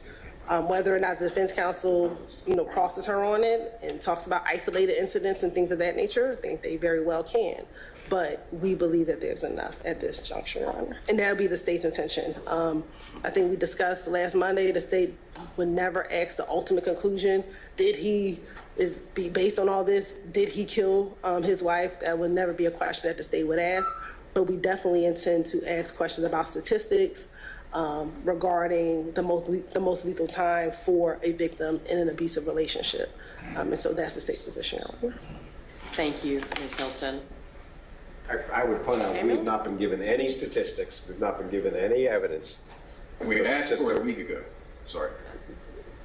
I mean, if she's going to start talking about 85% of all people who want to leave their family get I murdered. didn't hear Ms. Hilton say that. What I heard Ms. Hilton say was the very broad, generic statement that I've heard from, I think, every DV expert ever, which is that the most dangerous time, that there are particular times in a domestic violence cycle that are particularly dangerous, one of them being when someone has attempted to leave. Wow. I'm not saying that I'm saying it's admissible right now. I'm just saying I didn't hear her talk about statistics. She used the word statistics. I didn't make it up. She said that she's going to cite statistics. So I don't know if that meant, in general, it's the most common time, or if she's actually going to testify to 87% or whatever. The general research, I should say, maybe not statistic, but the general research that the most dangerous time for a victim in an abusive relationship is when they're trying to leave. Okay. It sounds like, almost kind of like profile evidence, and it's not the way someone gets convicted of being the perpetrator. It may be a good, as one lawyer described it recently, a good sword for proving, this is the perpetrator. If this is, it was intentional as opposed to accidental, or a way to defeat a claim of self-defense. Say, you've beaten her up 30 times and you're claiming this is self-defense this time, or it was, suicide, you were trying to take the gun away from her. But he's saying he had nothing to do with it. He had nothing to do with the crime. And yet they're going to use this profile evidence of what other people, based on some similarity, I guess. I mean, I know what she's going to do because she did it the other day with me. You go through the wheel and you say, oh, you don't have to have all these things. You have to have a couple or a few or some number of them. And, we get into this argument where everybody's a domestic abuser, under her theory. If you take the wheel out, wherever I did with it, and start going through it, everybody satisfies. You can go through it and say, there was no evidence of this, no evidence of this, no evidence of this, no evidence of that. She says, it doesn't matter. And that goes to the weight and credibility that a finder of fact should afford to her testimony, It is assuming that unfair. she's allowed to testify. It is unfair. It is 403. It is the jury's going to hear she's the most qualified person on the planet to be offering these opinions, and we're apparently nitpicking over things that she has studied and the statistics and all that. Understood, Mr. Samuel. So what I heard from the state is the identification of at least, I think, three instances from which either there is actual testimony of an event like the matter in July that I think led to the TPO, or there are facts from which a reasonable inference for purposes of a preponderance might be drawn that there was some abuse. And so as a result of that, I do believe that the state has made, there are facts that they can ask the expert about. I do want to put one issue to bed, and Mr. Samuel and I discussed it at the pretrial conference last Monday as well, and that is that 404B has been thrown around a little bit, and I think I understand your argument currently to be that it's 403 prejudicial, but the argument that you're making, I still stand by that it is intrinsic to the nature of this relationship, and that is what distinguishes it from this sort of argument that might not fly, that, if Mr. Wolfenbarger, if there was evidence that Mr. Wolfenbarger had abused someone else before, that would exponentially increase the likelihood that he had abused Melissa Wolfenbarger. That's not what we have here. I'm specifically looking at Hughes versus State, which is a 2021 decision of the Supreme Court, talks about similar evidence in terms of an incident where the defendant was alleged to have slashed the tires of the victim, and the defendant ultimately argued that was inadmissible 404 that it was prejudicial and that it was error to allow it in, and Justice Boggs said it was both intrinsic and evidence of prior difficulties. And so I think it's relevant, I think it's admissible, and under 403, I don't believe that it is overly prejudicial. Now, having said that, I think we talked about this on Monday as well. The state is, I don't think that the state intends to go out on that limb, right, and ask the witness questions like, you know, the ultimate issue and other things. But I did hear a concerning willingness by that victim to walk out onto that ledge all by herself. And so I just want to make sure that you have cautioned your witness to understand the parameters of what's allowable for her to testify to. I have, but I will again prior to her testimony when she gets into the building. Understood.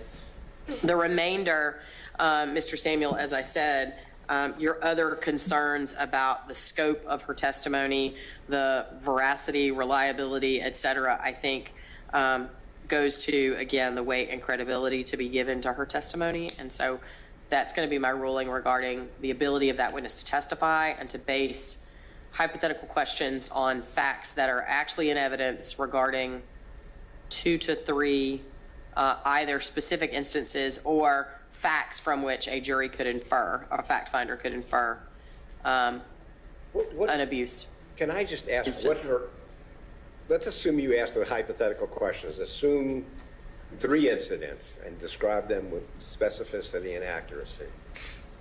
What is your conclusion? What are we inviting her to conclude? You are dealing with an abuser. And once we've made that finding, Katie barred the door. At that point, we can do anything we want to do once we've identified him as an abuser. That's what I'm trying to figure out. Let's assume he did it 3 times. What is she going to conclude? Is it anything you could do? It wouldn't make a difference if it was 3 or 30. At that point, everything I want to offer as an expert, I can offer. I think my understanding and Mr. Samuel's understanding clearly is that this expert would be offered to testify about what an abusive relationship looks like and how people behave in that relationship. Is that fair? Yes. To educate the jury about those issues. Yes. Beyond that, Mr. Samuel's question about what actual opinions or conclusions do you expect that this expert will draw regarding this case? Or is she just educating the jury generally about what an abuse relationship looks like? Generally as to what an abuse relationship looks like, and if there are certain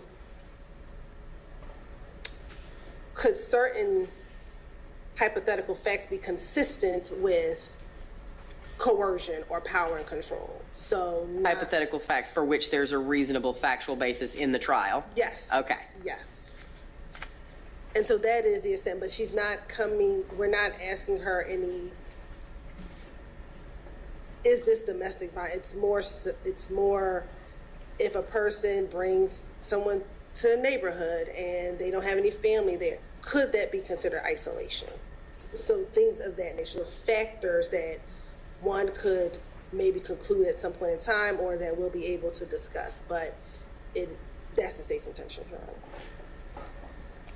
Mr. Samuel, I understand and imagine that you would not be satisfied with that response.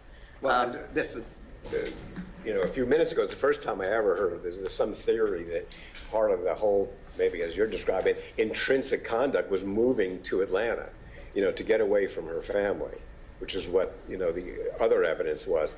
But now we're going to have this witness say, oh, if you've moved to Atlanta, to a home that their family owns, right? Right. I mean, they own this apartment complex, the duplex. Which are all facts that you can cross-examine the witness about. But that's the whole point, is she doesn't know any facts. So I got to take her hypotheticals and say, let me pull a few threads on these hypotheticals. How about if you found out that the home to which she moved, was actually a home owned by the family? And she says, no, it doesn't make any difference. I understand. My ruling still stands, Mr. Samuel. I'm going to let the witness testify. I think that your concerns relate to the weight and credibility that a fact finder should afford to her testimony. beyond the fact that, as I've said a couple of times now on the record, and Ms. Hilton has assured me, is that, we're going to make sure that our hypothetical questions are tied to the facts in this record, even if they're conflicted facts, as long as they've been established by somebody in this case, number one, and number two, that we're going to make sure that this witness is not expounding in a way that would be problematic in terms of the ultimate issue or offering opinions that there are no facts to back up, even if they're conflicted facts. Okay? Yes. Okay, that's my ruling, Mr. Samuel.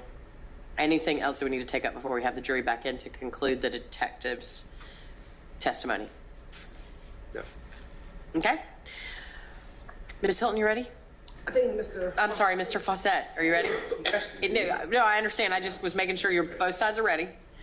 Deputy, can you get our witness back, please? And then we're ready for the jury.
Thank you all. Please be seated.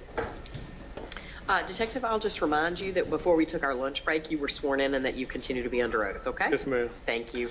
Mr. Samuel, questions for this witness? Detective Shepard, my name is Don Samuel. I don't believe we've ever met before. I've met you in passing before. The second one to say that. You joined the cold case squad in 2020, did I get that right? Approximately, yes. Okay. And when did you pick up Calhoun's reports and start looking at this case? 2021. Okay. So in 2021, we are essentially 23 years after for example, the first thing you testified about, I think, was the July TPO, right? Correct. Okay. Obviously, you weren't there then. You didn't have, contemporaneous evidence of what happened on that day, right? You didn't interview any of the witnesses. That's correct. That led to the TPO, correct? Correct. And when I say TPO, I'm talking about a temporary protective order. That's correct. And you introduced some exhibits this morning, dealing with that TPO, right? Yes, that's correct. Okay. So what you learned from reading Calhoun's reports and what led you to think the TPO was important was that there was an argument, correct? There was a dispute?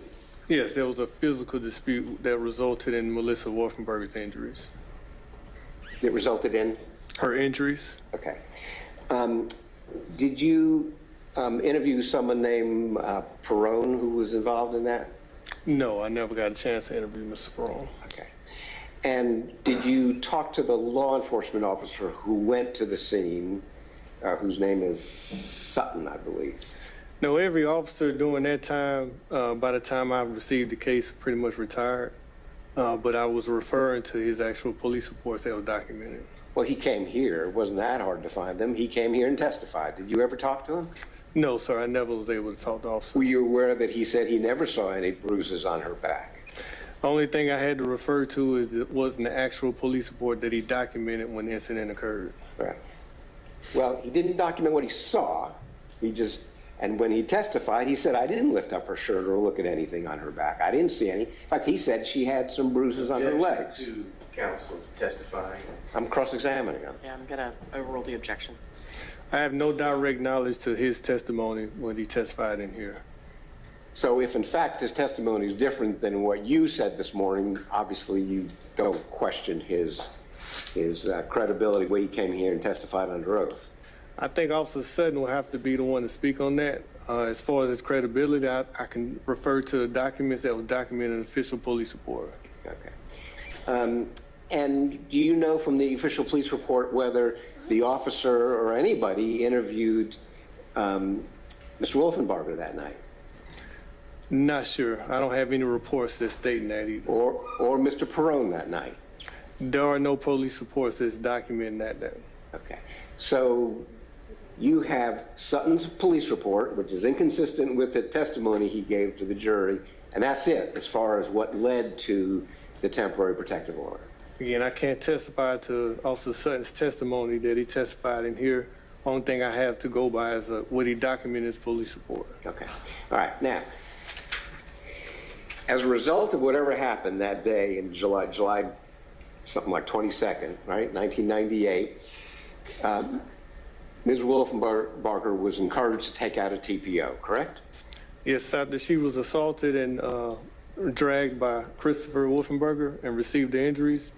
Usually when there's a domestic dispute, we always refer to the victim in that domestic. That's an option that they can go and seek as a temporary protective order for further protection. Can I ask you to do me a favor? Yes, when sir. I ask you a question, you can answer yes or no. Okay? Cool. Okay. All right? Yes, sir. If you think it's a deceptive answer and you need to explain it, that's fine. But you don't know what happened that night. You just know what's in the police report, right? Correct. The only thing I know is what's documented in the police report. Okay. By the way, did you even try to find Officer Sutton? I have the official police reports that I can refer to, and that's usually what happens. A lot of cold cases, we don't reach out to those the officers that officially responded to the first scene. We go by the police reports. Okay. So at any rate, it was customary to refer Ms. Wolfenbarger to get a TPO, correct? A temporary protective order.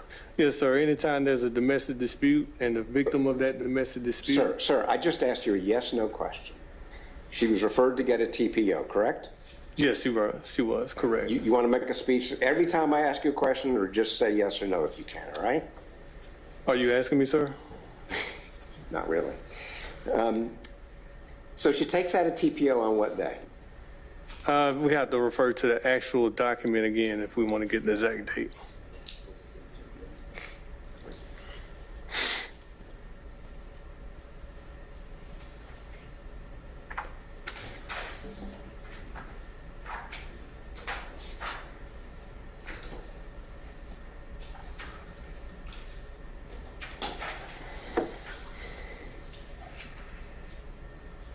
Thank you.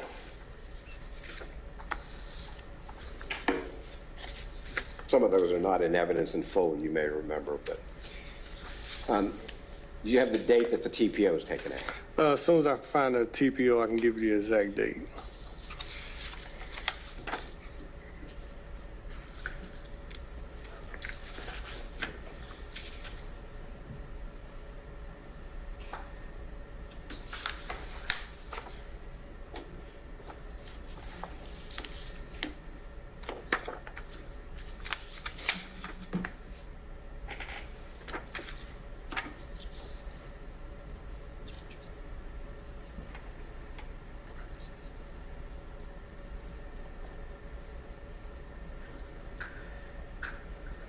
It looks like it was July 2nd, 1998. July 22nd, I'm sorry. 22nd, okay. Correct. And then what a TPO does is, that's just ask the court to set down a hearing, correct? But TPO is, again, another form of documentation along with the police report where they document through the court that this person that's filing the TPO needs protection from the person that they're trying to get protection from. Right. But it has to be followed very quickly by a court hearing, correct? Well, that depends on the court. Okay. But once it's filed and it's enacted, the person, we have a court hearing, they're served, and at that point, they're served with that temporary protective order. They have strict orders not to violate that temporary protective order. How long did the TPO in this case exist before they went back to court, went to court for the first time? Do you have the documents? Okay.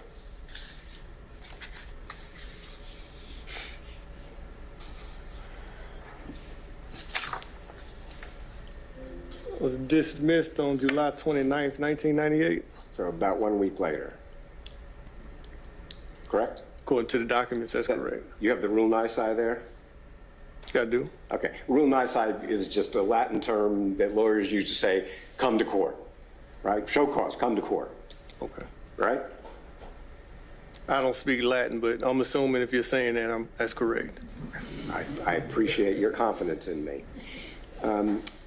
So they go to court and the TPO is dismissed, correct? That is correct. And that doesn't happen without a judge sitting on the bench, correct? Correct, and usually when it's dismissed, one of the parties are not showing up. Just like in any court case, when the party doesn't show up, it's dismissed. But every party's here for this. For the TPO dismissal, everybody's in court. Okay. In fact, were you aware from talking to people that the judge encouraged them to talk to each other? They talked to each other, and then the judge dismissed the TPO. I'm not surprised in court hearings. I didn't ask if you were surprised. I asked, are you aware that that's what happened? I'm not aware. Well, did you ever interview anybody about what happened in that court proceeding? It's pertaining to the TPO? Yes. No, sir. The TPO is not related. It's not part of my murder investigation. It documents of first form of interaction that documents the domestic violence between Christopher Warfenberg and Melissa. As far as a homicide investigation, it's not relevant going into the homicide. So there was no reason for you to follow up for it pertaining to this domestic. Well, are you saying that all the domestic things involved in July 1998 has nothing to do with the investigation of the homicide? The July 1998 incident is very critical, and it documents and it landmarks a tumultuous relationship between Christopher and Melissa. So it is very important. You just said it's not relevant. I'm confused between your last two answers. You said you didn't follow up anything about the background of it, anything about what happened in court, anything about any of that, because it's not relevant to the homicide, but then you say it's the landmark most important thing. That is correct. So when you document an incident domestic, it's documented. It's a homicide investigation. We continue with our homicide investigation. We have reliability when we refer to the police reports, which is official documents. That's documented in time. There's no need for me to follow up on the domestic side because we have it clearly documented in the police reports. My investigation continues from the homicide on.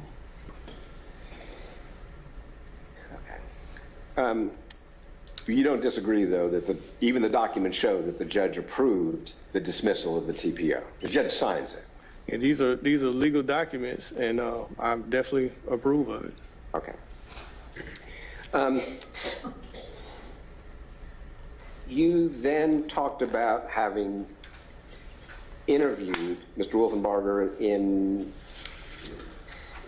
the first time was in 2021, so now we're 23 years later after the TPO. 23 years after the TPO, you interview him on May 5th, and I think we listened to that tape, correct? Correct. 2021?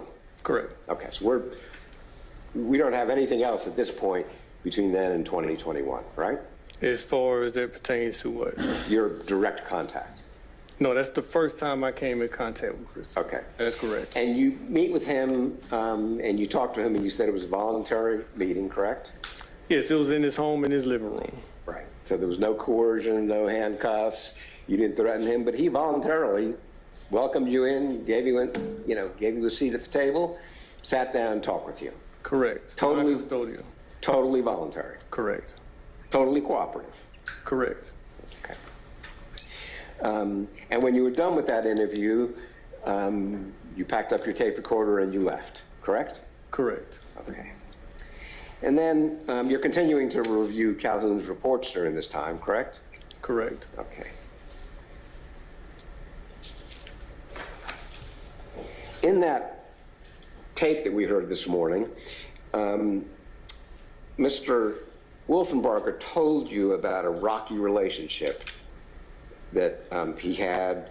In part, he attributes it, or perhaps in large part, he attributes it to Melissa Wolfenbarger's parents, correct? I don't know if he attributes the rockiness to the parents, but he did admit to having a rocky relationship. I don't know how he would attribute it to his parents. As Not far as his having a parents. rocky relationship. Her parents. Her Correct. parents. Correct. You don't think he was attributing it to that? No, I'm pretty sure he was not attributing to that. I did not interpret that as his parents being, or her parents being a reason why they have a rocky relationship. That's solely between those two. But clearly, he didn't get along with her parents. He stated that. That's correct. Okay. Well, I mean, that wouldn't come as a surprise, would it? I'm not surprised if anybody's in a tumultuous, rocky, violent relationship. I haven't seen a couple that's had a good relationship with any parents involved in that. Well, but you know that's not what I'm talking about here. Here I'm talking about the fact that his in-laws had murdered 5 people. Do you have in-laws? Are you married? Can you imagine your wife's parents killed 5 people, threw them in a river? Hang on. To the form of the question, it's improper, Judge. I would ask that the jury be instructed to disregard the form of the question. I'll withdraw it. But it doesn't, can I withdraw it? You can withdraw it. Does it shock you that someone would say they have a rocky relationship with their in-laws, given what you know are the facts of this case? I've been doing this job almost a quarter century. I talk to murderers and deal with murders on a daily basis. People from murderers' families. That has nothing to do with what they have to do in their relationship. People can't help who they're related to. Their relationship was their relationship, had nothing to do with their parents. Okay.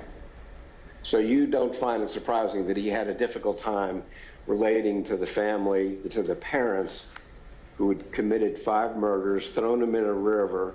There was a baby who died in their home and convicted of concealing the death. None of those things. None of that came out in the form of evidence during the course of this trial. The counsels have interjected things that are not in evidence and asking questions based on things that aren't in fact. I'd ask that the court instruct counsel not to do that. Mr. Samuel? I don't think that's accurate.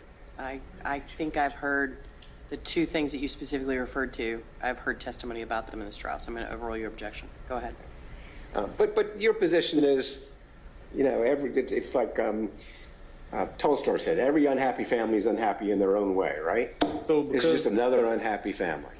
So because Melissa was from this type of family, that gave her permission to be victim of a domestic violence? I don't think so. That rhetorical question doesn't answer my question. Again, because she was a victim of her family and their wrongdoings does not give Christopher or anybody a right to place her in an abusive relationship. So I'm going to ask you to stop the answer because my question had nothing to do with whether Mr. Wolfenbarger had the right to do anything. And he denies doing anything. So your answer to that, you can give a closing argument if you want, tell the lawyers to go home. Otherwise, I'd ask you to answer my questions. Can you repeat your question, sir? Yes. His in-laws were serial killers, right? And were throwing the family members they were killing, throwing their bodies in the river. Melissa's sister had a baby who died at birth and was thrown in the hamper. And your only answer to me is that doesn't give Chris a right to do something? Absolutely. Christopher does not have a right to abuse Melissa based off of her family history. That is correct. what makes you think that he was using that as a right? I'm just basing this off your argument that you're making right now, sir. I have never said he had a right to do anything. And as I just said, he denies doing anything. Are you asking me a question?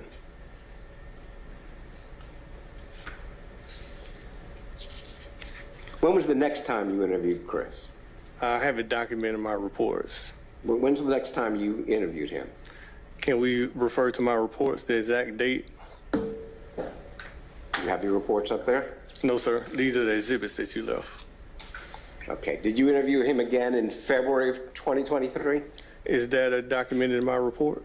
It's documented in my notes. As soon as I can confirm it's documented in my report, then. Yeah, those reports.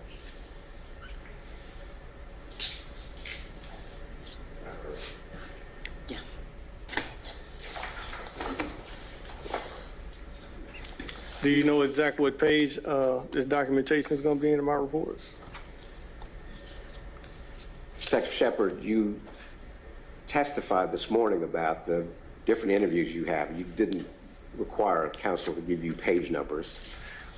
Well, if we were going to refer to dates, then I would like that the notes that you took from my case file, if you can give me the exact date so I can refer to it. I just told you the date was February 2023.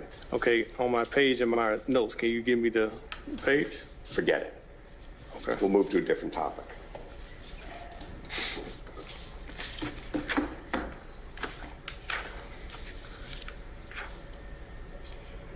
Are you familiar with the circumstances of Melissa and Chris Wolfenbarger moving to Atlanta? No, I'm not familiar with that. Do you know when they moved to Atlanta? No, sir, I do not. Do you know where they lived when they moved to Atlanta? They stayed off of Brookline. Okay. Do you know who owned that property? I believe Christopher's mother owned that property. Okay. And had they been to Atlanta before or in the Atlanta area before that? I'm not sure. And did Melissa end up having a series of jobs working at Waffle House when she was in Atlanta? Correct. And had friends, correct? Correct. Okay. And you know that from talking to some of the friends, correct? And talking to people at the Waffle House, correct? Correct. Then also Christopher's statement was that she worked at the Waffle House and had friends at the Waffle House. Right. And she wasn't isolated in Atlanta, was she? I'm not going to say isolated, but there was some, according to the reports that documented that they didn't always see her, but they always saw Christopher. She was always. Who's the they in that sentence? Some of the witnesses that was interviewed and that's documented in the case file. Didn't Miss Cooley talk about how they would play all the time? She'd see Chris all the time? I'm sorry, you say Miss Cooley? Mm-hmm. I'm not familiar with a Miss Cooley. Okay. Did you read Calhoun's reports? I did. Did you read them before you came into court here? Yes, sir, but I'm not familiar with a Miss Cooley. Okay.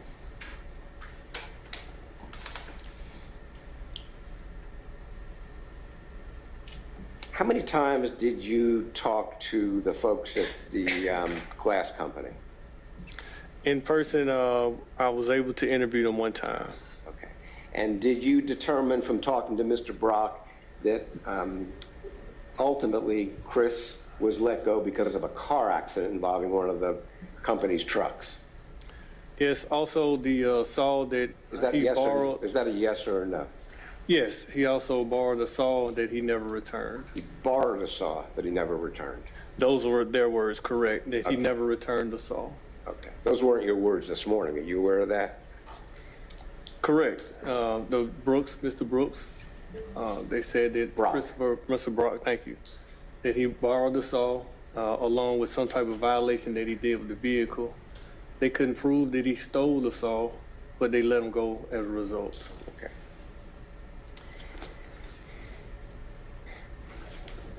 You talked about talking with Thomas Dixon, right? That is correct. Okay. He'd spent, 10 years in prison between the time of 99, 2000 and the time you met with him, right? Yes, he was in and out of prison. At that time, he was currently getting his life together. So that is correct. And then you talked about the time of Chris's arrest, right? Correct. Yes. And you said that he was not cooperative at the time of his arrest, correct? That is correct. He hid in the cupboard that he built inside of his home, and it took, I believe, fugitive about 30 minutes or plus to find him. Yeah. He had met with Calhoun how many times? Voluntarily meeting with Calhoun? It's more than one time. How many times did he meet with Detective Stott, who was here this morning? Voluntarily, either went to his police department or met with him and was fully cooperative with him? I have no direct knowledge of Detective Stott or his interactions with Christopher. Okay. You haven't read his reports? I have no direct knowledge of Detective Stott or his interactions with Christopher. Okay, but my question was, have you read his reports? No, and I don't have any firsthand knowledge of his interactions with Christopher. Okay. What about Calhoun's reports? Correct. Yes, I have. And Mr. Wolfenbarger's cooperation with him? Yes, yes. Spoke with him multiple times. There is one time that he met with Detective Calhoun, and Detective Calhoun advised that he stole a search warrant that he had. He had to go back and get it from Christopher. That was one interaction that he had with Christopher. So I wouldn't categorize or describe his whole interactions as cooperative. Okay.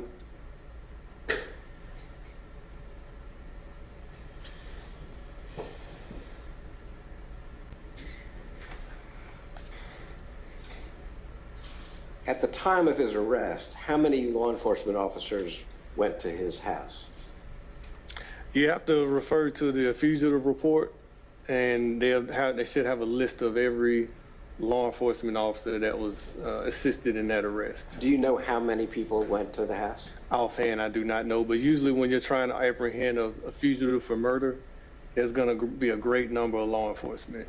So if Detective O'Hare was in here yesterday or 2 days ago and said there were 30 officers who went to the house, you wouldn't question that, would you? That sounds about right. And it's always a tactical safe play or a way to apprehend a fugitive that's wanted for murder. Said most of them were armed with assault weapons. That sounds about right, correct. And helmets and gear and flak jackets and all of that, correct? That is correct. Yeah. And used a battering ram to get into the... Well, I'm going to ask you, did they use a battering ram to I get have in? no direct knowledge on how they made entry into the house. From what I do believe, I do understand that his wife, or at the time what was described as wife, answered the door and she lied and said he wasn't there.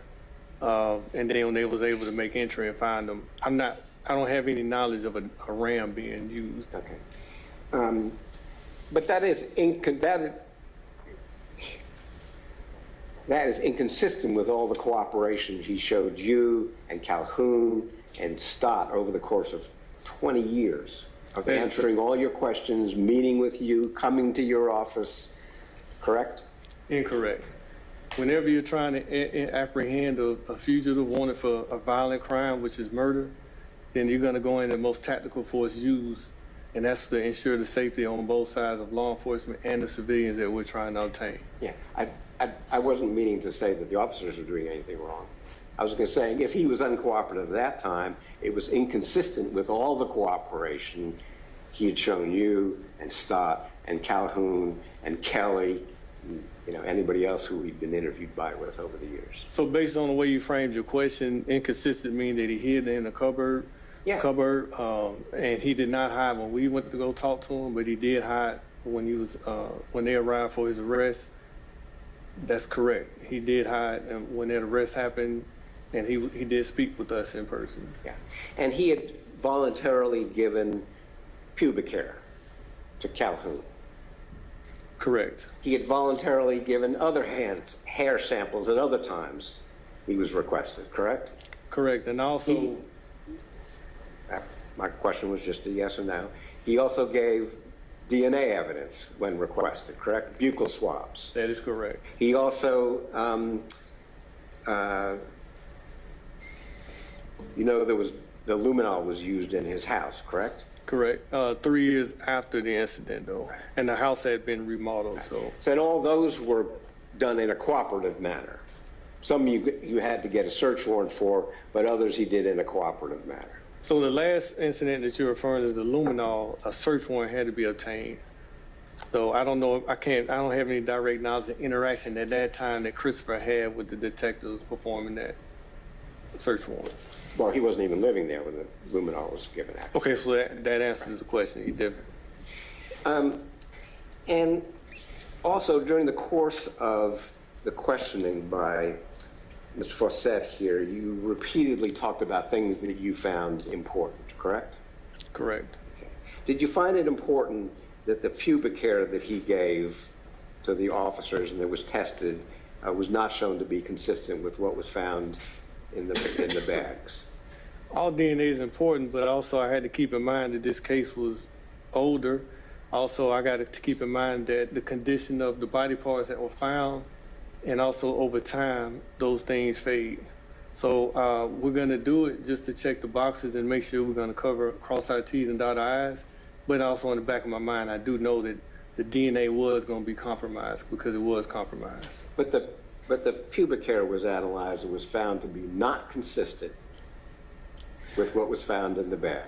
So the way I remember the report saying it was dissimilar, and also pubic hairs and hairs degrade over time, and that's the way the report read. By the time this particular item was tested, years had passed it. So over time, DNA does degrade, and pubic hairs and DNA items such as that will degrade. And you know from the other officer who was with you earlier today and sitting outside that he had done DNA from what was found on the bag, and all of that came back negative. Are you referring to Detective Stein? Yeah. Yeah, so Detective Stein and myself, we did work on this case earlier, and he was definitely a big part of collecting that DNA for further testing. And it came back as not being consistent with Mr. Wolfenbarger's DNA. That's correct. Okay.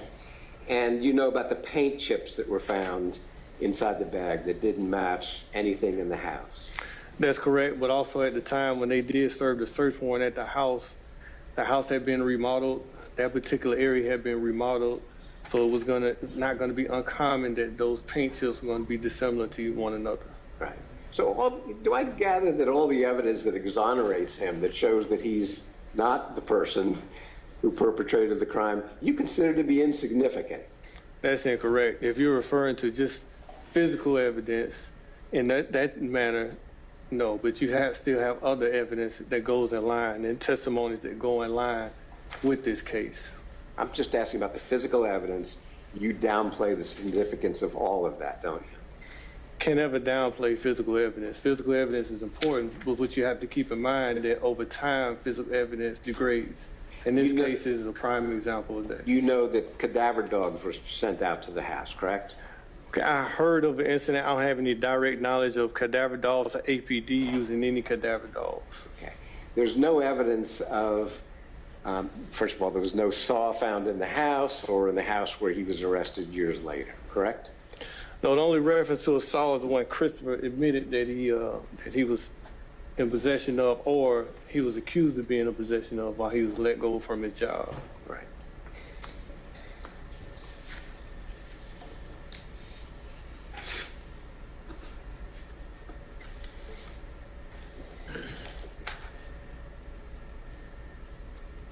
There's no evidence where the dismemberment occurred. Absolutely. There's no evidence where it could have occurred anywhere.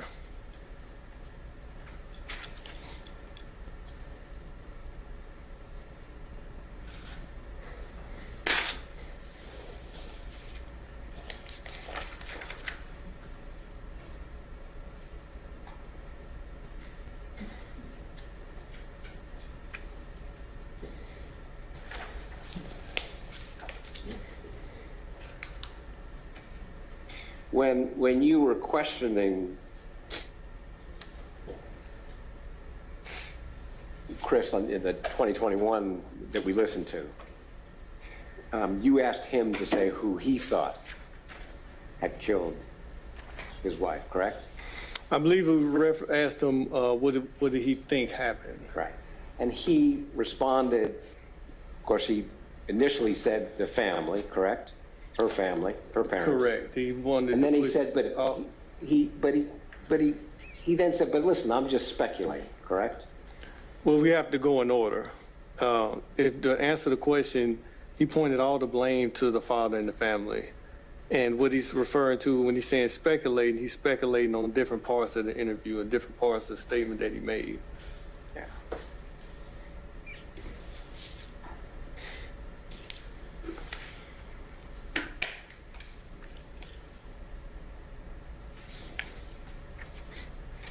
One second, Your Honor.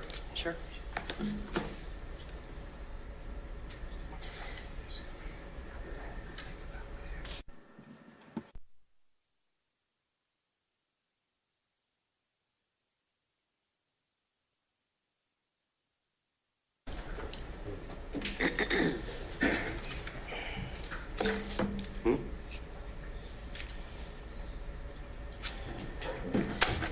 Detective Shepard, you were testifying as to the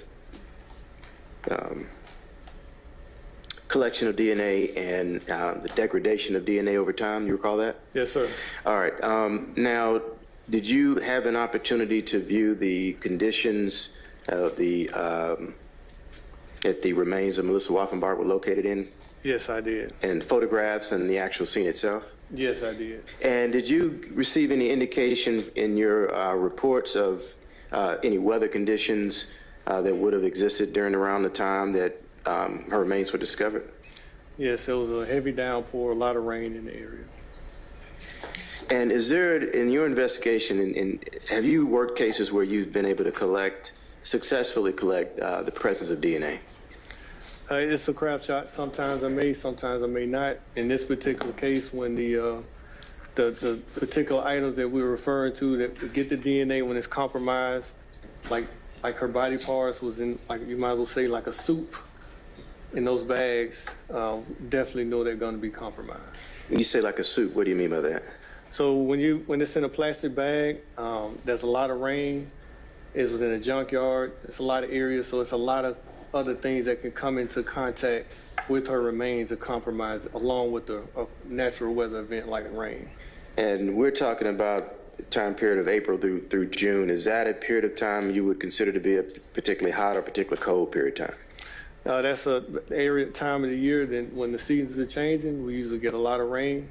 In Georgia and Atlanta, that's the time when the weather started changing, the trees started blooming. So yes, we're going to get a lot of rain during that time. All right. And also heat, does that have an impact on the ability to collect DNA samples? It does, but that's not going to stop us from trying to collect them. All right. Now, you testified as to information you received specifically as it relates to any FBI determinations as to the quality or degradation of hair that you would have that would have been in connection with this case. Do you recall when those reports would have been created? Yes, I have it documented in the report. I believe her name was Dr. Cornsberry. Okay. And did you have a copy of Dr. Cornsberg's report in your in Discovery? Yes. Do you recall that date offhand? Not offhand, no, I do not. If you were to review a copy of her report, would that refresh your recollection as to that report? Yes, it will.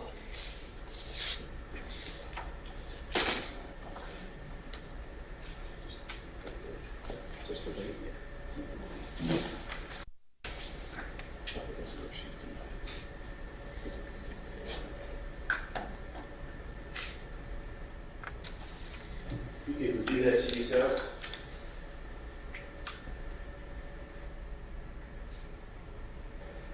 Yes. All right. After having reviewed that, does your recollection refresh us to the date of the report? Sorry.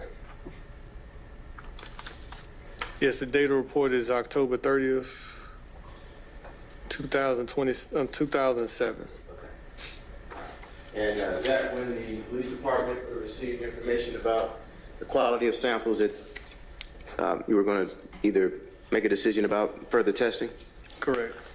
And based on the information about the quality of the hair sample, was it either Calhoun's decision or your decision to send off for additional testing based off that information that you received?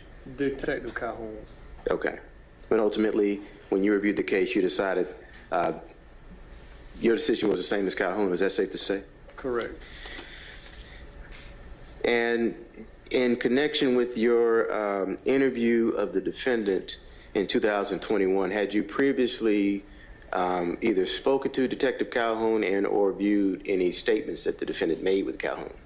Yes. And were those statements important for comparing and contrasting any similarities and differences between those two statements? Yes. And if you found, I guess, things that you viewed as being dissimilar, would that have been significant in your investigation? Yes. In particular, questions related to when the last time would have been that Christopher Waffenbarger would have observed Melissa alive. Specifically that question. You recall asking the defendant that question in 21? Yes. It gave conflicting answers. One answer was that he dropped her off and she just walked away. The next time he said that they went to Taco Bell and then he dropped her at a train station. Okay. And I want to refer you to a previously admitted exhibit. I believe it's 73. Okay. Your Honor, with the court's permission, this exhibit 73, which has been tendered into evidence, I'd ask the court's permission to play portions 24-20 through 29. Can you tell me what 73 is? It is the interview with Detective Stott.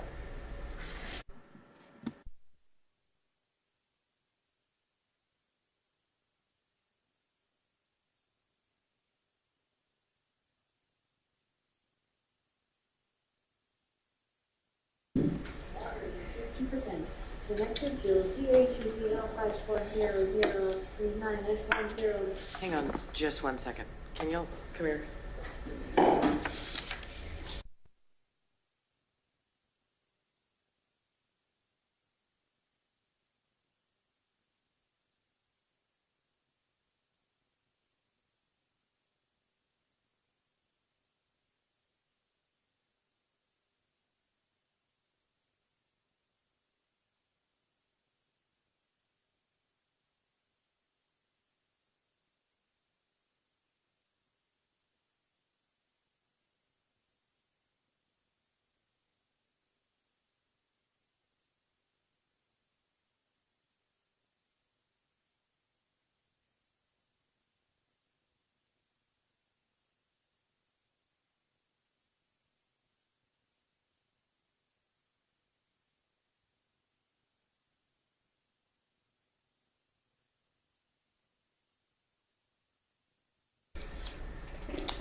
The house over on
they called me, when we were going to take her back from up there out of that situation.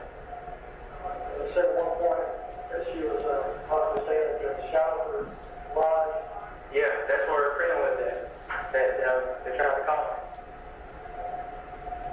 I went up there and I picked her up from there one night.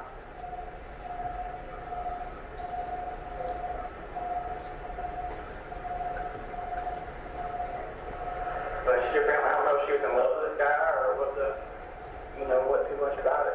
Did you know his last name was? I didn't even know the first thing I said. I could remember.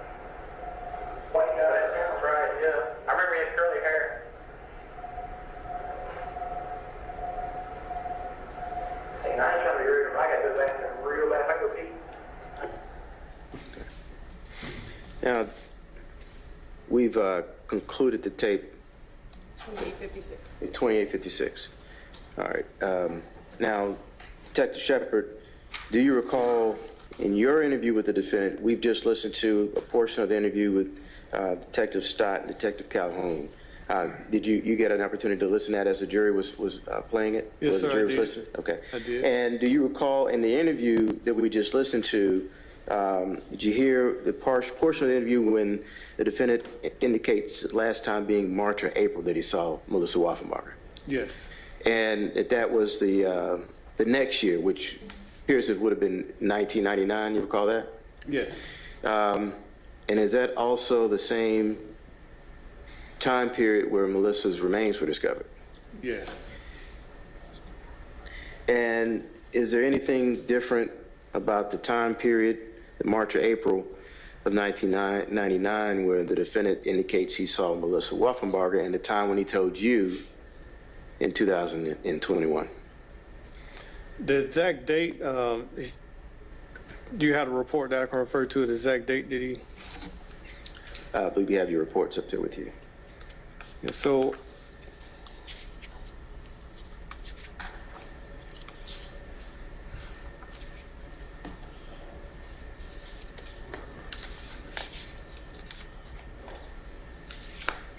it was May 5th, 2021, when me and Sergeant Layton interviewed Christopher.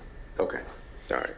Do you recall the defendant indicating that the last time he saw Miss Melissa Waffenbarger would have been in December of '98? Yes. You recall that? Yes.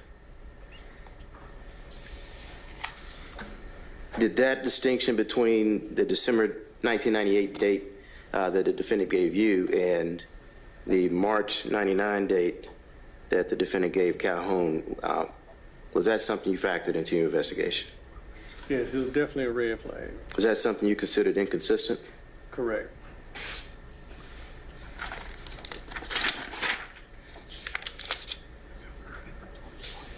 Your testimony, you were just testifying as to the cooperation of this defendant. You referenced an obstruction of a search warrant. Is that correct? Correct. Regarding to Detective Calhoun? Yes. Yes. And do you recall what the nature of what law enforcement or Detective Calhoun was attempting to retrieve with that search warrant? Some DNA. Okay. And your testimony is that there was an obstruction charge related to destroying that search warrant. Is that correct? Yes, he stole a search warrant and then destroyed it. You also testified as to the level of cooperation when you arrived at the defendant's residence when law enforcement arrived to effect the arrest warrant. I believe you testified that the female was dishonest about his whereabouts when law enforcement arrived. Is that also correct? That is correct. And did you ultimately find the defendant at the residence where that female was dishonest? Yes, they found him in a makeshift hole in the wall that he had behind an appliance.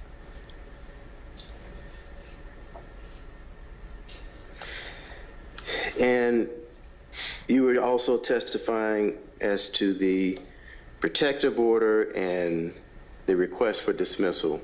Did it come up in your investigation that on that July 29th date, Melissa Waffenbarger's children went back with the defendant's mother, Kathy Waffenbarger?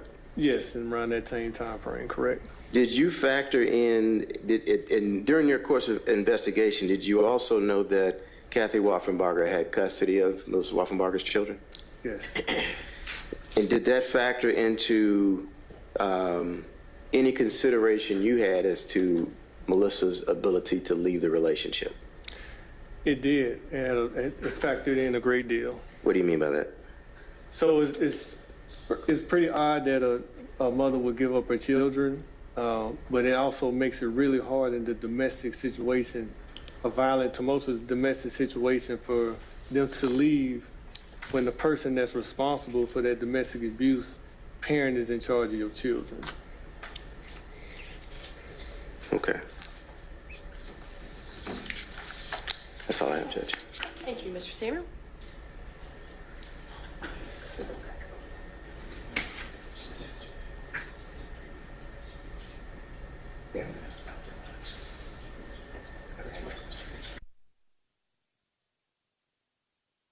Something when you just began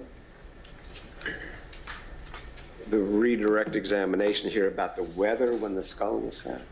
Correct. What was the weather that you think it was?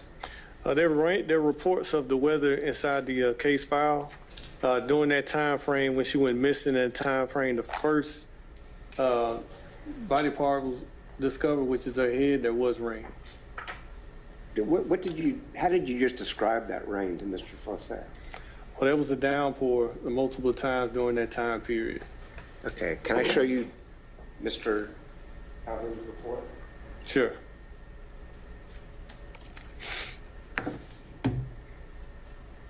Intermittent mist. Intermittent mist? Overcast, correct. You think intermittent mist is the same as a downpour? So as we know, when it rains, it's not constantly raining as a downpour constantly, unless it's some type of hurricane or something like that in the area.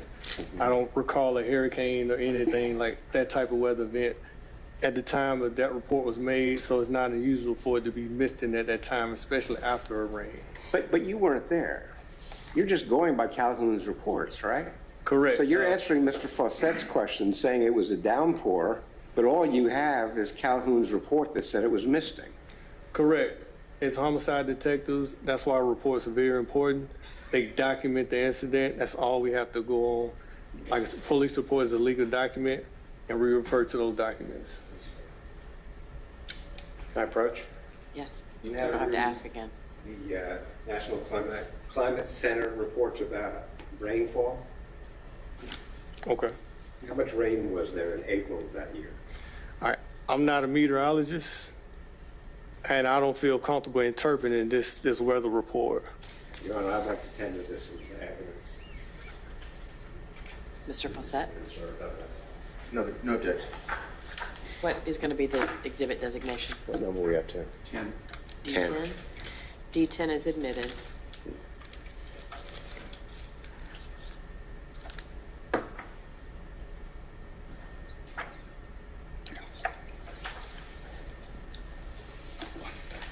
Thank you.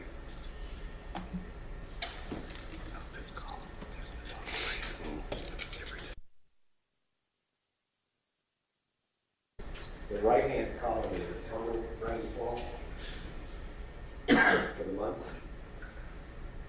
For the month, what was the total rainfall in April? Can you point to the item that you have circled? Is the total. That's what you're saying? Okay, the item that you have, No, For that day. that day, sorry. okay, item that you have circled is 0.27. What type of measurement is this, though? Is this in inches, millimeters? That's why I don't feel comfortable trying to interpret this. I guess what I'm trying to ask is, what made you tell ADA Fawcett that it was a downpour, when in fact you have no evidence to support that, the scientific evidence doesn't support it, and Calhoun's report doesn't support it? Based off the documentation from the reports and interviewing and talking to Detective Calhoun, that's the information that I gathered. Well, we just showed you the report. It said it was misting. Didn't say anything about a downpour. The report is missed, and that's what Detective Calhoun documented in his report, with actually being present on the scene. For those 3 months, there's not a documentation of that. So in those 3 months, I don't think there was a drought during those 3 months. So it definitely rained, but he documented a misting on the crime scene. So if we bring Calhoun back, he's going to reaffirm that he told you that it downpours that month? If you bring Detective Calhoun back, I can't speak on what he's going to say. We can only go off the reports and things that are documented. The difference in time between these inconsistent statements by Mr. Wolfenbarger about the last time he saw Melissa was how many years? Which incident are you referring to? What you just answered, Mr. Fawcett, on redirect. Can you be specific, please? There were 2 different interviews he gave. You said it was significant that they were inconsistent about the last time he saw Ms. Wolfenbarger. Okay, so the first interview was when Detective Calhoun came in contact with the case in 2003. I interviewed Christopher in 2021. So over the course of 18 years, the first time he said it was the end of 99, correct? The end of 98. And when he talked to you, he said it's the other way around. When he talked the first time, he said it was March or April of 98. And with you, he said it, let me start over. He said it was March or April of 99 when he talked to the first officer, and he said it was the end of 98 when he talked to you, correct?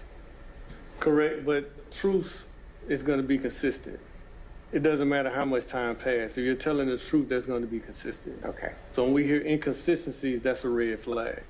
Only lies become inconsistent. Truth stays consistent no matter when it's told.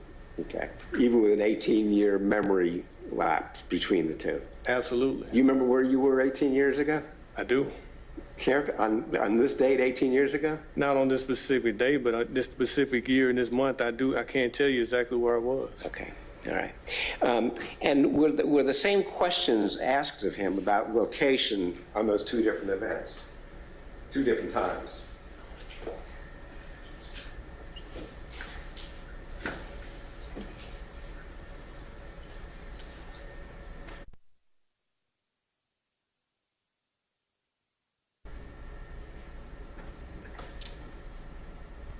The first time when it was Stott who was interviewing him, correct? I'm not sure. Okay. And did he say what street he remembered last seeing her? He was asked about the last time you saw him on. Are you referring to the Street? statement that he made to Detective Stott? Yes. All right, can we replay it? I'm not familiar with the interview with Detective Stott. Do you know today, sitting here, whether the 2 statements asked him the last time he saw her at the same location as opposed to at different locations? I have no direct knowledge to Detective Stott. I haven't spoken with Detective Stott. The detective that was primary had this case before me, Detective Calhoun. Okay, but just a minute ago, for ADF Fawcett, you said the 2 inconsistencies were dramatically important to you. Yes, every inconsistency is important, especially during a homicide investigation. But if the 2 questions are different, then they're not inconsistent, right? That's incorrect. You can ask a question in many different ways, and the truth is going to stay the same. We find consistency. That's what we do as detectives, as homicide detectives. We talk to all type of people that lies all the time. There's one thing that's going to be consistent is the truth. So we look for consistency. When there's inconsistency, there's lies. So if the first time he's asked, when's the last time you saw her on Lee Street, and the second time, when's the last time you saw her on a different street, if it's different times, you'd say that's an inconsistency. I would say if it's the truth, it will be consistent.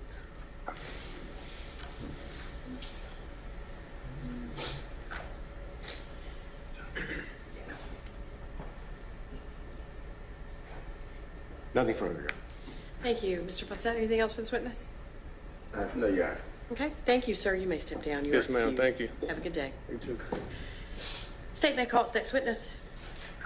Your Honor, we'd asked to call Dr. Hoppel, but I think we need to have her patch into the Zoom. Has she already done so? No, we have to let her in, but has she already attempted? Okay, I think we had told her to stay. All right, so. Well, she wouldn't be able to because we won't let her in, but That's okay. Ladies and gentlemen, we have some technical stuff we have to take care of for just a minute, so I'm going to excuse you to just grab a quick cup of coffee or whatever, just hopefully for about 5 minutes or so, and we'll get you back in here as quick as we can.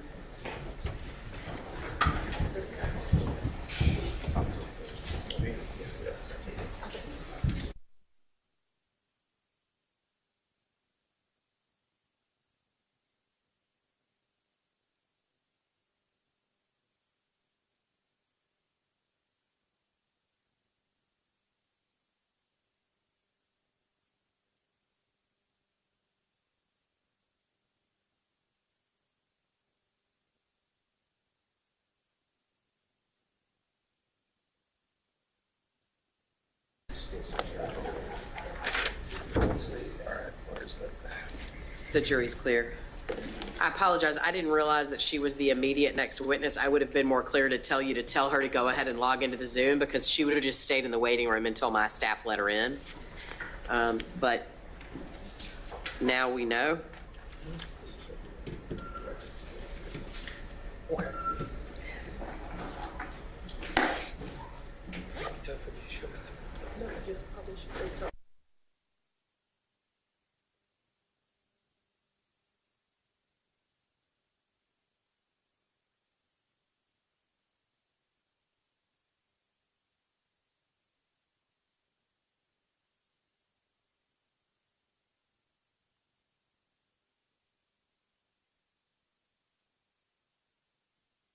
Mr. Wolfenbarger, Yes, say absolutely. step out, but I Yeah, think you if know he what I needs to mean. take a comfort.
Jurors are present and counted for, Your Honor. Thank you all. Please be seated.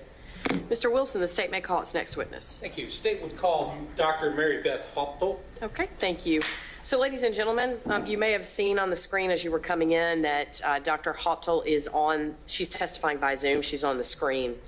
The parties have agreed for her to testify by Zoom, and I'm just going to instruct you that you should evaluate her testimony the same as you would a witness who was physically here in person. Deputy, sorry, will you please come back and swear Dr. Hoptel? Thank you.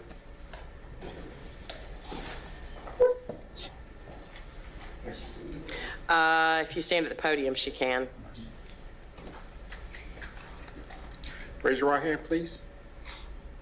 Do you swear or affirm to the testimony that you're about to give is the truth, the whole truth, and nothing but the truth, so help you God? I do. Please state and spell your full name for the court, please. My name is Dr. Mary Beth Hoptel, H-A-U-P-T-L-E. Thank you, ma'am. You may lower your hand. Mr. Wilson, go ahead. Thank you. Dr. Hoptel, can you hear me fine? Yes. Dr.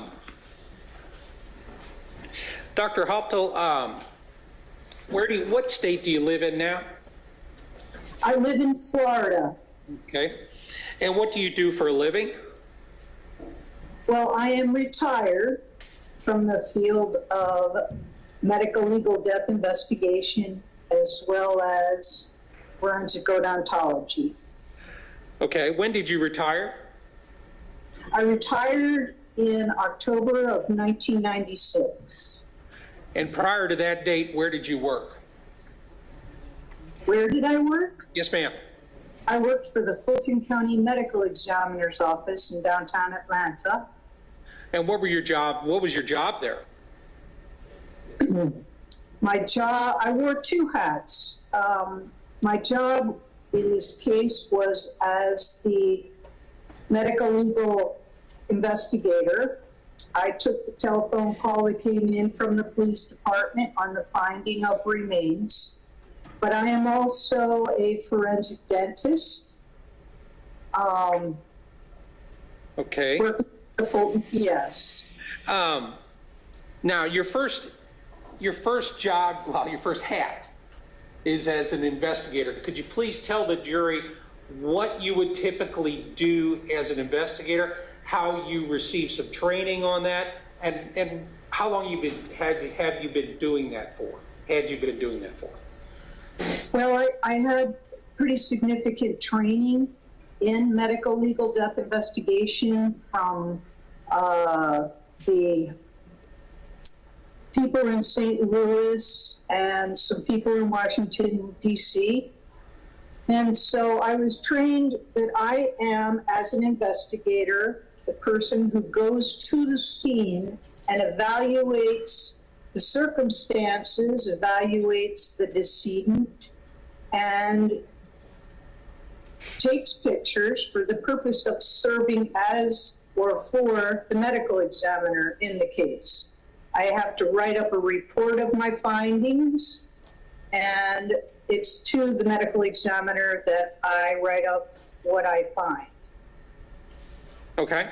And how many years experience did you have at that?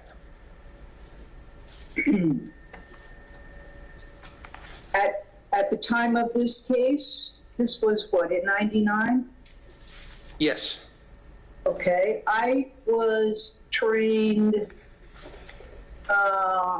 let's see.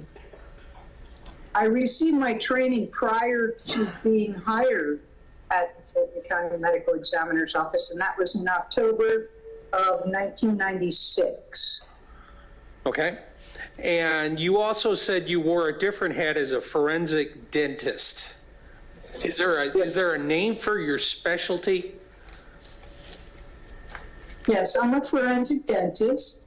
I'm the girl they call in when perhaps the DNA in the case is not of good enough quality to do a comparison check, or if the decedent doesn't have fingerprints, so they're not in any system to understand who they are.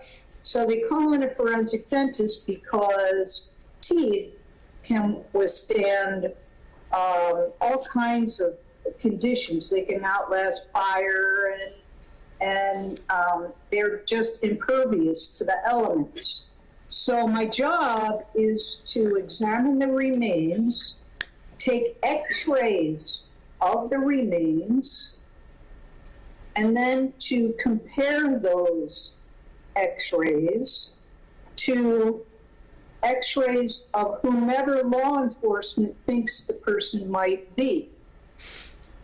How does one get to be trained to be a forensic? Is there a special name for your special dentistry? Odontology? It's forensic odontology, and I took numerous courses from 1991, 1992, 1993. I'm a dentist. I have been a dentist since 1984, but I was a hygienist before I became a dentist. So I've been looking at a lot of mouths and a lot of x-rays. So you've been a dentist since you graduated from dental school in 1984? Yeah. Where from? From Loyola University in Chicago. And when you graduate from dentist, does that mean you're automatically a dentist? No, you have to pass a national board exam. And so, though the DDS part, Doctor of Dental Surgery, is the diploma I received from Loyola, we all had to pass this national board exam, and if you didn't pass the exam, you waited around till the next time it was given, and you took it then in hopes that you passed it. Did you pass that exam? Yes. And that's how you became a licensed dentist? That's right. Now, at that time, were you just a general dentist? Yeah. Did you? Wilson, forgive me for interrupting, but if you could come here, please, and Mr. McDermott, or Ms. Hilfer is on the way.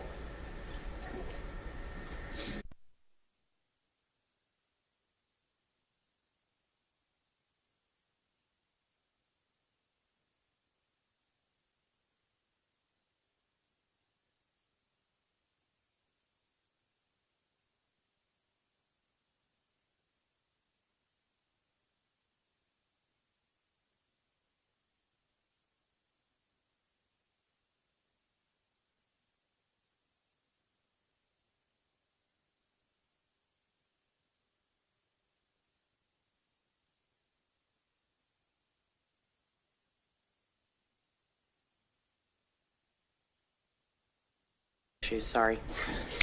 Oh. Go ahead, Mr. Wilson. Thank you, Your Honor. You said that you were a specialist in forensic odontology. Well, how does one get to be a forensic odontologist? The way to do this is I was fortunate, faculty members of mine, both for dental hygiene school and dental school, trained at Walter Reed Medical Institution in forensic dentistry. So you have to take lots of weeks of courses, mostly in pathology, mostly in radiology. And what is your main purpose as a forensic odontologist? My main purpose is to identify individuals who are visually not recognizable. So if somebody's burned beyond recognition or skeletal remains are found in the woods, that's the time you have to call a forensic dentist. And how is it that is a unique field that you can help in? Well, I mean, what are you looking for when you're trying to identify someone? I'm looking to find that the x-rays that I've taken of the decedent, if they compare identically with the x-rays of the person before they died, then there's no question that this is who I think they are. So it's a matter of comparing before death radiographs to after death radiographs. And how many times have you done that in your career? Oh my. I don't know that I'd be able to answer that accurately. It's in the hundreds. Hundreds? Yeah. And do you go through a specialty type exam to become a forensic odontologist? No, it's the courses taken that matter. And then I also became a member of the American Academy of Forensic Sciences and the American Society of Forensic Odontology. And that's where you get together with fellows, your peers. So I can learn from a case that happened in 1979 when faculty members identified the dead from a major air crash at O'Hare International Airport. I knew how they had done it. And when I realized you could do that, because I love mystery so much, I knew that was a field for me. Ma'am, have you ever been declared as an expert in the field of forensic odontology? Yes, I've testified numerous times. Have you ever been declared in Fulton County, Georgia as an expert in forensic odontology? Say that again? Have you been declared as an expert in the field of forensic odontology in Fulton County? To testify? Yes. Mm-hmm. Your Honor, at this time I would tender Dr. Hoptel as an expert in the field of forensic odontology. No objection. Go ahead. Thank you. Are you familiar with the case of Melissa Waffenberger? Yes, I am. How did you first learn of this case? I actually am the one who took the phone call from the police that had arrived on scene and informed me that there were remains of a human being's skull or head had been found by the side of the road. So I took the phone call, and then I grabbed the medical examiner, and we both went to the site. Okay, do you remember what date that was? Say that again? Do you remember what date that was? When was that? Oh, well, I don't remember when it was. It was 1999 at some point. I don't remember the exact date. And you said the medical examiner accompanied you? Yes, this was in 1998, and it was Dr. Robert Parker was the medical examiner. So we both drove to where the remains had been found. Did Dr. Parker regularly accompany you to crime scenes? Only if I asked him, yes. Okay. Who else was with you other than Dr. Parker? Say this again? Who else was with you other than Dr. Parker?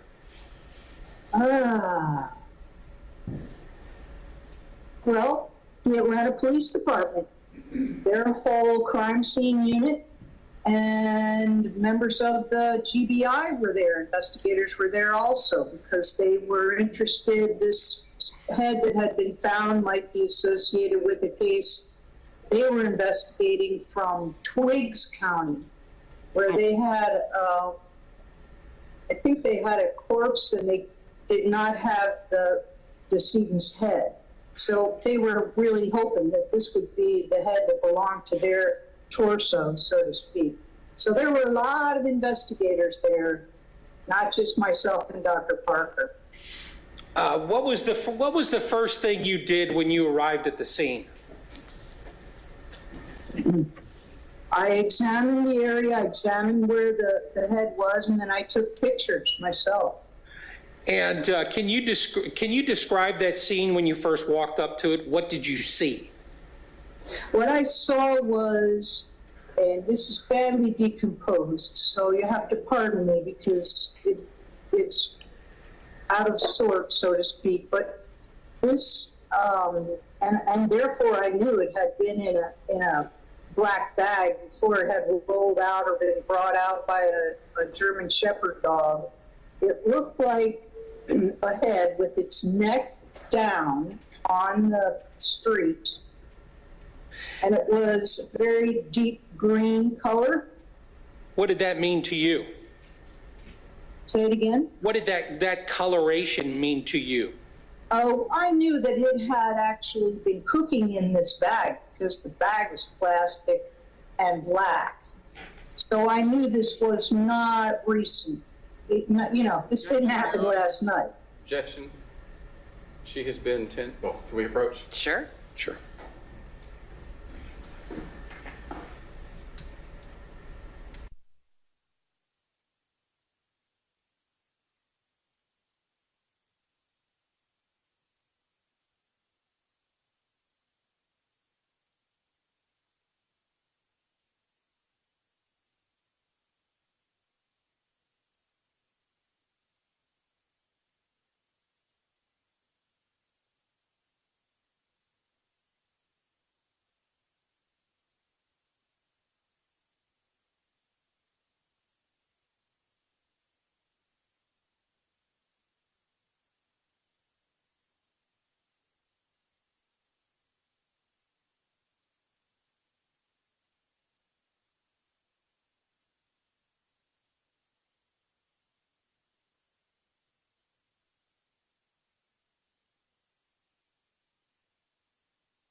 The objection is overruled. Go ahead, Mr. Wilson.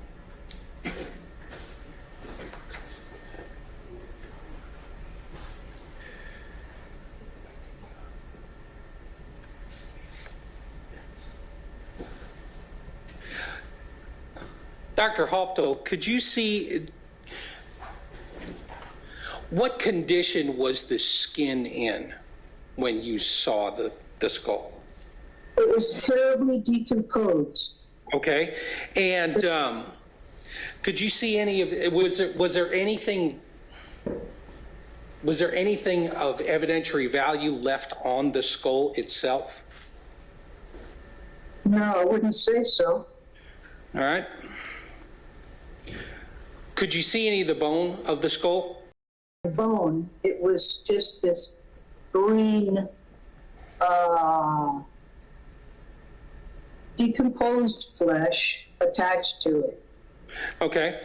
And did Dr. Parker examine the skull at the scene? Oh, sure. Yep. All right. So there was no way to tell whether this was a male or a female. This was a badly There's no question. degraded. This is a Yeah. non-responsive answer. This narrating is, there was no question. Yes, Mr. Wilson. Thank you. Sustained. Thank you. I'll move on. Now, do you recall whether or not there were any businesses near where the skull was discovered? Have I ever what? Do you recall if there were businesses near where the skull was discovered? Yes. And what kind of businesses were there? Wow. I wouldn't be able to tell you. I think there was a guy that had a yard of some kind. I don't think it was a junkyard, I'm not sure. But there was a railroad across the street from where the skull lay. Okay. Do you recall if there was anything else do you recall if there was anything else of significant found at the scene? Yeah, the bag, there was a black bag that the skull had likely rolled out of. There was a German Shepherd dog that had been instrumental in this, and that's understandable. Dr. Hoptel? Dr. Hoptel? Dr. Hoptel, can you hear me? This is Judge Krause. Sorry, it's one of the limitations of the technology that sometimes there's a delay. There's an objection, so if you'll stop speaking for a moment while I deal with the objection. Can we approach, Your Honor? Yes.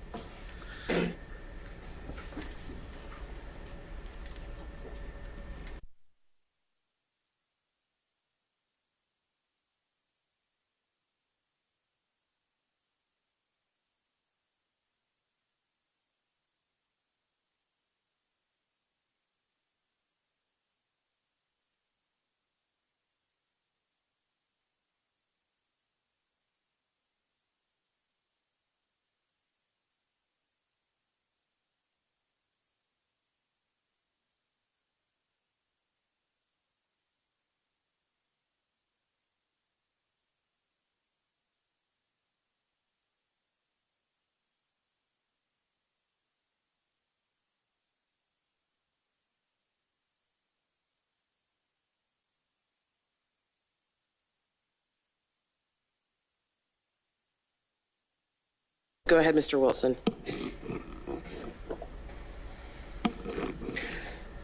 Dr. Hopto, who would have been in charge of securing evidence at the scene, evidence of the skull and other things at the scene? Would that have been you?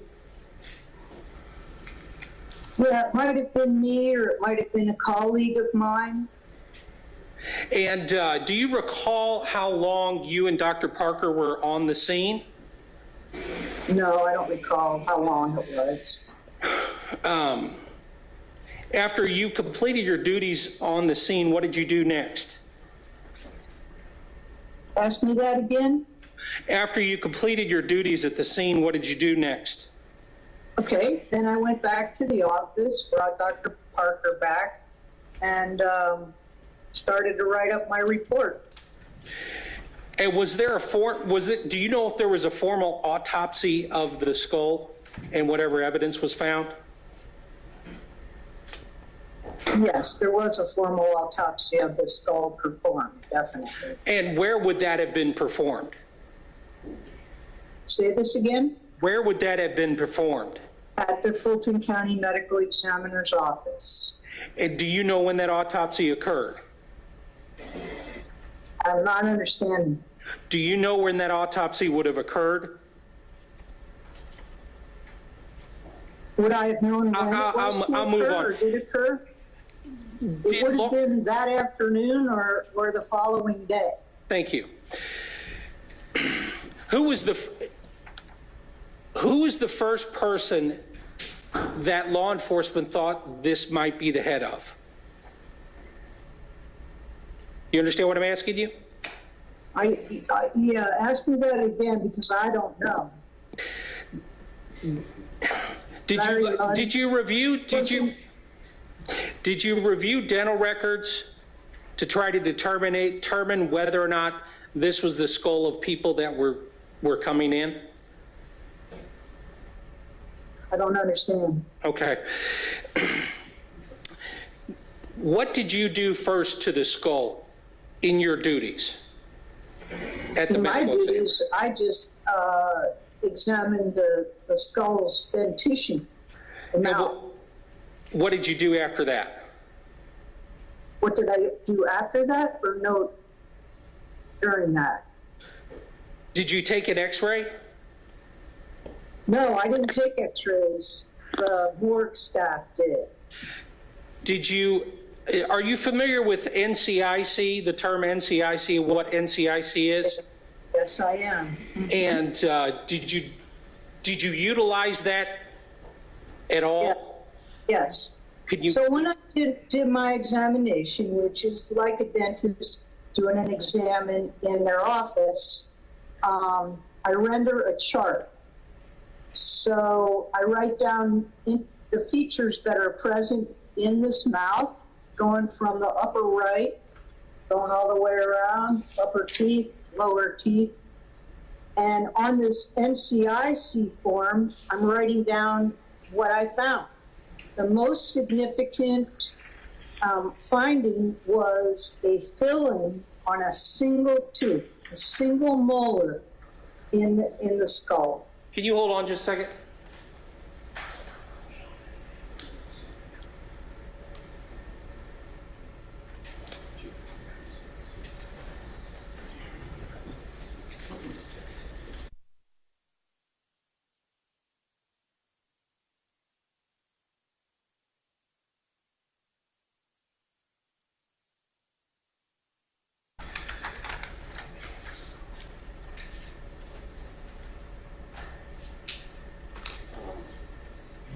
if it was a complete copy.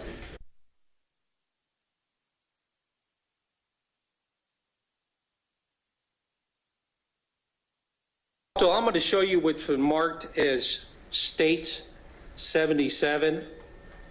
That's my dental chart of the decedent. And is that the documentation that you recorded at the medical examiner? Yes, it is. And was that an accurate picture of what you found after your examination? Absolutely. You see this filling on the lower. Hang on, that's the hang lower on, right. hang on. Sorry, Dr. Hoptel, forgive me for interrupting. You've shown her the document. She's identified the document. Yes. But now she's testifying about what's in the document. I know, Your Honor. I was going to ask to admit State 77. Any objection, Mr. McDermott? No objection. Exhibit 77 is admitted. Thank you. Go ahead. Now, what I'm doing is pointing at something on the chart. Is that what was significant for you? Yeah, that's a silver amalgam filling on the chewing surface of tooth number 31, a lower second molar. And there were no other fillings, there were no other missing teeth. So we delight in this because it doesn't take a whole lot of rocket science to compare dental charts to this one. And what you would do is compare dental charts that came in and see if they match, correct? Yeah. Yeah. And or x-rays.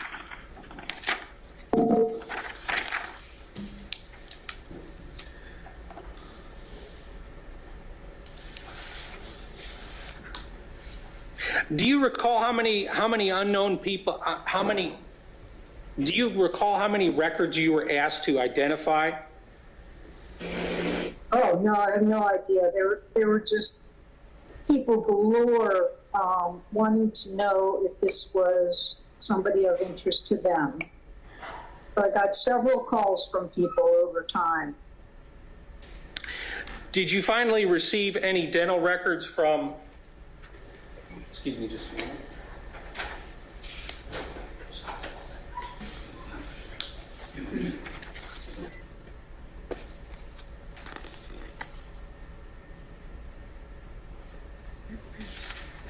I'm showing you what's been marked as States Exhibit number 33. I'm trying to hold it up as well as I can. Mm-hmm.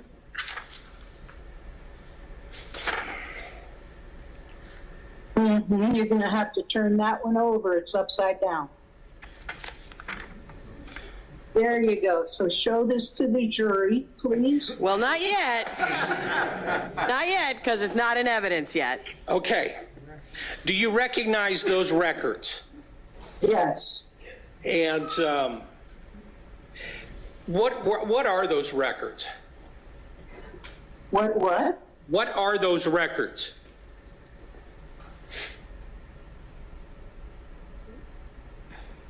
What are those records?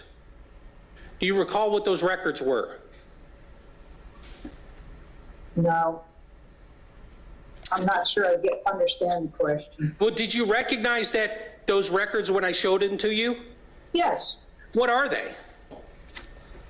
They were dental records from a person named Melissa Wolfenberger. Okay.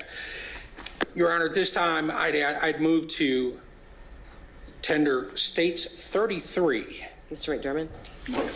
33 is admitted. Thank you.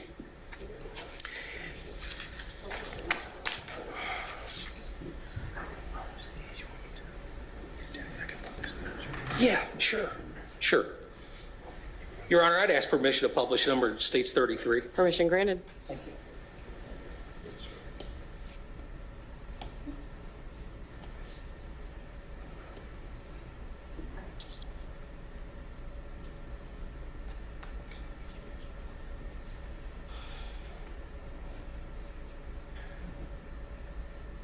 And what was Dr. Hoptel, what was significant about those records that you received, comparing them to the records of the remains found?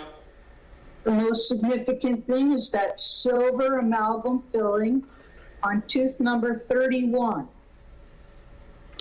That would be the patient's lower right. And did it match what you found from this on the skull? Yes, it did. And the fact that it was the only restoration in the skull is to be made note of. So after comparing the dental charts and the records of the dental charts from Dr. Brantley, and then the dental charts from the Fulton County medical examiners, were you able to determine, based on a reasonable scientific degree of certainty, whether or not those were from the same person? Yes, I was. Okay. And after you made that identification, what else did you do? I'm sorry, I didn't understand the question. After you made the identification, what did you do next? After I made the identification, I informed the medical examiner, the medical examiner on the case. Do you remember? To let her know that I knew who this was, and that this was an unequivocal finding of mine. And what medical examiner did you notify? That would be Dr. Carol Terry. I believe she assumed the case from Dr. Parker way back in the early days. And after you did that identification, what did you do? What did you do next in this case?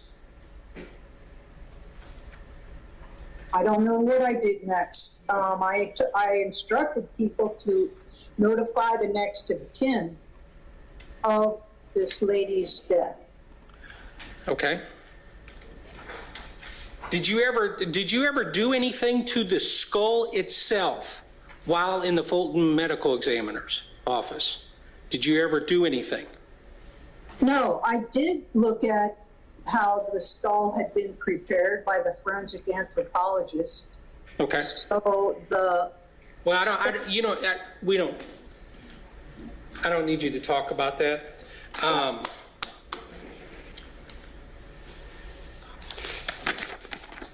May I just have a moment, Your Honor? Sure.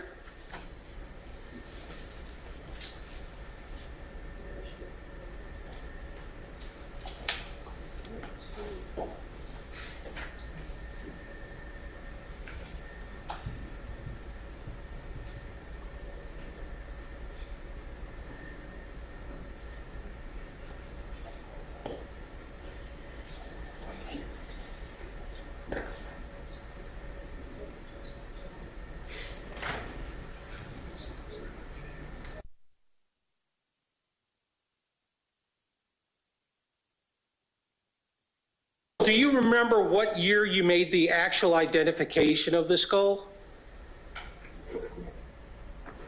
what year the identification was made? Yes. I don't know. I mean, the case was in 1998, so I don't know. It had to be after that. Okay. Was it a long period of time after that? Yes, because we only had the skull, and then there was another case that came into the office, and this was bagged remains from also somebody that had dismembered a body and put into bags.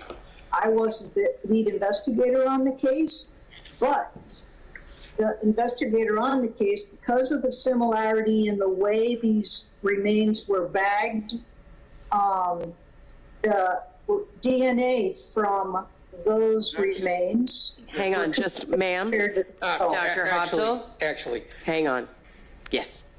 Let me ask you a different question. Let me go back to the scene of the discovery of the head. Could you describe the condition of the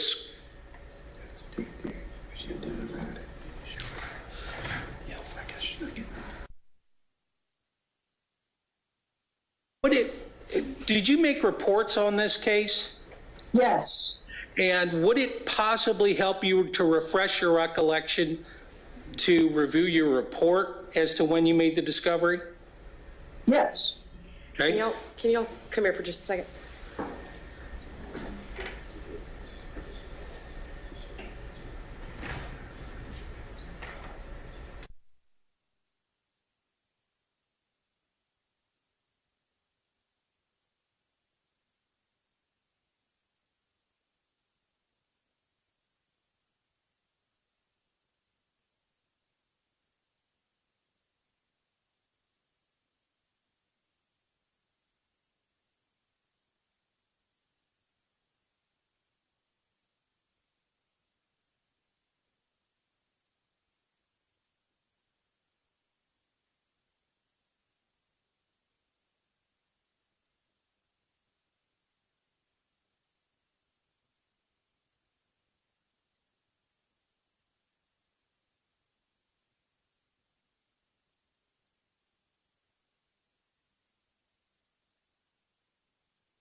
Go ahead, Mr. Wilson. Thank you, Your Honor. You wrote a report. You wrote several reports in this case, correct? Yes. And if you wrote a report that stated that you identified the skull as belonging to Miss Melissa Wolfenberger on the 14th day of March of 2003, would that be accurate? Sure.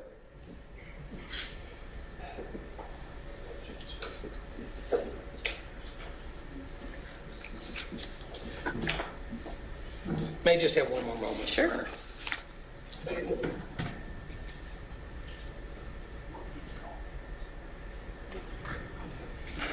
Nothing further. Mr. McDermott, questions for this witness? Just a few.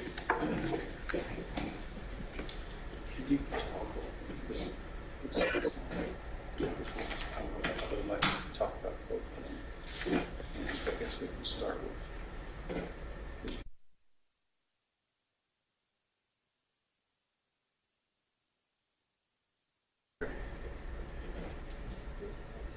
I'll see if I can do it.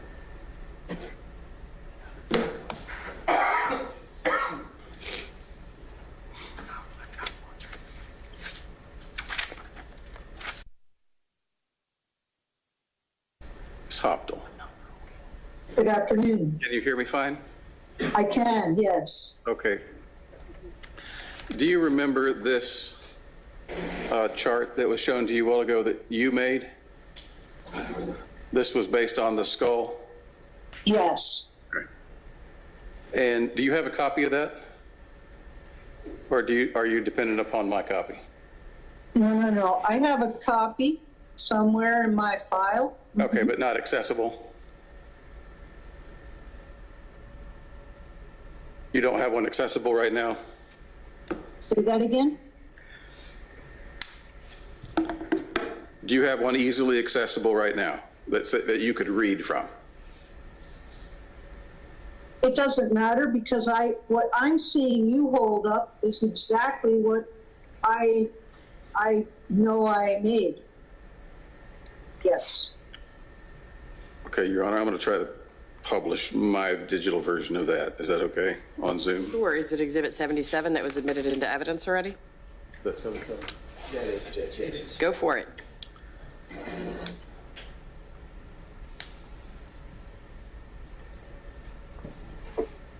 And we all know this is going to go as smoothly as possible. Sure.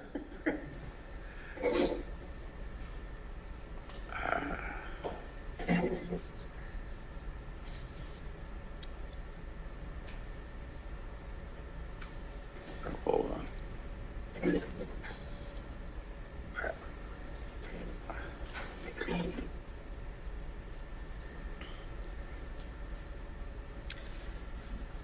Well, let me try it this way. Dr. Hoptel, in your written version of the chart that you made based on the skull, do you remember noting that there were class 5 caries in tooth number 6 and tooth number 11? Yeah, You don't remember that? no, I do remember that, and it's written on the chart. Oh, good. Well, that simplified matters. What is a class 5 carie? That would be a cavity that was at the base of the gum line. That's class 5. The amalgam silver filling. Okay, I want to stop you. I didn't ask about the amalgam yet. Yeah, that's tooth number 31. That's a class 1 amalgam. Okay, thank you. Are class 5 caries more common in children or adults? Adults. Okay. Now, can you bring up the other exhibit, the chart from Dr. Brantley? Now, I'm going to share with you the chart from Dr. Brantley briefly. For the record, is that Exhibit 33 that was offered into evidence by the state? Yes. Go ahead. Thank you. Can we go up to the other part of that? The records part? Okay. And do we have a date on that document?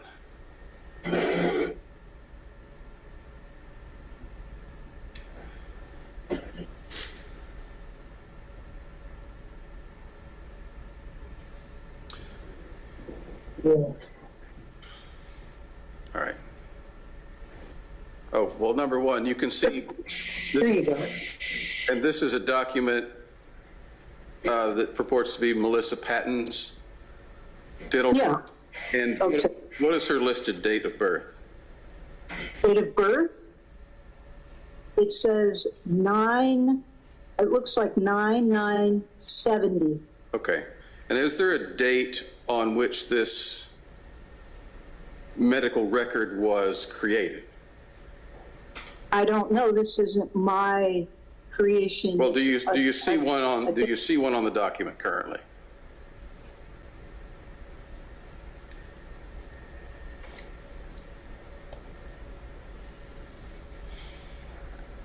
No, I'm not looking at the whole page though. I'm only seeing And can from, we scroll? There's another part that has some handwritten scribblings.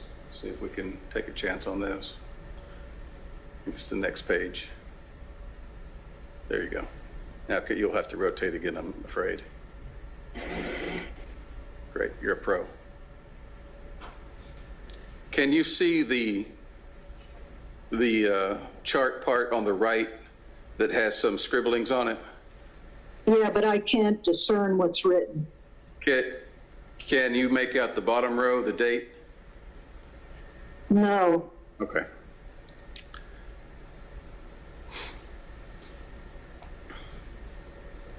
Nope, I can't. Okay, that's fine. Thank you.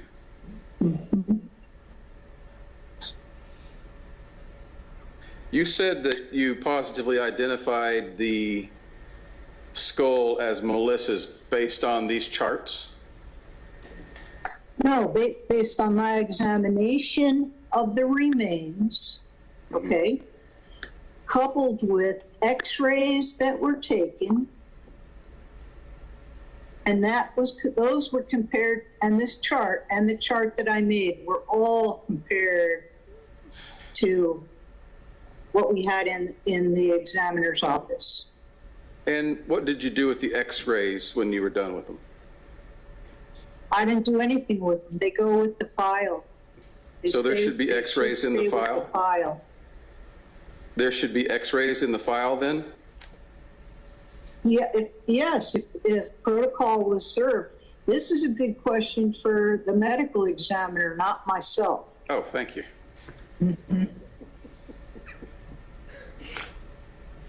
Are you aware that there were other agencies looking for the victim in this case? Oh, yes. What were some of those agencies that you were aware of? Well, the GBI, for one, they were looking for a match to a decedent they had in Twiggs County. And then there were calls made from New York and all over the place. No. Yeah. Okay, thank you. You answered my question.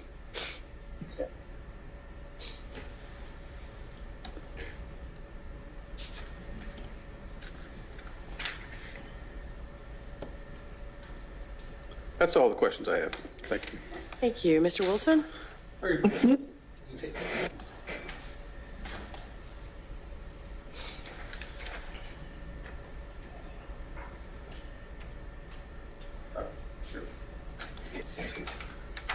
Dr. Hoptel? Yes. I'm sure, can you see the document that I'm holding up? Yes, I can. Are you familiar with that document? Yeah, but it looks like it's upside down. Sorry. Did I get it right? Yes, I can see it. And what does that describe? Hold it up again if you would. Okay, that tells you, shows you what the scene looked like. Did you make that drawing? Yes. Your Honor, at this time, state would, and was that an accurate representation of what you saw that day? Was that an accurate representation of what you saw that day? Yeah, yes. As best I could. I mean, there were pictures taken. Your Honor, I would like to tender State 78. Okay, I have something on the list y'all gave me as 32. I don't believe it's the same. Okay. 78, any objection, Mr. McDermott? No objection. 78 is admitted. Nothing further, Your Honor. Mr. McDermott, questions on those questions? Nothing further, Your Honor. Okay, thank you so much, Dr. Hoptel. You are free to log out of the Zoom. You are excused as a witness. Thank you very much, and thank you for letting me serve you.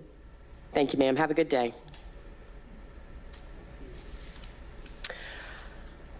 Mr. Fawcett or Ms. Hilton, state may call its next witness. Your Honor, the state calls Dr. Gilbo.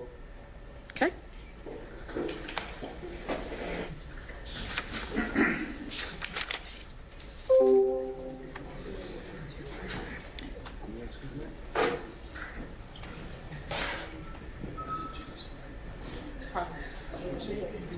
Ladies and gentlemen, do we feel like we need a break? Nope. Okay. Thank you. When you reach the witness stand, if you would turn and face the deputy and raise your right hand, he'll swear you in. You swear affirmatively to the testimony that you're about to give the truth, the whole truth, and nothing but the truth, so help you God. I'll just never see you. Mr. Fawcett, there are some exhibits from a prior witness up here, if you wouldn't mind grabbing those. Judge, thank you. Thank you, sir.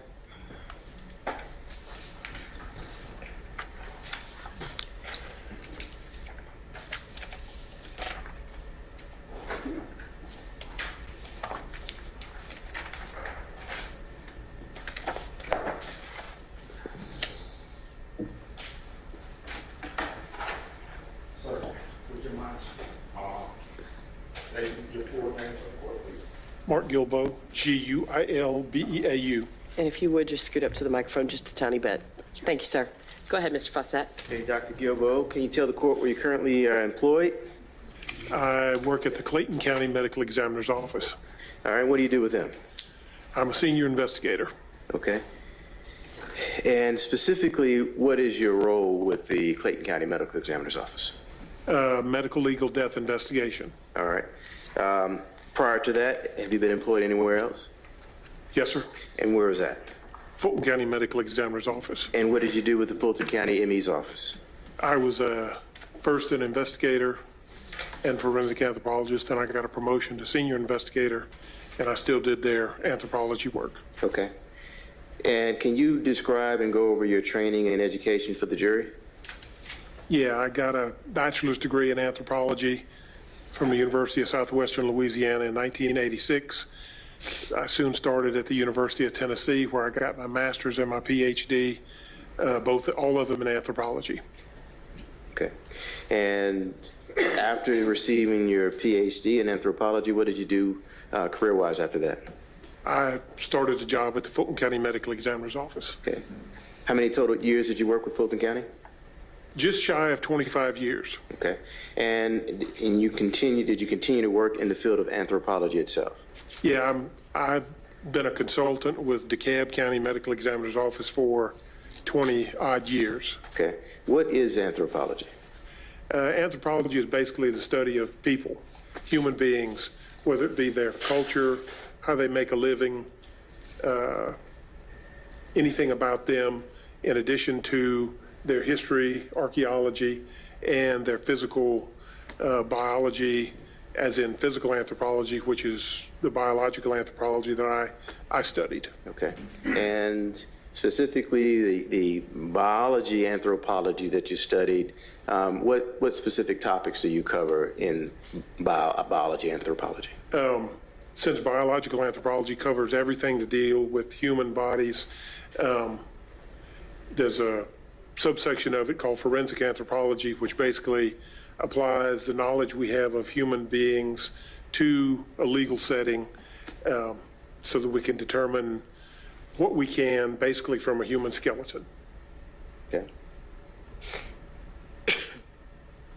And throughout your time in Fulton County, as well as your time that you're currently employed in Clayton, did you participate in ongoing training? Yes. Was that on a yearly basis? No, we don't really have yearly training. When I was at Fulton County, we had on and off training, dictated by the budget. But yeah, I have been to training since I graduated. Do you yourself occasionally train other individuals in this field? I give lectures and talks to different groups periodically. And as it relates to the forensic anthropology itself, how does that field in particular assist you with your work at the medical examiner's office? Whenever we find an individual that is unidentified, that is, can't be identified through traditional means, that is, we can't look at the person and determine who they are, if they are decomposing or skeletonized, burned, oftentimes a forensic anthropologist will come in to analyze the skeleton itself. And we can develop a basic profile of the individual to try to help the authorities identify the person. Okay. And how many times would you say you've had an opportunity to examine, say, a skeleton, as you've testified to this afternoon? When I was at Fulton, we had probably 2 or 3, sometimes 4 cases a year. So let's say 3 cases a year for 24 years. So you're talking 75 odd cases. And then I was a consultant at the GBI for 10 years in anthropology, and I looked at another 35 or 40, so 150 or so cases. Okay. And when you conduct an examination of, say, a skeletal remains, for instance, what types of things are you able to determine? From a skeleton, if we have a complete skeleton, we can determine the ethnicity of the individual, that is, whether white, black, Native American, the height of the individual, the sex, the race, ethnicity, race, sex, stature. We can't determine weight, but we can tell how tall you were. Okay. And types of determinations that you just testified to, are those the same types of determinations that you made in your different examples as to how many times you've examined skeletal remains at Fulton County Medical Examiner's Office? Right. I mean, occasionally we would have a whole skeleton, but oftentimes we would only have one individual bone that was found. The majority of our cases were non-human. A bone would be found, it would be brought in, and I could look at it and tell them human, non-human. When it was determined to be non-human, that was the end of it. There was no case. Okay. Your Honor, at this time, the state moved to tender into evidence Dr. Mark Gilbo as an expert in forensic anthropology. No objection. Go ahead. Okay. Now, Dr. Gilbo, when you testified, when you were employed in the Fulton County Medical Examiner's Office, did you assist in an investigation into the death or the cause of the death of Melissa Waffenbarger? Yes. And what was the nature of your assistance with that case itself? Basically, looking at some of the skeletal remains that were found on apparently 2 separate occasions. Okay. You were aware of the skull being located in April of 99? That was the first thing that was found. All right. And you're also aware of the extremities being located in June of 99? Yes, sir. All right. And can you tell the court what happens to a body or a set of remains once it comes in? How is that identified from, say, any other case in the medical examiner's office? As a case comes in, it's assigned a specific case number so that we can keep track of it. In this particular case, since remains were found at 2 separate times, we had one case number for the first piece of remains and then a separate case number for the second set of remains. And we're not like the medical records at the hospital where they can join them together under one number. They stay as 2 separate sets of remains, even though in the reports it'll say associated, these 2 cases are associated with each other. Okay. And are you aware whether or not that happened in this particular case, in Melissa Waffenbarger's case? Right. At a certain point, they determined that all of these remains were from the same person. Okay.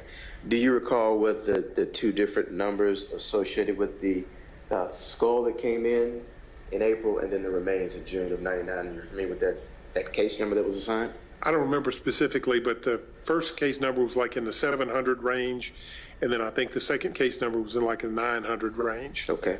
So there were approximately 200 cases that occurred between the finding of the skull and then the other remains. And does the medical examiner's office document their findings and investigation in reports? Yes, sir.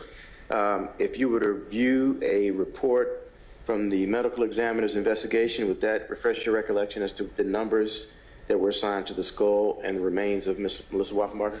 Yes, sir.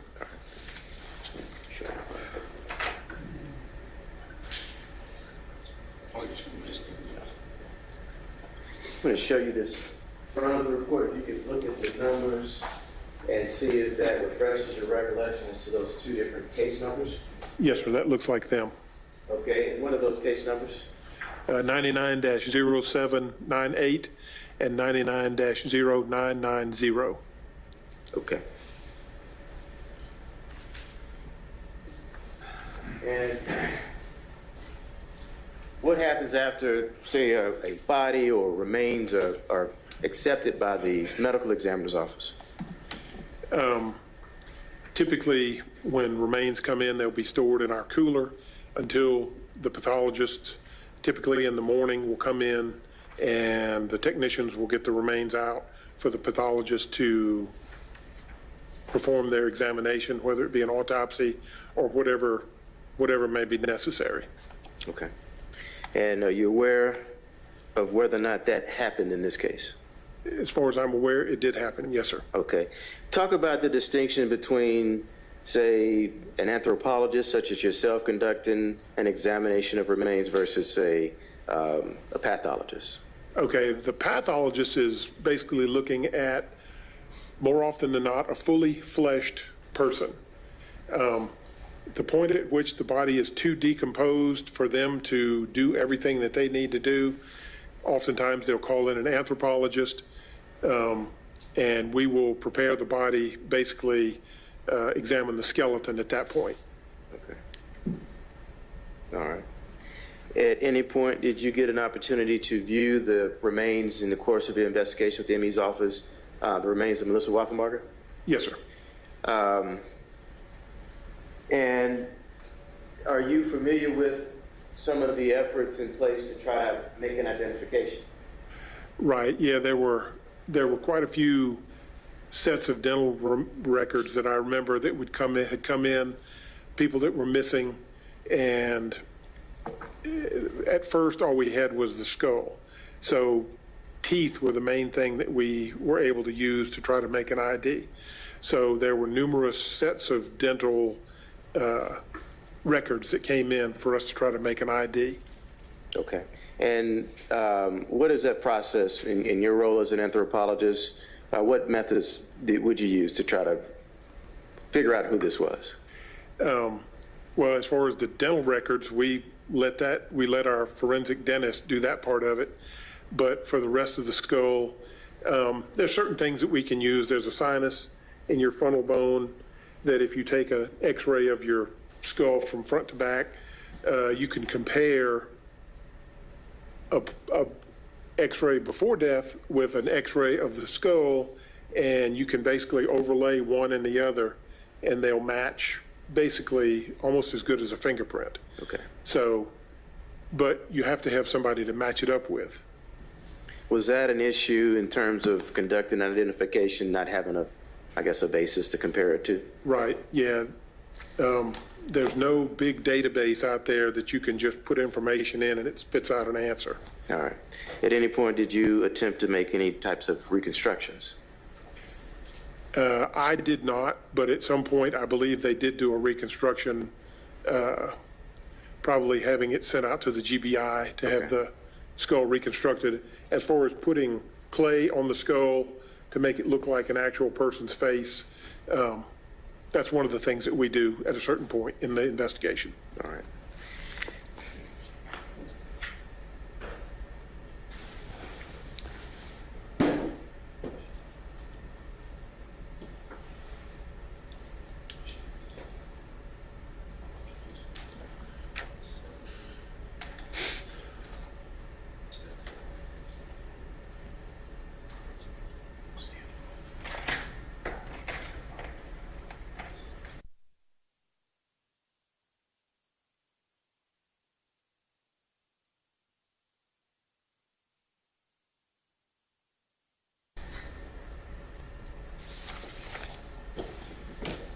Mr. Fawcett? Yes. Am I correct that you're looking at photographs? That's correct, Judge. Okay, can you tell me which ones they are? Yes.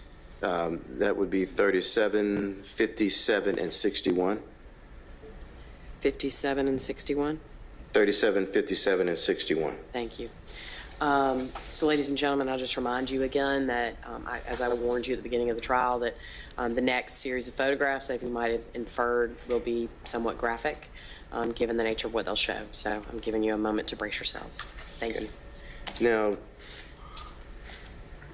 Dr. Gilbo, I'm going to hand you what's been marked as States Exhibits 37, 57, and 61. Can you open that folder if you recognize the images depicted on those exhibits? Yes, sir. Okay. Now, are you able to tell from the photographs themselves where those photographs were taken? Yeah, this was most likely in the autopsy room at the Fulton County Medical Examiner's office. Okay. And you've been in that room yourself? Many times. All right. And that would have been during that period in when the remains were located? You would have been in the medical examiner's office at that time? Yes, sir. You testified as to numbers associated with the case, two numbers in particular for the cases that came in. The case for the skull, right. I believe you said that was 99-0798, and the case assigned to the extremities, that was 99-0990. Is that correct? Yes, sir. All right. On those images depicted in 37, 57, and 61, do you see anything representative of those numbers that I just read into the record? Right. On the little tag that's in the photograph, typically that would include the name of the decedent, the date, the case number, and which doctor is assigned to the case. Okay. Now, is that labeled as your recollection as records would have been kept in the normal course of business at the medical examiner's office during that period that you were there? Yes, sir. That's how they would keep information in the photograph. Okay. And your testimony is that you were present in the office at the time that Melissa Waffenbarger's remains were being investigated? Yes, sir. And what work in particular did you do on this case itself, if you can recall that? basically, I looked at the skull. I can't remember exactly who cleaned it off, but the skull was cleaned of tissue, and then it was presented to me to do an analysis, and the skull had been autopsied. So in order to do my measurements, we do a combination of looking at the skull and measurements. Looking at it is one thing. Measurements, you hope that you have a complete skull. Well, since it had been autopsied, the top of the skull had been removed. So I had to reapproximate the top of the skull on the remainder of the cranium with some wax as best I could put it back together. So after that was done, I did do my measurements. Okay. And what do you mean by measurements? We have specialized tools that we have a certain set of measurements that we can do that we then plug into a discriminant function formula, and it will determine first whether the individual is male or female, and then also a slightly separate set of measurements will determine the ethnicity of the individual based on people in the United States, Caucasian, African American, or American Indian. Okay. And can you say, based off of your recollection and your viewing of those exhibits depicted in States Exhibit 37, 57, and 61, that those are the photographs that were taken at or around the autopsy of Melissa Waffenbarger? Yes, sir. And those are the photographs that were taken at the time you were employed with the medical examiner's office? Yes, sir. Your Honor, at this time, the state moved to tender in evidence States Exhibits 37, 57, and 61. Mr. McDermott? 37, 57, and 61 are admitted. Permission to publish? Permission granted.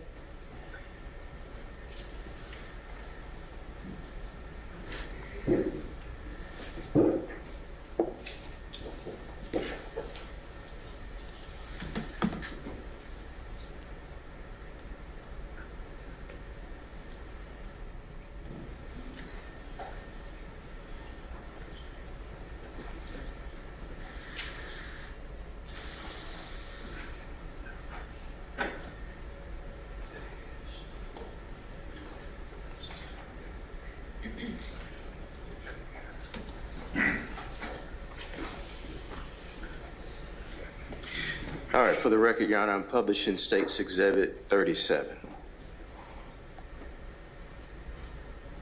Okay.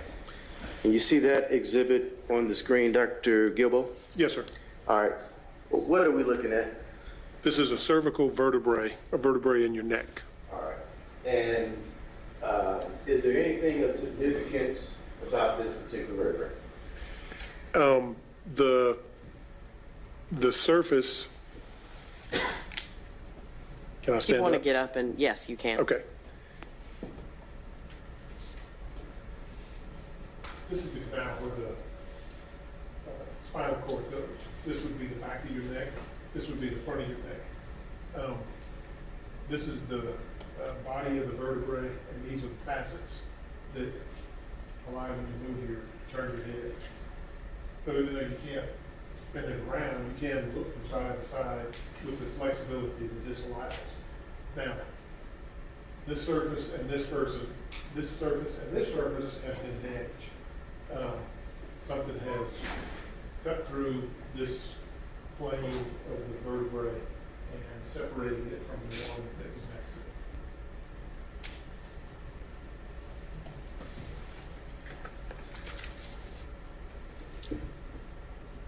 to it. Dr. Gilbo, have you at any point studied the effects of, say, saws or mechanical instruments on bones themselves? Yes, sir. What do you mean by that? I did a master's thesis on saw marks in bone. Okay. So is it safe to say you're pretty well versed in the effects of, say, saw and the results of saws on bones? Yes, sir.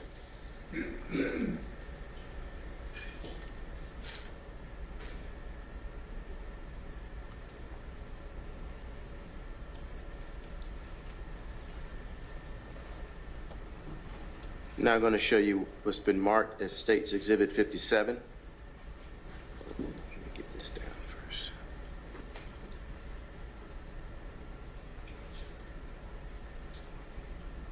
All right.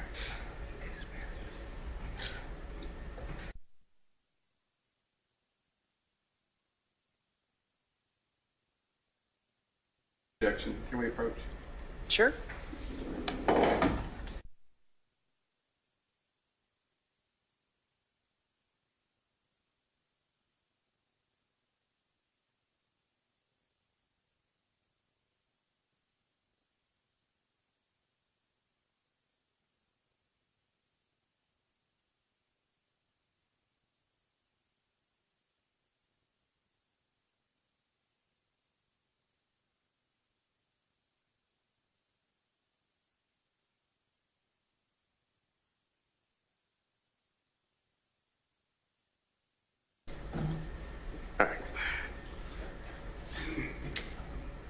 To be clear, I think based on the sidebar that the objection was withdrawn. Is that fair, Mr.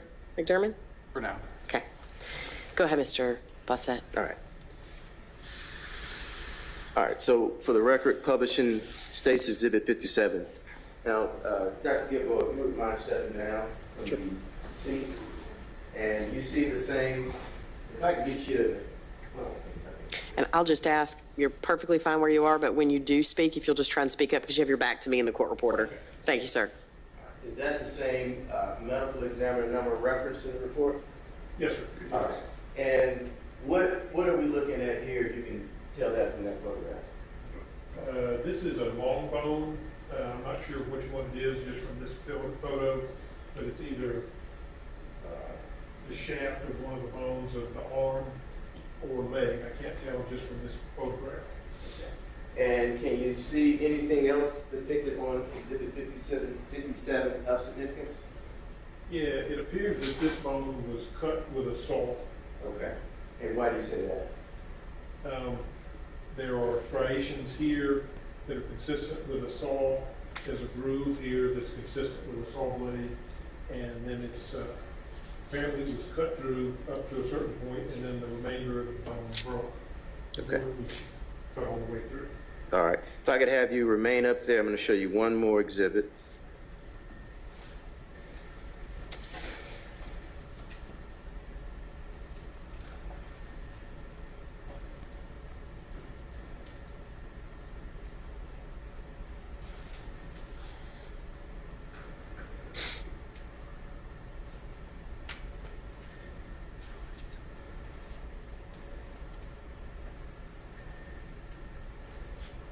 Now showing you what's been marked as States Exhibit 61. Can you tell the court what we're looking at? Is that a, well, first, is that another photograph from the autopsy of Melissa Rothbard? Yes. Okay. And is there anything of significance that you observed or are able to observe on that States Exhibit? Yeah, this is a cross section of the long bone. So this is a bone that has been cut completely through. And you can see the striations here. This is typically what we see when a saw cuts through an object, in this case, a piece of bone.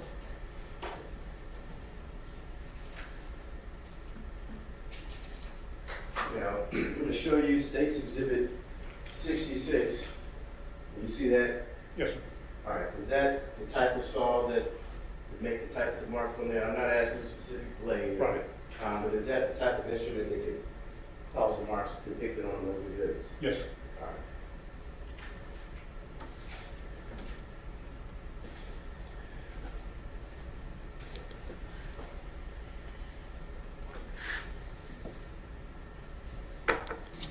One moment, Judge. Sure.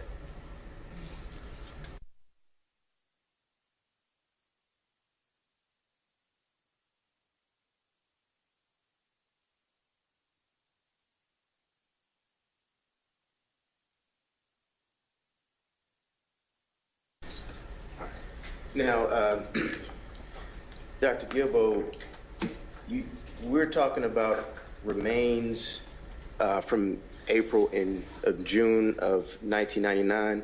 Was the medical examiner's office able to observe and notate what appeared to be tool marks on those bones at that time?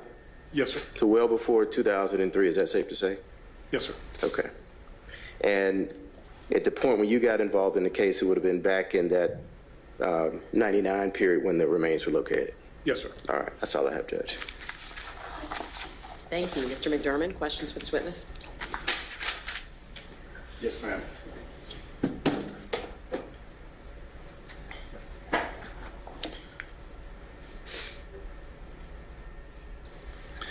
You referred to the skull as having the flesh cleaned. Is that the process? Yes, sir. Oh, I'm sorry. You were nodding. I just want to make the record clear. Works for me, but only me. Is that the process that it speaks of in the reports of soaking the head in bleach? Right, that's one of the ways that they use to try to remove some of the flesh from the bone. I see. And did they use other methods for other of the remains? Sometimes we will heat up the remains in some water with detergent. We're basically trying to remove the flesh, and heat is one of the ways that we can do that. I see.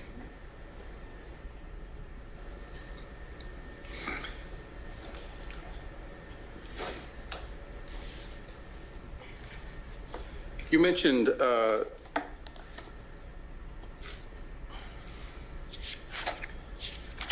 something about taking measurements of the skull. Yes, sir. Is that what's known as the Giles-Elliott discrimination? That's one of the ways, yes, sir. Okay. Did you perform that in this case? Yes, sir. Okay.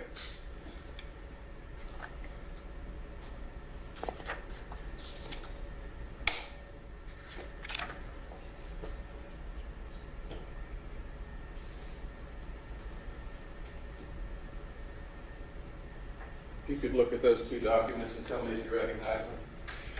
Yep, that's the. You can say what they are. Okay, that's the graph and the measurements that we take typically. And the second one? And the second one was just all my measurements. There's a lot of measurements in there, isn't there? Yes, sir. How many measurements do you have to take to complete this process?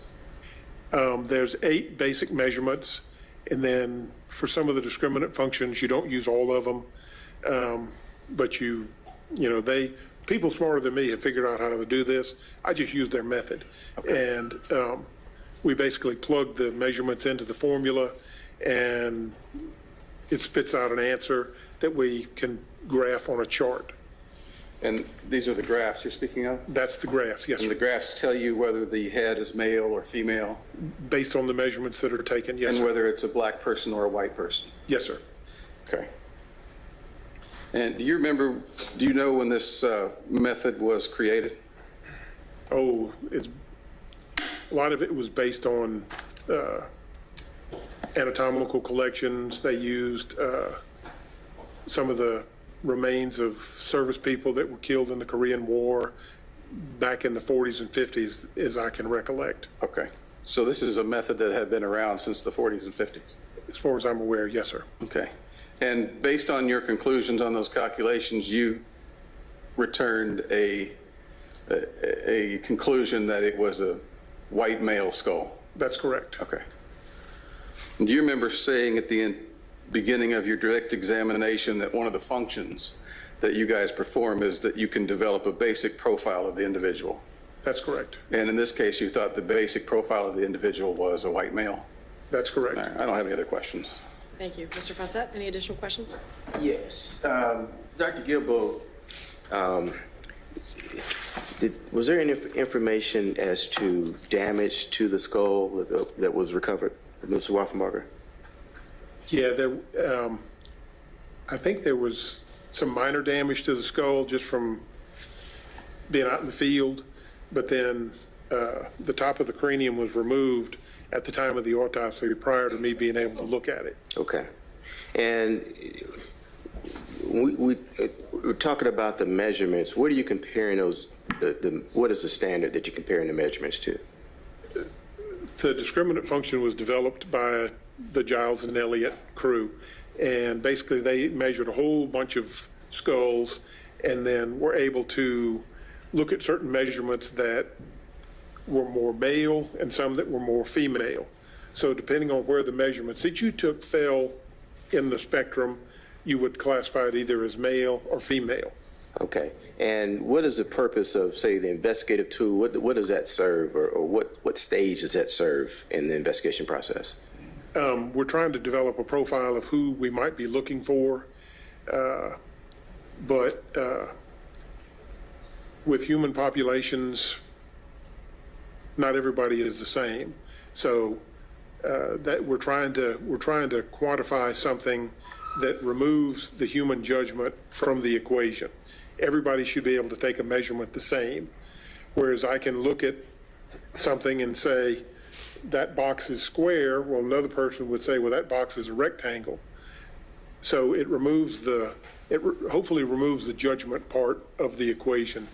Okay. Well, what is the answer to explain, or the explanation for Dr. Gilbo initially determined based on that scale that it was male? So how do we get to that point, and what's the explanation for that? What we do is done by human beings. We don't know what the answer is. All we can do is take measurements, and whatever the answer comes out with, that's what we go with. In this particular case, it came out, the measurements declared that it was a male, when in fact, in hindsight, it was a female. But as with everything in a biological system, there are some that are slightly different from the others. So there's variability within human populations. So the combination of the skull being autopsied and possibly that it was into the male range, being a female, it's, okay, just one of those things. And did that contribute in any way to, say, the identification itself? Yeah, it by us thinking that it's a male, and so we're looking for males, we're not looking for females. So yeah, that was kind of a problem with the identification in the beginning. Okay. And you're familiar with the name Dr. Joseph Parker? Yes, sir. Are you familiar with where he was conducting his duties as ME at that time? Yes, sir. And where was he conducting his duties as ME? He worked for us at Fulton County. He also worked out at the GBI, and he was also the medical examiner for Bibb County down in Macon. Okay. And are you aware of a headless corpse that was located, male headless corpse that was located close to Macon during that period of time? Right. Dr. Parker generally worked on the weekends, and I believe that these remains came in on a Friday. So when he came in on Saturday, this was one of his cases. So he had just come from Macon, where a body had been found with no head. Well, he shows up the next day, and there's a head with no body. So the assumption from the beginning was, well, we're going to see if this head matches this body. Okay. So early on in the investigation, there was a theory that might be the case. Right. All right. And did that contribute, or was that a factor in the overall investigation into determining the ID? I think it had an influence, yes, sir. Okay. All right. That's all I have, Judge. Mr. McDermott, anything else?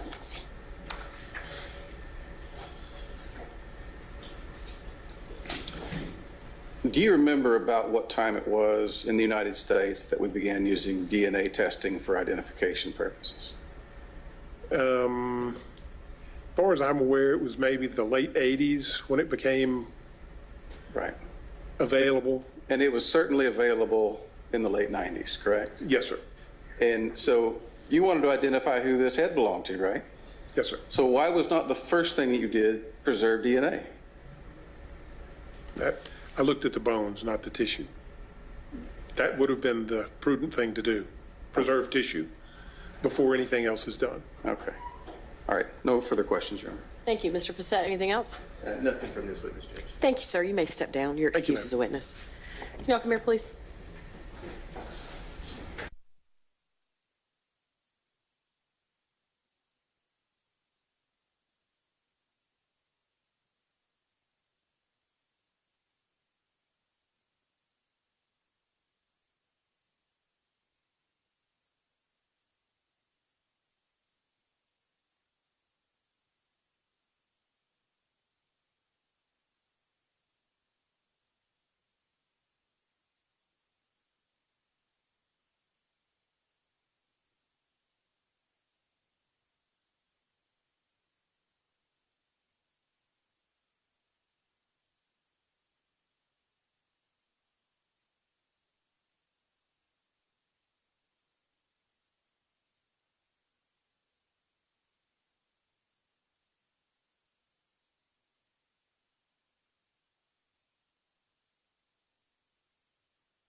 I was inquiring about, timing of what we do next. So it's getting near 5 o'clock, so I'm going to excuse you for the evening here in just a moment. I want to tell you a couple things. Number one, I have some matters that I have to take care of tomorrow morning. And I think one or two of you have some other matters that y'all need to take care of that I promised I would accommodate. And so I don't want to run into a situation where I told y'all to get here at 10:30 last time and we didn't start until much later than that. So I'm going to tell you not to arrive tomorrow until 12:30. So hopefully that will give you a good night's sleep, let you sleep in, and get here at 12:30 with no traffic. Have a chance to eat lunch, all that good stuff. We'll get started promptly at 12:30 when you arrive. So I am going to release you in just a moment. I'll just give you the same instruction that I've given you each day, which is just to remind you that your decision in this case is supposed to be made only based on the evidence that is presented to you in this courtroom.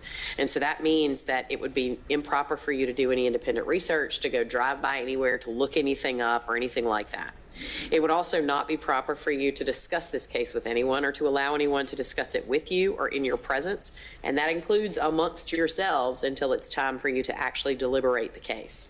The last thing I will remind you of is that there may be media about this case, and so it is your sworn duty to avoid media about this case because, again, your obligation in this case is to decide the case based on the evidence presented in the courtroom. With that, I thank you again for your patience and attention today. I'll excuse you and see you tomorrow at 12:30.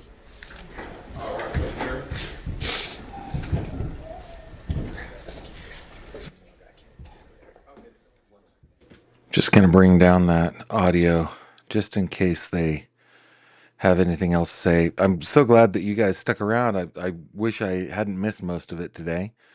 I did get the testimony of the forensic anthropologist, but it appears that they're going to be done for the day.